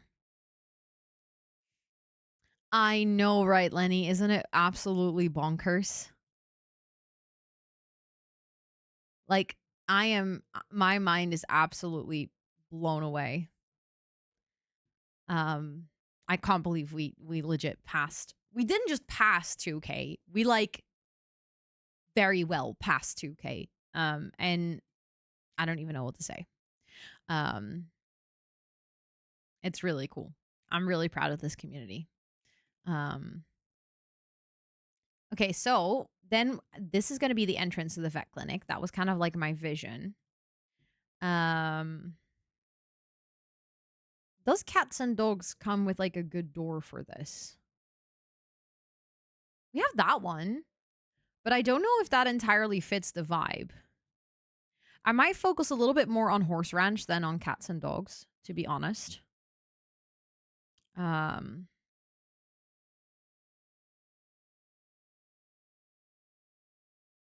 I feel like maybe I should also change the wallpaper because right now it looks super clean and white, and I feel like that's kind of clashing with, I don't know, the actual vibe of this place.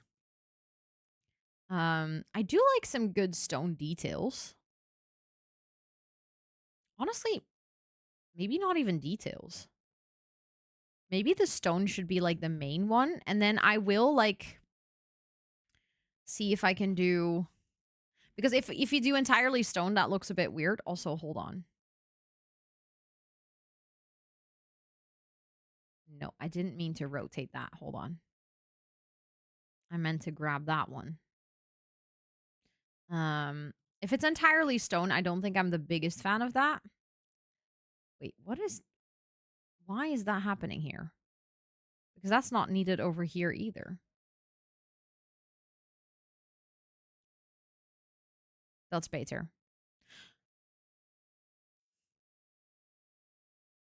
I swear to God, my brain is broken today. I heard Scott talk Dutch downstairs. And my brain just switched languages.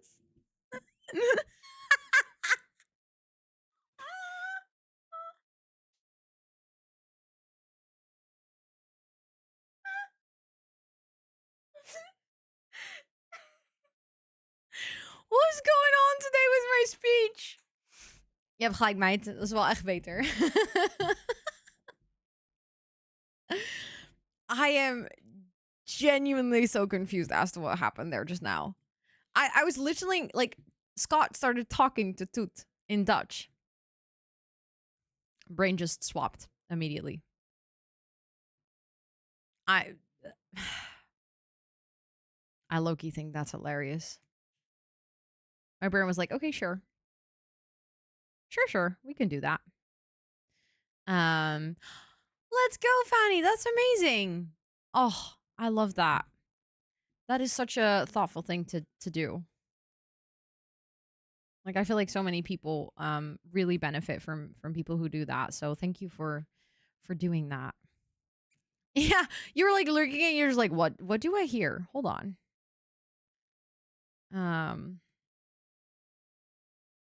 What do I hear just now? Okay, wait, if that goes like that, then I do feel like it would actually make sense if that is wood as well. But that actually makes sense because then that bump out is made of stone. All right, we're Dutch, yeah. You know what happened? You were talking Dutch to Toot downstairs, and I was listening, and then I just out of nowhere said something Dutch on stream. Yeah. Because I listened to you talking to Toot in Dutch just like a second ago.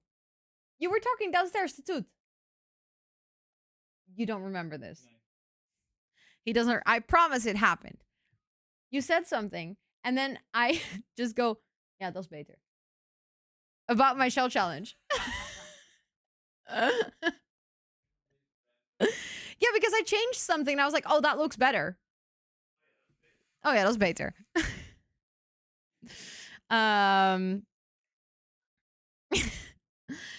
Oh, I know, Mimbim, they are, but I'm happy that they found the problem and that they know what's up now. That's really good, right?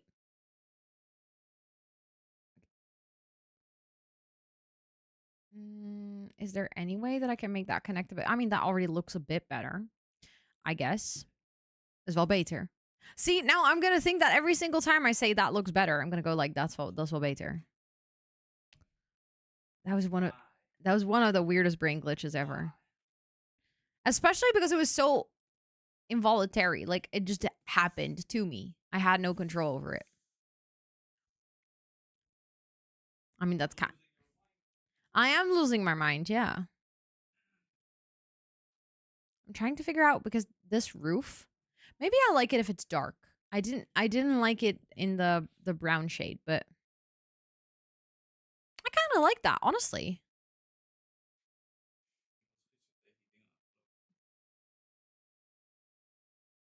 Oh shit. It does actually sound better. I know, Mim Bim, I know. Or at least I knew that you were talking about the actual animal. Hold on. Do I also add one of these? No, I don't. That doesn't look good. The moment I was going to do it, I was like, no, that's actually not going to look better. I just feel like I hate how this connects to the edge of the lot, but there's just nothing we can do because we're literally in the middle of nowhere. So that I think we're just going to have to take that.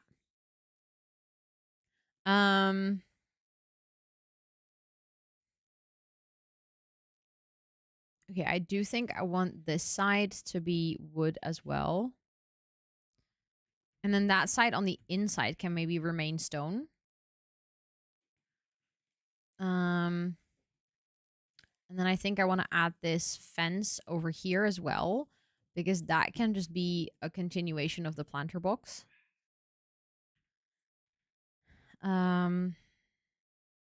That doesn't really work. To one's children? Wait, really? You refer to your children as mice? Yeah, that I'm Scott just got very confused as well. You really do?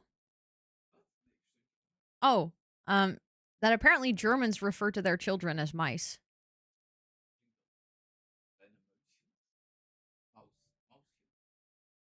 I don't know. I don't speak German. Um, our pets feel like children sometimes. True, but our children generally don't feel like pets. Right? We say mouse sometimes as a nickname. I don't know how much of that you heard, but Scott is turning German.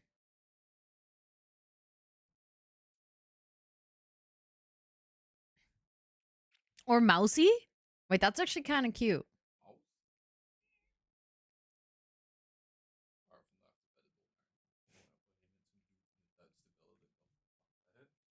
Oh, gezellig.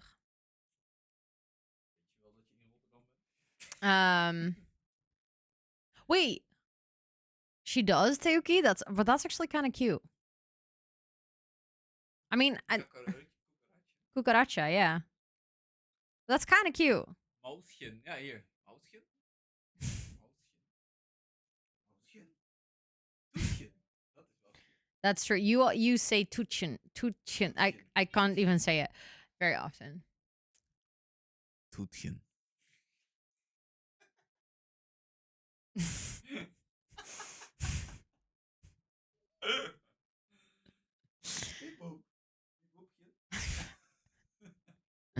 I yeah. Okay. Well, I'm Voor mij is het ook een lange stream, ja. I thought that you were going to come give me a kiss, but okay. You were just going to talk in my mic. Ja, wat had ik dan je mic? No, you should give me a kiss.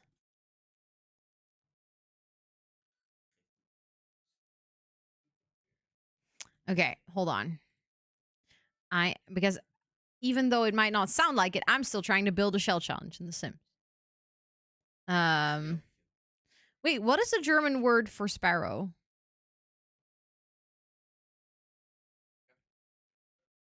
Because I actually don't.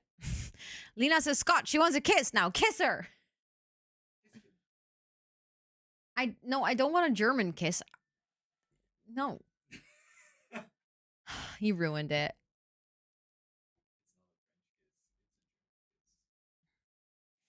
What's a German kiss? Well, he just spoke German to me and then looked like he was flirting, as if it was like very sexy. And no shade to the Germans, but it's not a sexy language.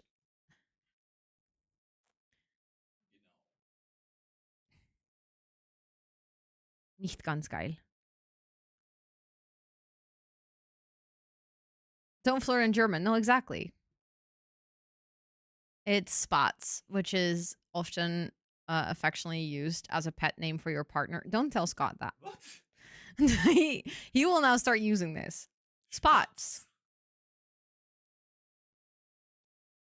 What are common nicknames parents give to their children in the Netherlands? Get out. Get out. Get out. There's no way you just said rolmops.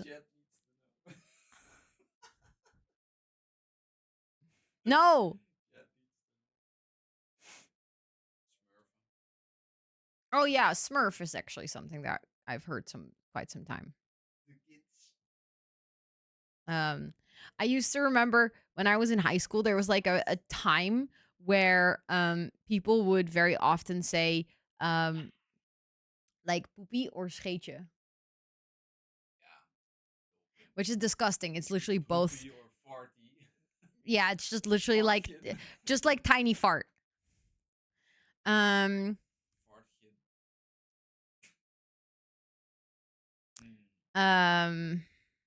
Oh yeah, sprout I've also heard. Dreumes. No, that's literally just the name of a life stage. That's not a nickname. So like peuter.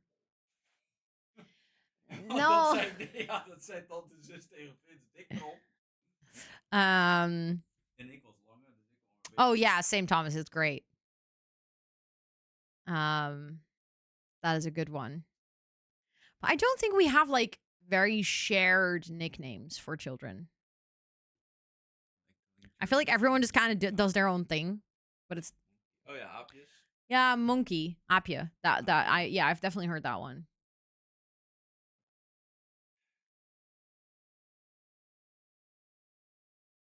Thank you, Mimbim. It is an insult. I know. So, okay, to give you guys the backstory on Romops, there was a while where Scott and I were doing this, like, not really even competition, but like kind of like teasing each other with coming up with the worst pet names for each other. Like, you know, when when we were playing the Ono game the other day and she called her spouse Honeysuckle. Well, that like kind of names for each other. So we were like jokingly giving each other those names. And we tried to make it worse every single time. And then he once comes home and he's like, "Hello, Romops." For anyone who doesn't know what Romops is, it is quite literally, oh God, not you rating into me explaining the worst of the worst things. Wicked, thank you so much for the raid. I appreciate it. How was your stream? Thank you so much for coming over. How was Palia? I hope you had a great time. Chaotic K, welcome in. Wicked, of course, welcome in. I was just about to explain my partner's worst nickname for me. So you guys came in at the perfect time. We are also fundraising. I'm turning a zebra shell into something that looks remotely normal. Putting the fun in fun. He is literally having the time of his life in the background. He is so happy with this story. He's so proud of it. But Wicked, I hope you had a lovely stream. Palea is always wonderful. That is true. I do like myself some good Palea. If you need to go raid and run, raid and rest, please make sure to do so. Anyone from my side, please make sure to go check Wicked out right now. Absolutely wonderful, wonderful streamer. And yeah, I'm Rosanna or Ro, also known as Romops.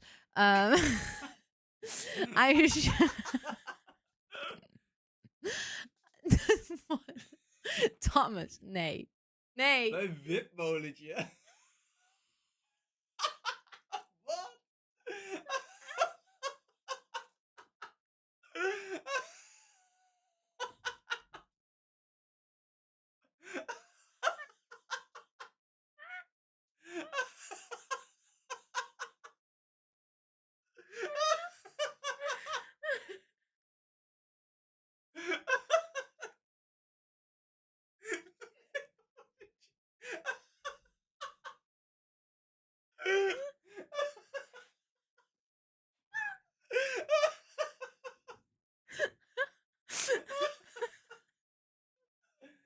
Oké, ja, dat wordt dus een nieuwe. Thomas just gave him the worst possible ammunition ever.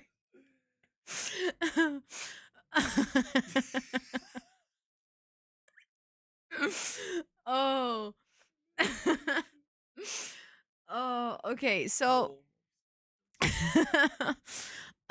yeah, I think Romops has officially been outsmarted Ja. by what the fuck is what even is you wouldn't expect it. Wait, what did you just say? You wouldn't expect it, but whip molens, really difficult to say, are quite easy to control. Ja, dingen, wat nou van die, je hebt zaagmolens. Je hebt zaagmolens en je hebt wipmolens, ja. Nee, dat is echt zo'n molen. Die kan dan zo, dat is zo'n type molen. Kan je opzoeken. If I ever need to know anything about mills, I never need to look it up. I can just ask Thomas. That's not a joke. I mean that. Like, if there's anyone who'll know it, it's him. Een keer Oh my god. My parents have really long nicknames for when they are annoyed with each other. That's genius. What's your nickname? Nothing. No. So, okay, so the nickname that won 2 years ago, which he never actually uses because it's disgusting, is Rolmops. And you know what that means? It's literally like, um, what is it? Yeah, herring. Herring? But But not fresh herring. it's like fermented herring. No, it's not fermented. Yeah, but it smells like it. Pickled herring. Pickled herring in a jar. Rolled up pickled. Rolled up pickled herring in a jar. Rolled up pickled herring in a jar. Yeah, that's what he called me. No, it's not like zuurstof middle. No, it's not the same. But Gross. Oh, uh, herring is wel lekker. Rolmops weet ik niet. Ik heb nog nooit wel Excuse you. People. um Oh, apparently it is pickled herring rolled around the pickle. Nee, dat doet niet per se. I don't know. Pikkel hoeft er niet bij. Oh, okay. I don't know. I've never had it.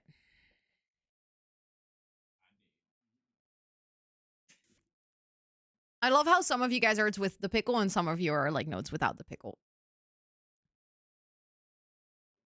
My little shit diaper. Oh my god, that's amazing.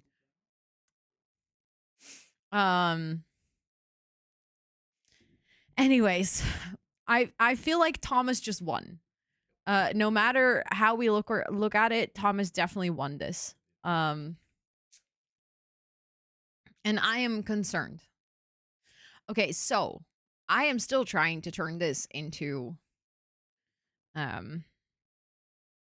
somewhat of a good-looking shell challenge.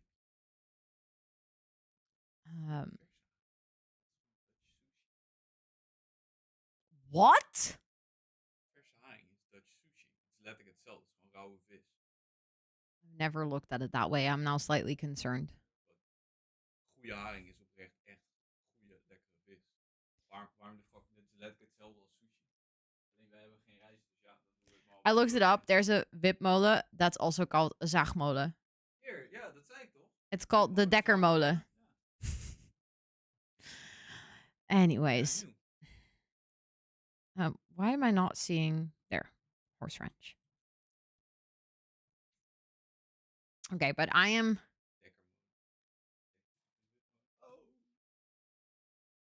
Oh my god. Ik kon alleen maar vragen of je een stukje chocolade wilde, maar dat escaleerde. Jeez. Ja, lekker. Goed idee.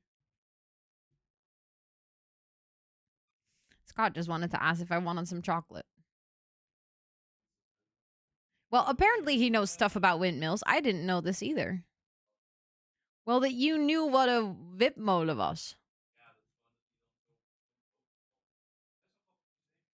But why do you know this?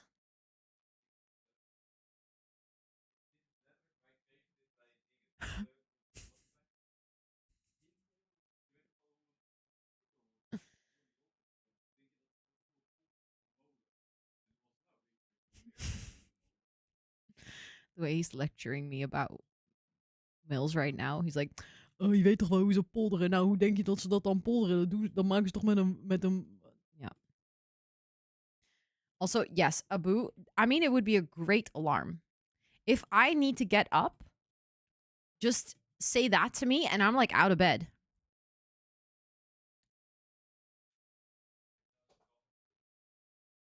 Also, Marika, please keep the chat in English because that's the common language we use here. I speak Dutch, but my mods don't. But I'm not gonna make my stream any longer. I'm live for 12 hours today. I think that's plenty. Thanks.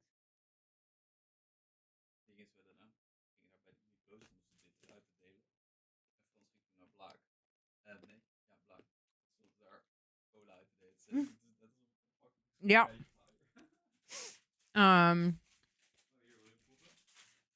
Nee. I I just took a bite of chocolate. I don't want to have crisps and chocolate at the same time. That's disgusting. But you can have it. It's fine.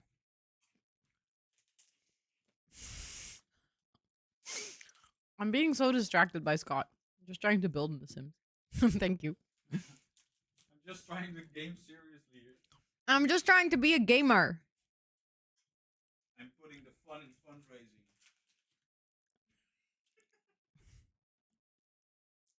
I don't even know what to say. I don't even know what to say. Okay, okay, but no, what I want to see the flavor. Patatas fritas. I don't know if that's good with chocolate. Also, it's Patatas frieten. Ja, wat maakt het nou uit? Het gaat toch om, je hebt iets zouts bij je chocolade. okay. Scott thinks I should eat it at the same time as well. Like grapes and cheese. Mm-hmm.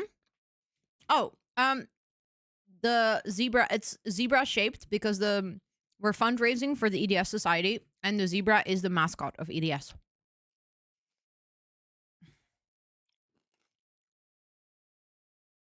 This is my first stream ever watching. I'm so invested. You are now forever on Twitch. You just discovered the joy of Twitch. But I'm happy that I get to keep you company on your afternoon. That's amazing. Okay, let's see. Because I wanted to do something and I keep losing my train of thought. Which is it this one? Okay, so that should work. Because I did that earlier and then it kind of glitched out. Okay, now it works. There we go. No, EDS, as in Ehlers-Danlos syndrome. It's also written at the top of the screen if you want to read it. Stop being funny. I've been trying to cook dinner for the past hour. Sorry, Abu, no dinner for you. Too bad. No, you're all good. You're all good. Don't worry. I just said it mostly because if I say it, it can be hard to hear how to exactly write it. But then you can see how it's spelled. Okay, let's see. I am gonna find the horse ranch stuff for outside. Thank you for the follow. I appreciate it.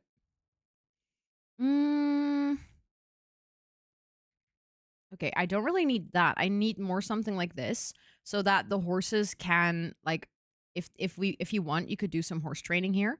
Actually, it's kind of satisfying that I was gonna say it's satisfying that that perfectly fits, and then I realized that it actually doesn't perfectly fit, which is a little infuriating. We could just go like this, and then it works. You've been trying to lurk and draw stuff for your thesis, but not done so successfully. I'm sorry for being such a distraction. Not really, but like a little bit, you know? Oh my God, no. And please never tell him about the Brad Pitt incident, okay? Never ever tell him about the Brad. He can never know. He's never gonna let that go if he finds out.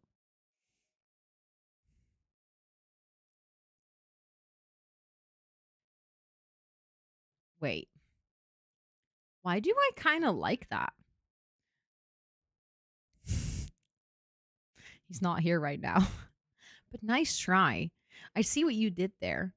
Thank you so much for the bits. Does anyone have Scott's number?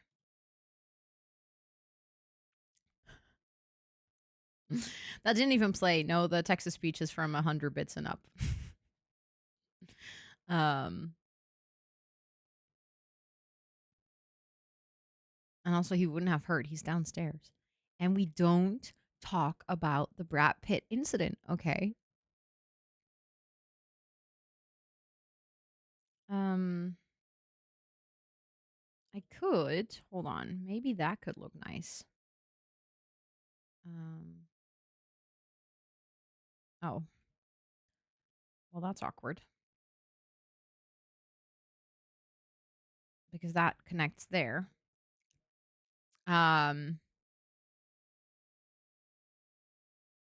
See, now that would even like that would suggest that I have any that I was trying to be correct if I do the DT.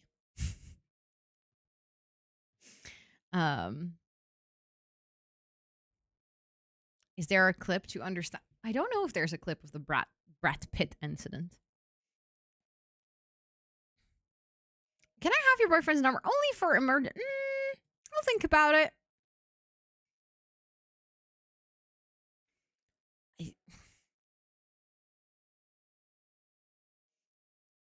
You are no imagine DMing him on LinkedIn for this.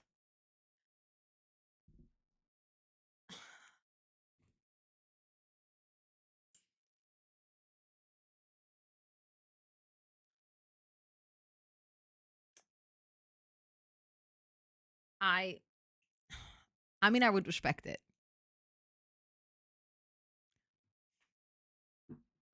I would respect it, if you did. Because that is dedication to the bit. But also really LinkedIn. How did you even think of that? It is an emergency. Also, I should probably save. All this time I've been building, I've not saved.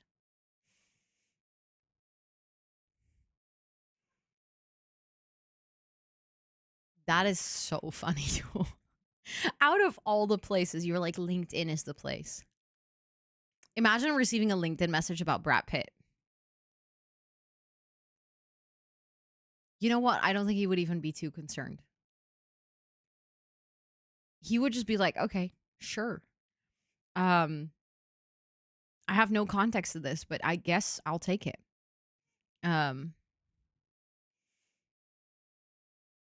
I mean, he is a little bit of a chaos gremlin. Do you remember the days where Scott didn't want to be on stream because he was shy? Yeah, those days are no longer among us, are they? He discovered being on stream. He still doesn't have a Twitch account though. So, you know. Also, I'm really quickly going to add walls here. I will delete them again, but the dark days, I know.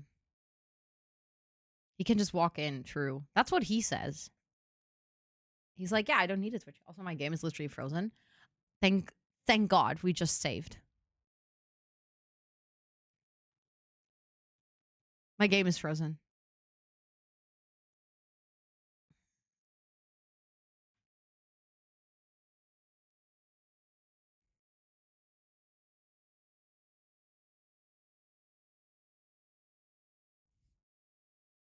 Just nothing works.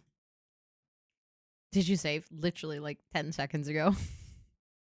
Because I said, oh my God, I haven't saved all this time. And then I saved. And then I went back to here. And now the game is completely frozen. January 8th. Nice.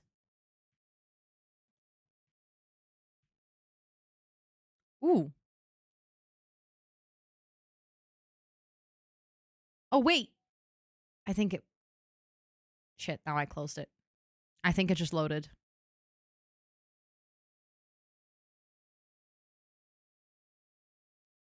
And now I just closed it. Oh, no. Also, I'm going to have to restart my recording.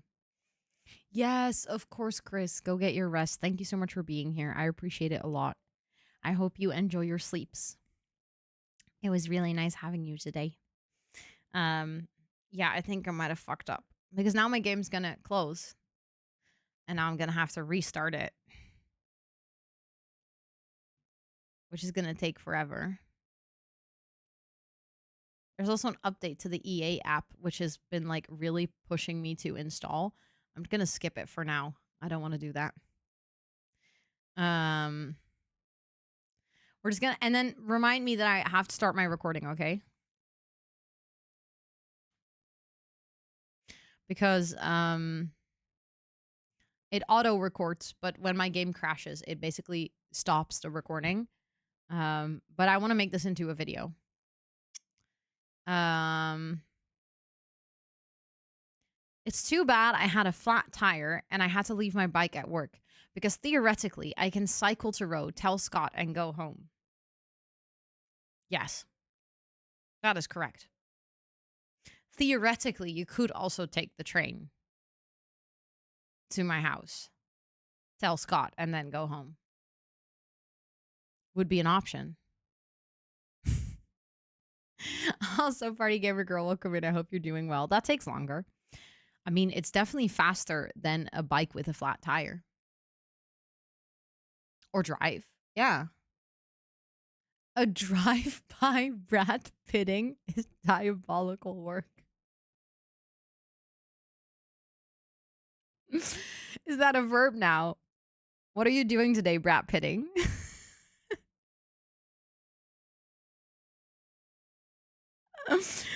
Oh my god. That is so funny.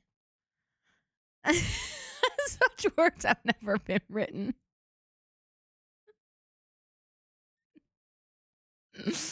Uh,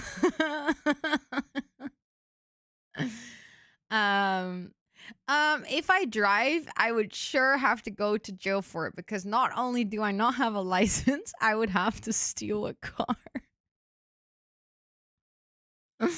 Also, look, I don't think we've ever seen the loading screen in nighttime because I don't think I've ever gone back to my main menu at the end of stream. But look how pretty it is at nighttime. For anyone who doesn't know, this loading screen changes based on daytime. So like the lighting has like I think 4 or 5 different moments in the day where it will hit it differently. And this is the nighttime one. I rarely see this one because usually when it's nighttime, we already wrap up stream instead of start the stream. But I think it's so pretty. I think the old version does this as well because I've had this for basically since I've had the main menu. Okay, let's actually start my recording. Hold on. Record. Sometimes it tells me this. It says that Opera is preventing me from desktop capture. What do you mean? Like, it doesn't always do that.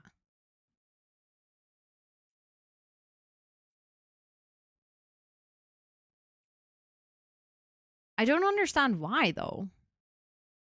Like, I kind of don't want to close my browser because all my stuff is in my browser.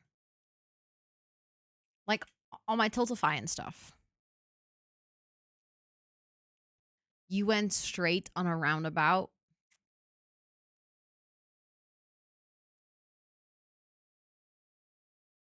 See, that's the thing from comic books, Abu. That's not a thing people do in real life. It was just a little bumpy.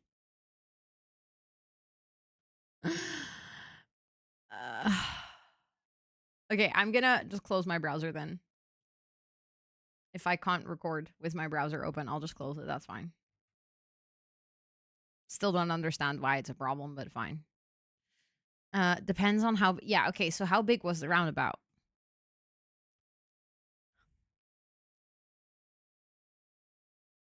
Scared the shit out of your instructor. That's so funny. I really wish I could have been a fly on the wall of the car. Because that sounds dangerous but hilarious. 4 exits. I mean, that doesn't sound too bad. Exactly, risky even for a fly. Yes, of course, of course. Go on the walk. Exactly. Who needs to go around when you can go straight through? It's just more efficient. Okay, we're back. What I wanted to do was actually temporarily place a wall. Or actually a full room so that I would get a ceiling. Because I want to make like a little shed. Because obviously I'm not actually allowed to add any additional buildings. But I can create sort of like this illusion of a shed back here so that we have a spot for the zebras.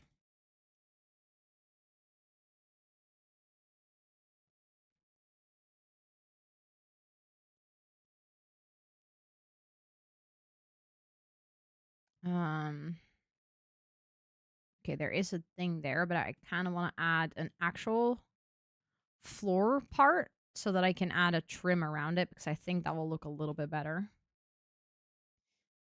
Yeah, that one will be nice, I think. There we go. And I'll just use the stony bit. And then we can use the same roof trim. Or the same roof texture, I think. But then change that. There we go. It was more that I was using gamer sensitivity on a steering wheel of a Volkswagen Lupo. You had to use more force. Oh, did it not have like assisted steering?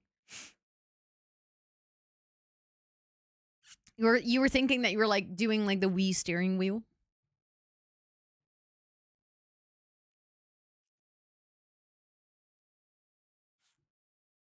Also, I'm not gonna that's what she said you, but that's what she said.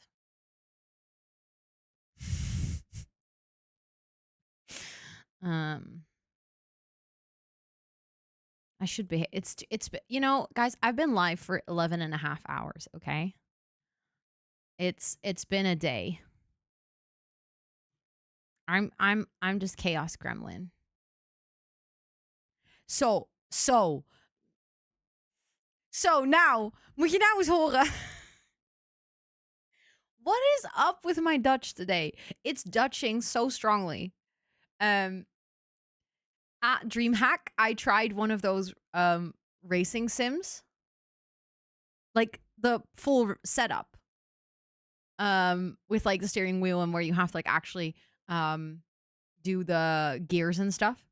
That was actually really difficult.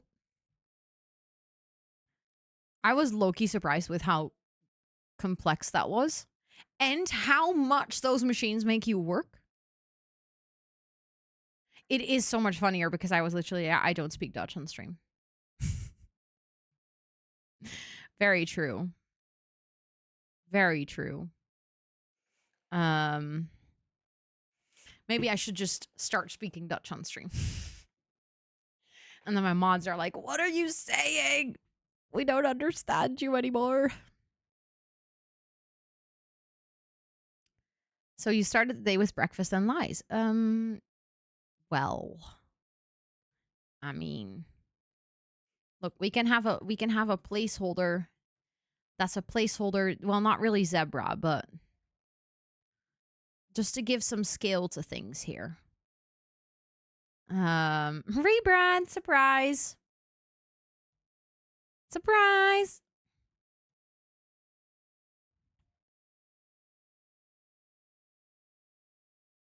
Wait, that's actually kind of a cool item.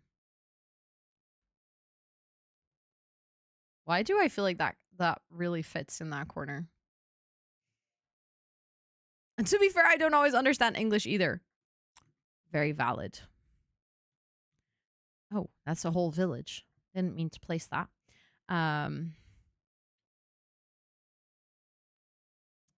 I was actually looking for like the water thing for the horses.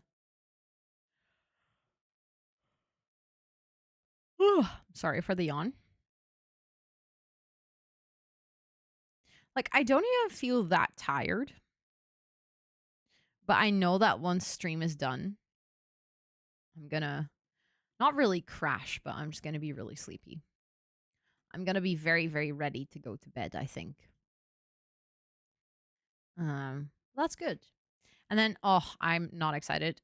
Tomorrow morning, I have Pilates, which is good for me. Like, it's good for my body to build, like, muscle strength. So I need to go, but also, I do get to hang out with my best friends, though, so that's fun. We get to go for breakfast after. So I'm just trying to think of that and just trying to not focus on the fact that I first have to do a workout. All of a sudden, help. Good luck, you. Good luck. For a moment, I forgot your live for 12 hours today and was surprised to see you're still on. Still here. Wouldn't be surprised.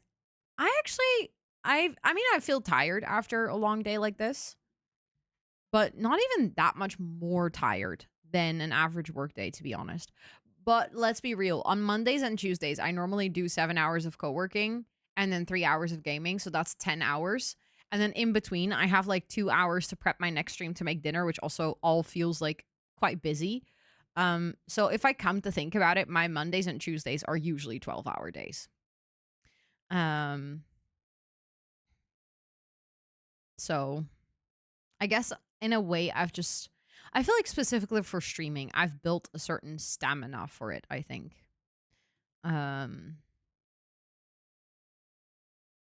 Also hold on because I'm seeing all the debug from all the packs, but I don't need to see all the packs. I just want to see Horse Ranch. But I remember after my very first stream, oh my god, that was 3 hours and I was so tired. Like couldn't think straight. I was like how do people do such long streams? But I feel like there's a lot of things that when you do your first stream take a lot of energy that you eventually just don't take as much energy anymore over time. Like the first time I did a stream, I was so like mentally I was so busy with all the tech stuff, which I just definitely feel like once you've done a bunch of streams, that just feels way more like I don't know, doing that on autopilot. First three, yeah. I said to myself I'm gonna go for 3 hours because that feels like a legitimate stream. And then after like exactly on the dot, I was like, oh my god, I made the 3 hour mark. I get to stop. So yeah. Oh, oopsie. That's not what I wanted to do. That's what I wanted to do. There we go. I did not have mods, no. I got my first moderator. Wait, my first stream was on July 14th, and I think I gave Sweetie his mod sword after Halloween because he was helping a friend of mine who was doing a Halloween stream. She was doing a 12-hour stream at the time, and she needed extra mods, so she asked Sweetie if he wanted to mod, and then I saw that he got that sword over there, and then I messaged him, and I was like, that sword looks really good. At the time, he was still called Swedish Dev. Long time ago. But that was a Halloween stream, so I guess I think my first mod was like November 2nd or something like that. So I did my first, I started streaming in July, did my very first stream on July 14th. Then I just didn't stream for like 2.5 weeks, I think. Cause I was like, oh my God, that was so overwhelming. I don't know if I can do that again. And then at one night I was home alone and I had a glass of wine and I was like, why not? And then I had another stream. And then that second time, it was already so much more fun and I felt so much more comfortable. And I was very lucky that I did have chatters on both my first and my second stream. So I immediately felt, I don't know, like really excited for a third stream. So then I basically made a schedule from August onward for 3 gaming streams a week. And 5 years later, and I still have those. So yeah. It's been a wild ride, actually. I made this whole shed. I could have just grabbed that one. I didn't have to make it myself, but okay. But yeah. And then basically from August onwards, I got affiliate, I think, after a month of streaming, like beginning of September. And then yeah, from that point onward, I just kept streaming. I really liked it. And then I was going to do my very first subathon on my birthday. Then I got really nervous and then I got sick because of the nerves. And I've come to realize that streams with a timer, like I can do long streams. That's fine. It's not the length of the stream. It's more so the pressure of other people need to do something to get this timer up. And therefore, I like basically for the entire stream, I will not be sure how long the stream's gonna be. And that uncertainty just sat so like badly with me. Like I couldn't deal with it. So I got sick. I literally got sick from being nervous. So then I never did that again. um yeah, exactly. I prefer to have the control on how long I stream. Um and I feel like now like looking back, I'm realizing that I think that's actually a really good thing to do.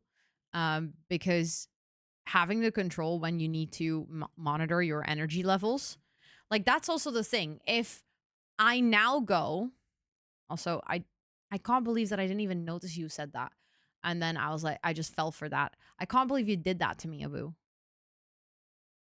Dirty. Dirty.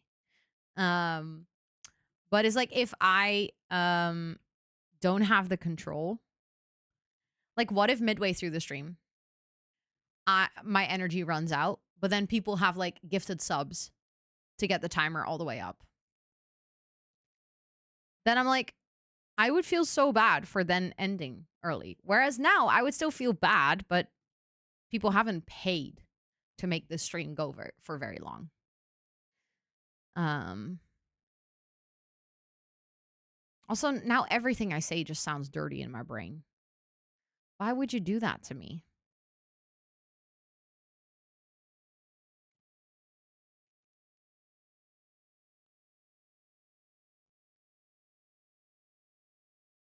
Also, I'm just trying to add like, you know, some shading where the zebras have trampled the grass. Yeah, so the thing I do like the when we do the Pomodorathons, those are the only ones that I actually feel comfortable doing because I don't have to entertain and talk all the time. So then I can actually do energy preservation way more consciously throughout the stream.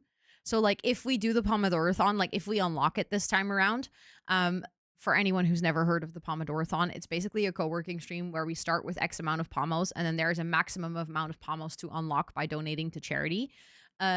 Those I feel relatively comfortable doing because when we're doing a co-working stream, like during a pomo, I could literally just walk away for a little bit, stand up, stretch, get myself something to drink. I don't have to talk for all that time. So it's way easier for me to like monitor my spoons and like make sure that I don't cross my own boundaries and stuff like that. Whereas when I'm doing a gaming stream and I have to talk all the time, that is definitely not as easy. Um I've gotten better with that over the years as well.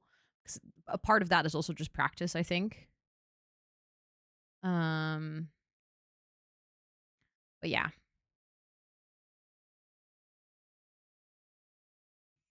Okay. Is that clipping in that little hallway? Not really. Okay, so that's good. Um, I'm just trying to add some greenery to these areas. And then I would really like to use the wild grass that actually comes with this pack. Um, so I think it actually looks pretty nice. And that also spreads. Um, so there's like a gameplay mechanic that is tied to the grass. Or is it not this one? Wait. It might not be this one. I just realized. I think it's the other item.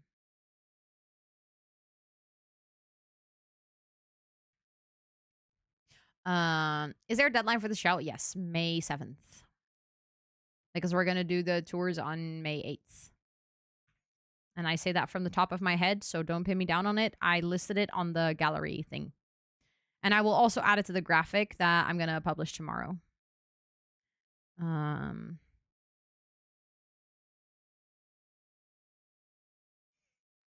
mm, yeah, I was like, you know what? It makes sense to have it just open for the entire month. It's not a huge shell challenge, so I think that should give people enough time to work on it.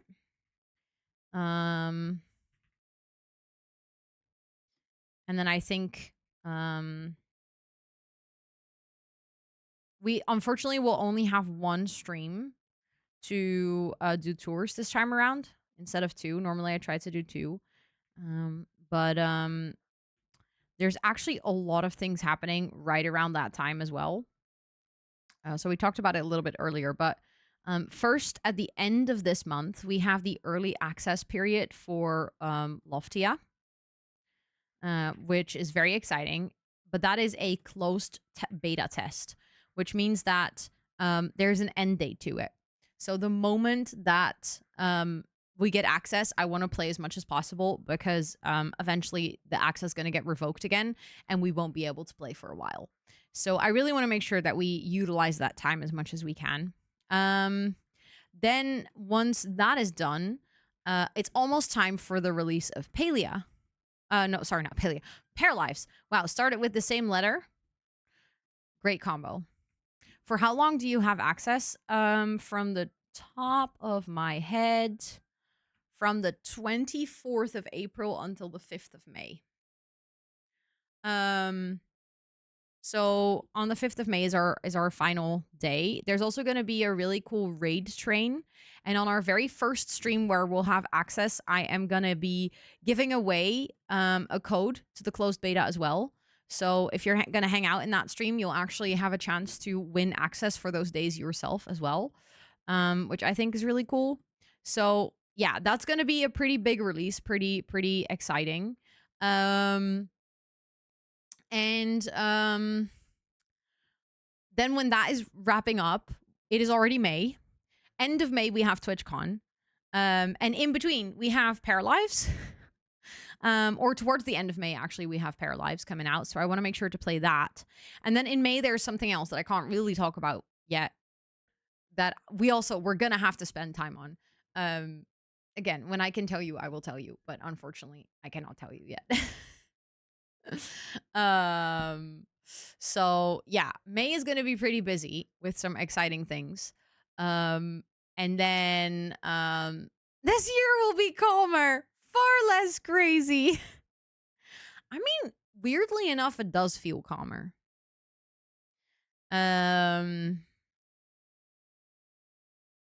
Like, I don't know. I don't know how to explain it, but also I thought this to myself, like after March, where first I went to London, then we had the rebrand, and then I went to DreamHack, and then I came back, and then people were like, "Oh, but aren't you going to start your fundraiser on like this Thursday?" I'm like, "Yeah, but April's going to be chill because like I know that it's a fundraiser and I know that requires like extra things, but most work of a fundraiser goes into the preparation." So the preparation was like a lot of work, but that's done. So now it's just kind of rinse and repeat. And the schedule is really normal. As in, I'm doing one long stream today as the kickoff. But it's quote unquote only 4 hours extra. It's not like a weekend stream where I'm doing 12 hours extra. It's only 4 hours on top of my regular schedule. And then we have the Pomodorathon if it gets unlocked. That's the only additional stream in the entire month. And then we have the closing, which is also similar as today because it will be on a Thursday again. Again, only quote unquote 4 hours extra. Whereas with other fundraisers in the past, I've like somehow the first of the month always fell in a weekend or around a weekend. So I've done like additional 12-hour streams on top of my regular schedule. So now I'm like, everything's prepared. I have the schedule ready. There's not that much extra. I have a lot of like time scheduled in between where I can rest or where I'm doing things away from my desk, which I know is also very important for my energy. So in a weird way, I feel like April is a really calm month. Which I know it's not. Like I'm fully aware that April is not in fact a calm month, but weirdly enough, it sort of feels like it.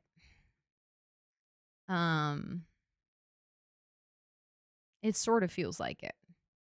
And then I think May is going to feel busy again because of TwitchCon. Um, because TwitchCon, I feel like TwitchCon itself is going to be quieter than last year, but that's not super difficult because let's be real, my last year TwitchCon was kind of insanity. I'm not gonna lie. However, I do think that this year's TwitchCon, I'm still gonna be pretty busy. So, yeah. Exactly. Yeah. It's like the schedule is very similar to what I'm normally used to, so it will be easier to just like watch my energy. Um, you did learn you're prepping? Really? Ooh, let's go. Yeah, I think this year I did that at DreamHack, like actually take the time to talk to some brands and have time to hang out with friends. And I really liked it. So I would love to do that again this year. But then at TwitchCon. Yeah, my TwitchCon last year was actual madness. I fear that it might be busy again this year though, because the thing is, like, I don't even commit to things. I get asked, like, obviously, eventually I say yes so that I commit, but like, it's not like I actively seek out commitments. I apply for a bunch of panels, but one got accepted, right? Only one. It seems like I will have multiple commitments anyways because I get asked for things, which is a big honor. Like, I genuinely appreciate that a lot. Um, so I don't want this to sound like I'm complaining or anything. But it's more like I get asked for these really cool opportunities and I'm like, I'm not going to not do them because those are really cool opportunities. Maybe next year. If you do end up making it, let us know. I would love to do another community meetup this year. I am looking at the Saturday for that now. Just to give you guys a heads up, I haven't formally planned anything just yet. I still need to do that. But considering that my Sunday seems to be a pretty busy day, I think I'm gonna look at Saturday for it, and I will probably do it somewhere, like say towards the end of the day. Because if then people come to Rotterdam, one, they don't have to leave their house insanely early if they don't live here or in the area. Two, that means that if people want to see something of Rotterdam, like let's say they want to arrive in the morning and just walk around and stuff, they can do that before coming to the venue because the venue is not like super central. So I would feel kind of shit for planning it like let's say at 2 p.m. in the afternoon because then you cannot really do anything before or do anything after. And also because I know there's like a pretty big schedule on the con for people that have bought tickets. I don't want to be that person that like intervenes with that schedule too much anyways. So then I figured, what if we do a community meetup towards the end of the day? Then people that are traveling can also be at the community meetup and then after that leave and then they would be home on time. People can either have dinner after together if they wanted to. For the people that are at the con, it means that they are not missing the con content that they paid for, but they can actually just leave the con like maybe 30 minutes early and do the meetup. And then I feel like that just all kind of makes sense. It kind of like falls in together nicely. Let me know if that train of thought makes sense to you guys.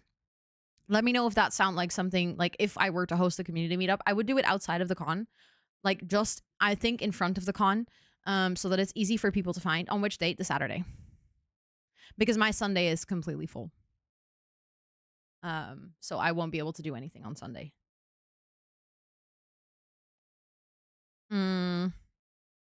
Should be two birds with one stone. Honestly, that it sounds like a really nice opportunity. Yeah. But yeah, so and then I was also thinking for the Saturday, because then if we do it at the end of the day, if people then like have to travel, they don't travel back on Sunday evening when they have to start work again on Monday.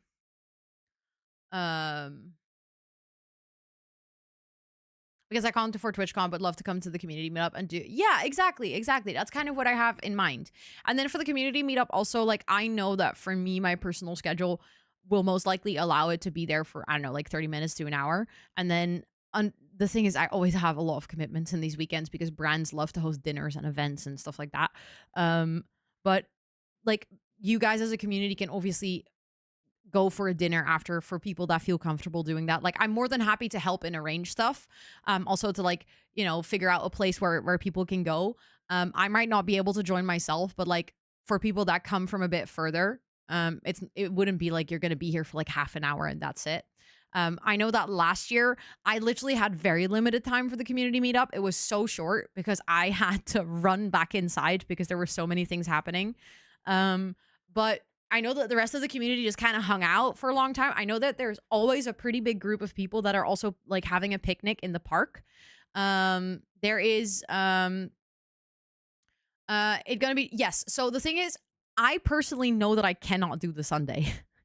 So it's gonna be the Saturday because that's the only other option. Because I also know that on the Friday I have the ambassador meetup and the partner party, so I won't be able to do the Friday either. Again, my schedule gets kind of crazy on TwitchCons. This is like a quiet TwitchCon for me, and it's already Loki kind of schedule. Loki kind of schedule, sure. Loki kind of crazy. I'm totally gonna, yes. So that is something that you can also do. Like we could obviously I would have to check because the people that are usually hosting that picnic, I wouldn't want like ambush their party. But the park, there's like a huge park right next to the venue. It's a really Loki kind of sweater, exactly. It's a really nice place to hang out. So you know, praise to the gods, the weather is going to be good because for the past couple of years, the weather around TwitchCon has been really nice. But there's always a group of people. There's like a lot of people that go to Rotterdam that don't even go to the convention, that just hang out and meet up. Yeah, park hang has become a classic. Honestly, I feel like the first time I did a park hang was TwitchCon Amsterdam, and it's still like the core of that group is the same. It's wonderful. Would a party tent? I actually don't know what the rules are, but it's a huge public park, so I'm assuming they would be fine with it. Like you wouldn't be bothering anyone else if you bring it. There, like last time there was this whole group who was picnic, like it was empty around them because this is one of the bigger parks of Rotterdam. It's like huge actually, so you would be fine bringing a party tent. No one would actually be annoyed with it, I think. So yeah, I can definitely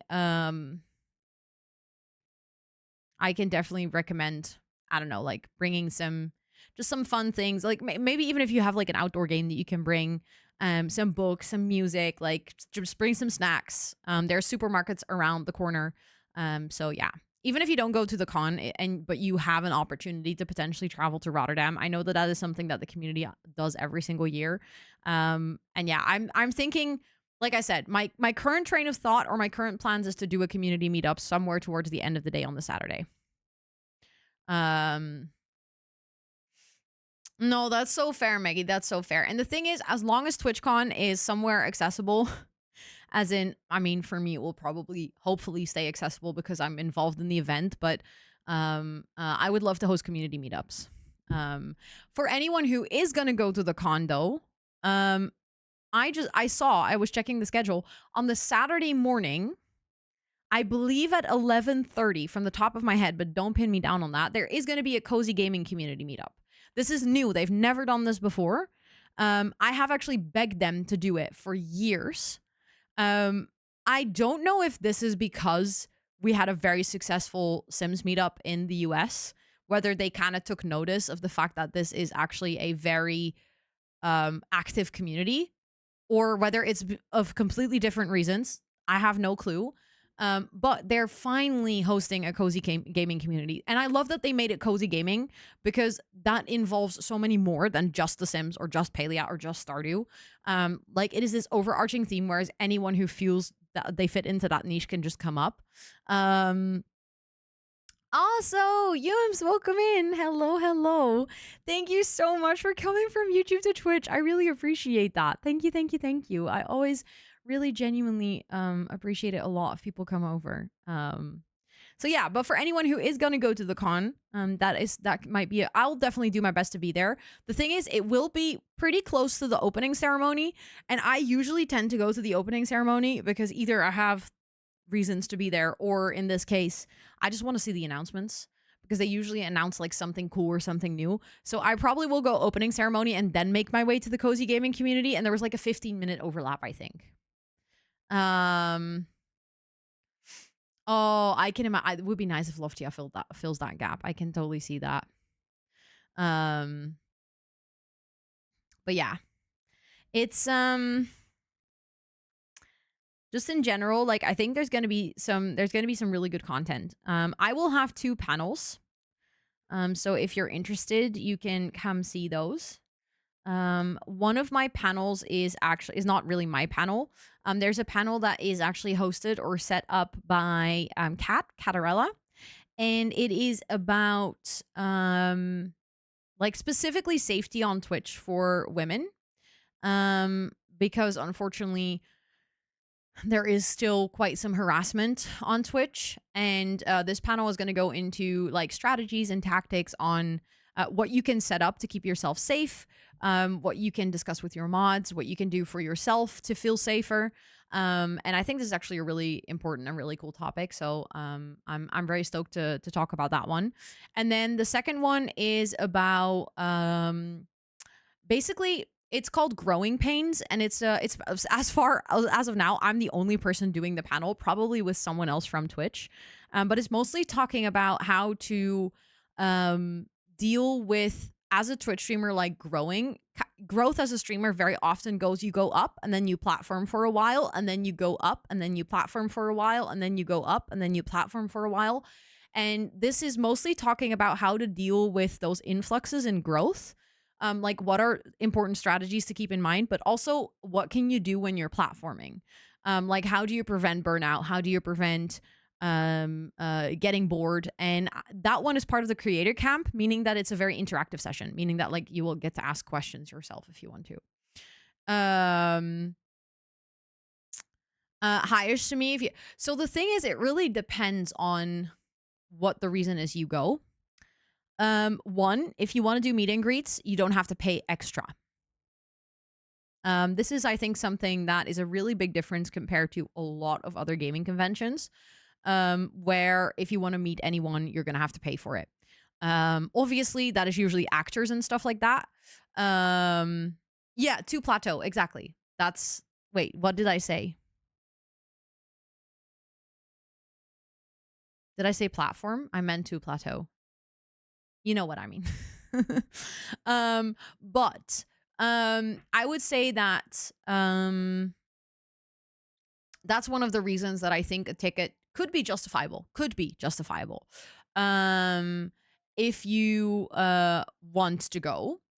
Next to that, if you are a gamer, if you enjoy playing games and you would like to try out indie games, you would like to try out new games, there's always spaces where you get to kind of experiment with them. If you have a very active community and you want to meet up with them and they are going to be mostly at TwitchCon, then it might be useful. Then you're basically just paying for the indoor space to meet up. I would say it is more valuable as a streamer for like the panel, or if you have an intention to stream. Like if you're kind of open to the idea and you're just curious, or you want to have a space to ask questions, or you're a beginning streamer and you're trying to meet other streamers, then I feel like it is immensely valuable. Like I genuinely believe that I would not be where I am today had it not been for going to in-person events, because it is by far the best way to network. But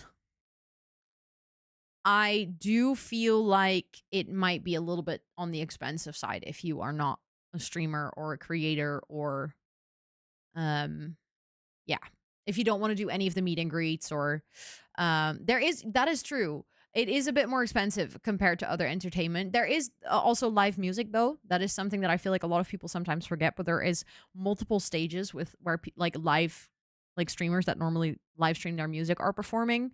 That is something you can enjoy. There's a huge artist alley, which I do feel like could be enjoyable as a viewer, which is also something, this is like a lot of art that you can normally not access physically. You would always have to order it at a web shop. But again, then you're spending money to eventually spend more money. So yeah, I would say that it really depends on whether you as a person find it justifiable to pay that for, like, if you're not there for the educational purposes. But yeah, there's a lot of panels that, especially if you are a streamer, can be incredibly insightful. So that is something that I'm always excited for, is the panels. Oh, yes, I can check.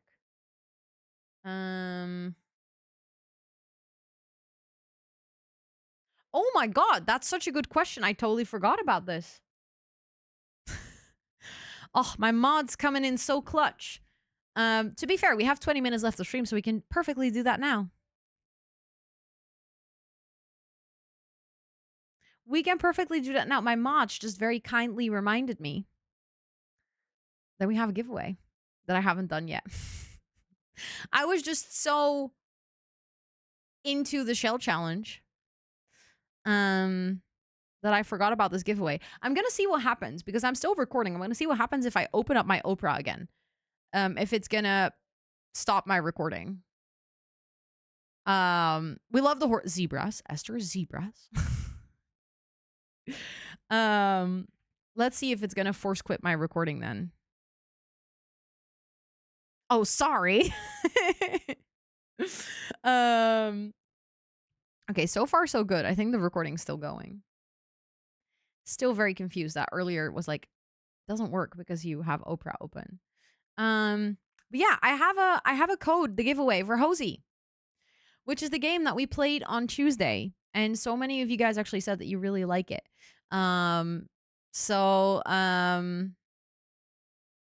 If you want to join, this is going to be the moment.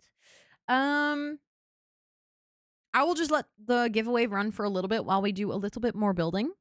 And then I'm gonna draw the winner, but obviously before the end of stream. This is one of those giveaways. It will tell you in chat in a second light. You just type !enter. It's very simple. You can only enter once. You have to be a follower to be eligible to win. And you have to be here when I draw the winner. If you're not here to confirm that you have seen it or to take your code in a DM, like I'll whisper it here on Twitch, then I'll draw the next winner for the giveaway. Normally, I don't do that. Normally, I allow people to leave. But in this specific case, because the whole point of me doing the giveaways is to actually have people in chat, I'm going to change it. Yeah. Okay, my recording just stopped. A protected app is preventing desktop capture. Unfortunately, fortunately, I already bought the game myself. I mean, you already got to play it. But yeah, we're going to start that giveaway. And then I'm actually just going to run it, and then I can't build because I can't do the recording. So I have to look into why that blocks it. But I'm going to start the giveaway. There we go. It is a Steam code. Just keep that in mind. However, we talked about this earlier. If you are, I think the game is available on Mac and Windows. So, you should be able to also, redeem it. If you are playing on a Mac. And yeah, just a small repeater. You do have to be a follower to be eligible to win. But other than that, anyone in chat can win. And for anyone who doesn't know what Hosey is the game that we played on Tuesday. It is a very, very, very cute and extremely satisfying and relaxing decoration game where you restore places that are pretty trashed. And make them new again. So you give them nice floors, you clean up the trash, you paint the walls.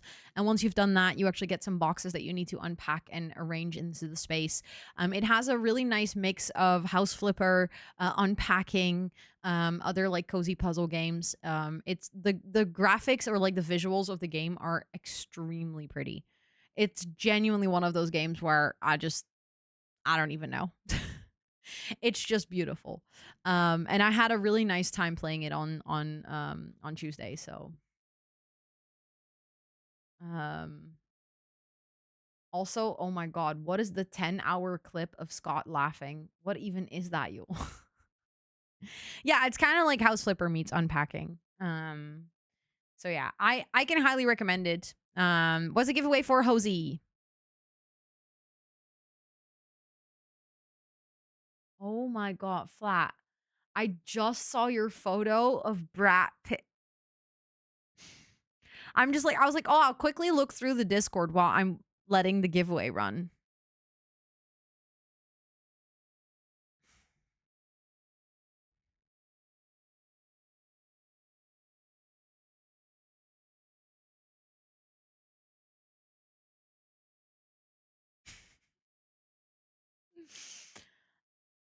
Now that is what we call Brat Pitt.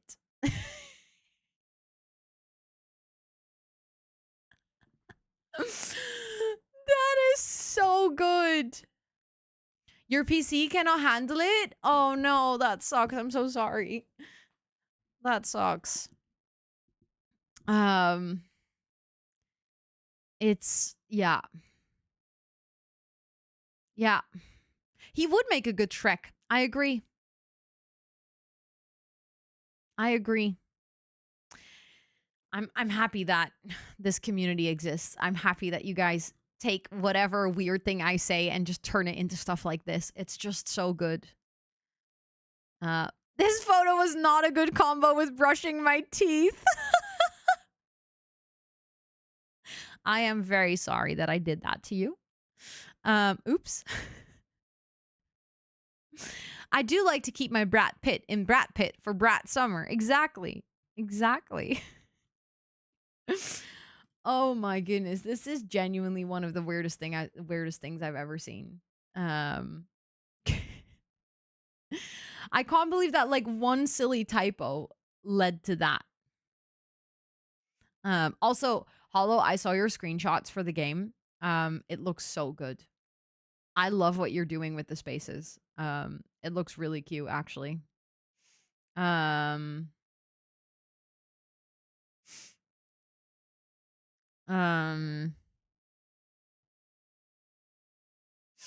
but yeah. I'll just let the giveaway run for like, let's see how long it's been going. It's been going for 4 minutes. Let's go for 5. So that means that if you're hanging out here and you haven't entered, we do have a giveaway for Hosey going on. So if you actually want to join in, feel free to type !enter, and then I will draw the winner in like 40 seconds or so. You do have to be a follower to be eligible to win, but other than that, everyone's welcome to enter. And then once if you win, I will send you a message here on Twitch with the code. It's just a Steam code, so you can just redeem it on Steam, and then you should be fine. But yeah, thank you all so much for entering. Also, just in general, I feel like I've seen this. My speech is getting progressively worse. I feel like you guys, like I've said this multiple times today, but I really genuinely appreciate today's stream so much. I'm sending steamy codes in DMs. Exactly. No, but genuinely, today's stream has been absolutely wild. I actually think that I might just quickly close the game, because if I cannot, like, the stream's going to be done in like 10 minutes. And then I also want to find someone to raid and stuff, and then we can just yap a little bit towards the end. Love the donut lamp and Hollow screenshot. Wait, I want to see it. I want to see. Oh, yeah.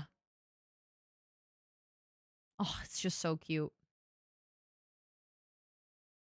I like it. I love this game. The game that we're doing the giveaway for, I genuinely really like it. I knew that I would like it up front, but like when I started playing it, I was genuinely positively surprised with how good it is. Also, we're going to continue with this shell challenge later this month, aka next week. Because I want to turn it into a video for towards the end of the month, so I'm going to try to finish this as soon as possible. But I think we're already quite far ahead. Like, the outside is pretty well done, I would say. So I think next stream we can just go on the inside. I want to try to add like a teeny tiny studio apartment and then like a treatment room. And then I think we're actually quite far into it. Anyways, I'm going to draw the winner of the giveaway. So I'm going to close those entries. Feel free to type drum roll to see who's going to win. ! Drum roll. And then I'm gonna... Oh, sorry, Alma. I just closed it. I'm so sorry. I'll have game giveaways every single stream, though, for the rest of the month. So if you missed this one, don't worry. I will have more game giveaways. But I see all those drum rolls. So the winner of the key for Hosey is... Elderberry Jam. Let's go. I'm gonna send you. Let me know if you're here. If you're here, then I'm gonna send you a message on here in DMs. But Elderberry Jam, congratulations. You're here. Thank you. Let's go. Okay, I'm gonna message you on Twitch Just gonna send you a cheeky little DM. And then please let me know once you receive that. I'm just gonna grab your code really quickly. Just open something. That's a really good username. I agree. 10 out of 10. I have too many tabs open, man. Wow.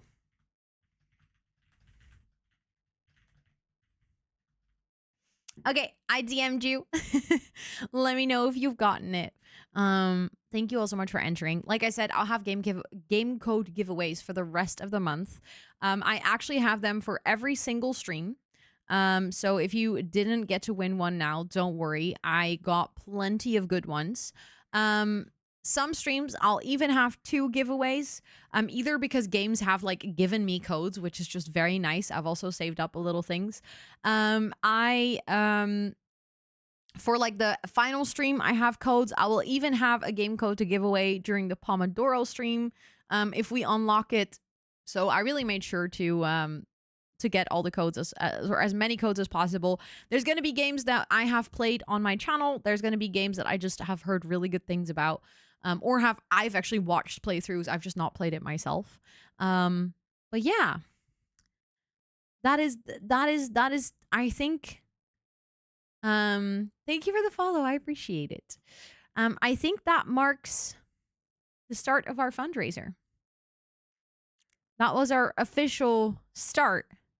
I am, like I said earlier already, but genuinely blown away by the support for today. I cannot believe that we're already working towards the 3,000 goal. That's bonkers. I really enjoyed doing the quiz with you guys today. I feel like that was a really fun way to just get some conversation going around what EDS is and just share some information and share some facts. Throughout the rest of the month, I am going to be sharing more about EDS, whether that be from personal experience, whether that be videos from other people, whether that be just like more generic explanations of just facts and stuff. And funky shaped colored zebra sunflowers. Honestly, wouldn't it be the cutest thing if we had like a little zebra with like a sunflower behind its ear, just like tucked away like that? But yeah, that means that today we have officially unlocked the small giveaway for the Self-Care is Sexy merch, which is going to be a mug. Everyone who donated will be eligible to enter that one. Towards the end of the month, I'm going to send that out. Also, for anyone wondering if you have redeemed the rewards form, I'm going to send that out right after stream. So you're going to receive an email from me, which you will give you the link to a Google form that you can fill in. Please fill this in fully, especially if you intend to join giveaways. That means that we need to ship things to you. Please add all the information. Faye, thank you so much for the $2.33. Let's go. But yeah, please fill in that form with all the information. Unfortunately, I did this last time. I chased people for information. I'm not going to do that again this time. It took a lot of time and energy, and I just simply don't have the spoons for that. So if you don't fill in your complete information, basically you're just not eligible for giveaways. I'm sorry, but that's just the way it is. So, oh, wait. How? I missed that number. Oh, that's a satisfying number. 233233. You saw an opportunity and you took it, and I love that. Well done. Very well done. Also, like I said, we're going to make the shell challenge. I did that today. It is up on the gallery. I am actually going to post the graphic tomorrow in the Discord. I'm going to make sure you guys have access to it here on Twitch as well if you want to know the rules a bit more clearer than I've explained them today. You guys also unlocked the big Self-Care is Sexy merch giveaway, which if the person who wins that will basically get to pick anything from the merch collection, and then I'll just ship it out to them. The next goal that we're working towards, which again, I'm mind boggled by the fact that we're working towards the 3K goal, is another co-working cosplay stream. I would be bringing back a cosplay I've done in the past, simply because cosplays get expensive. And if I get a cosplay and I only wear it once, I find that a waste. So I would love to return a cosplay.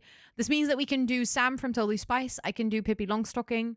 I actually technically have a Merida cosplay, which I've never worn.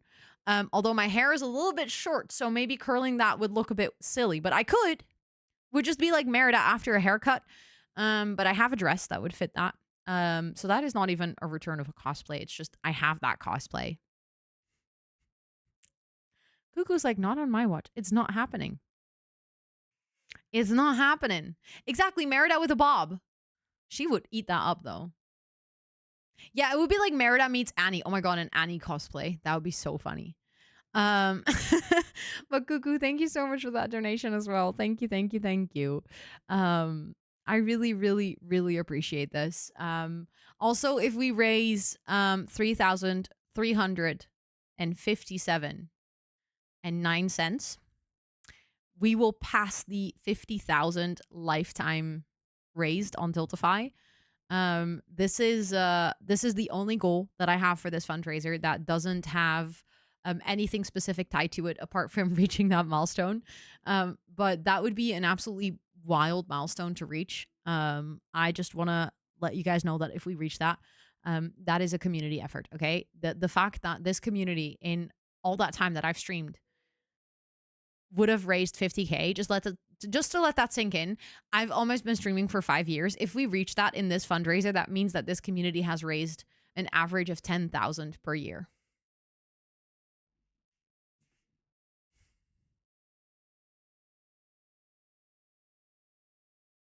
That is mind-boggling. So yeah. Just so you know, that is also very close actually, because that's like 1K away. I'm gonna play Moomin regardless, Mimbim. I just don't know when. So it's not, I don't have to add that as a goal because I'm gonna do it anyways. I just, in terms of planning, I only have 3 gaming streams a week. But yeah, you guys are awesome. And I keep saying it, but I'm genuinely so blown away by today. Oh yeah, I remember that you did the Jerry cosplay. Oh, that feels forever ago. To have DJ row, unfortunately, I can't do that.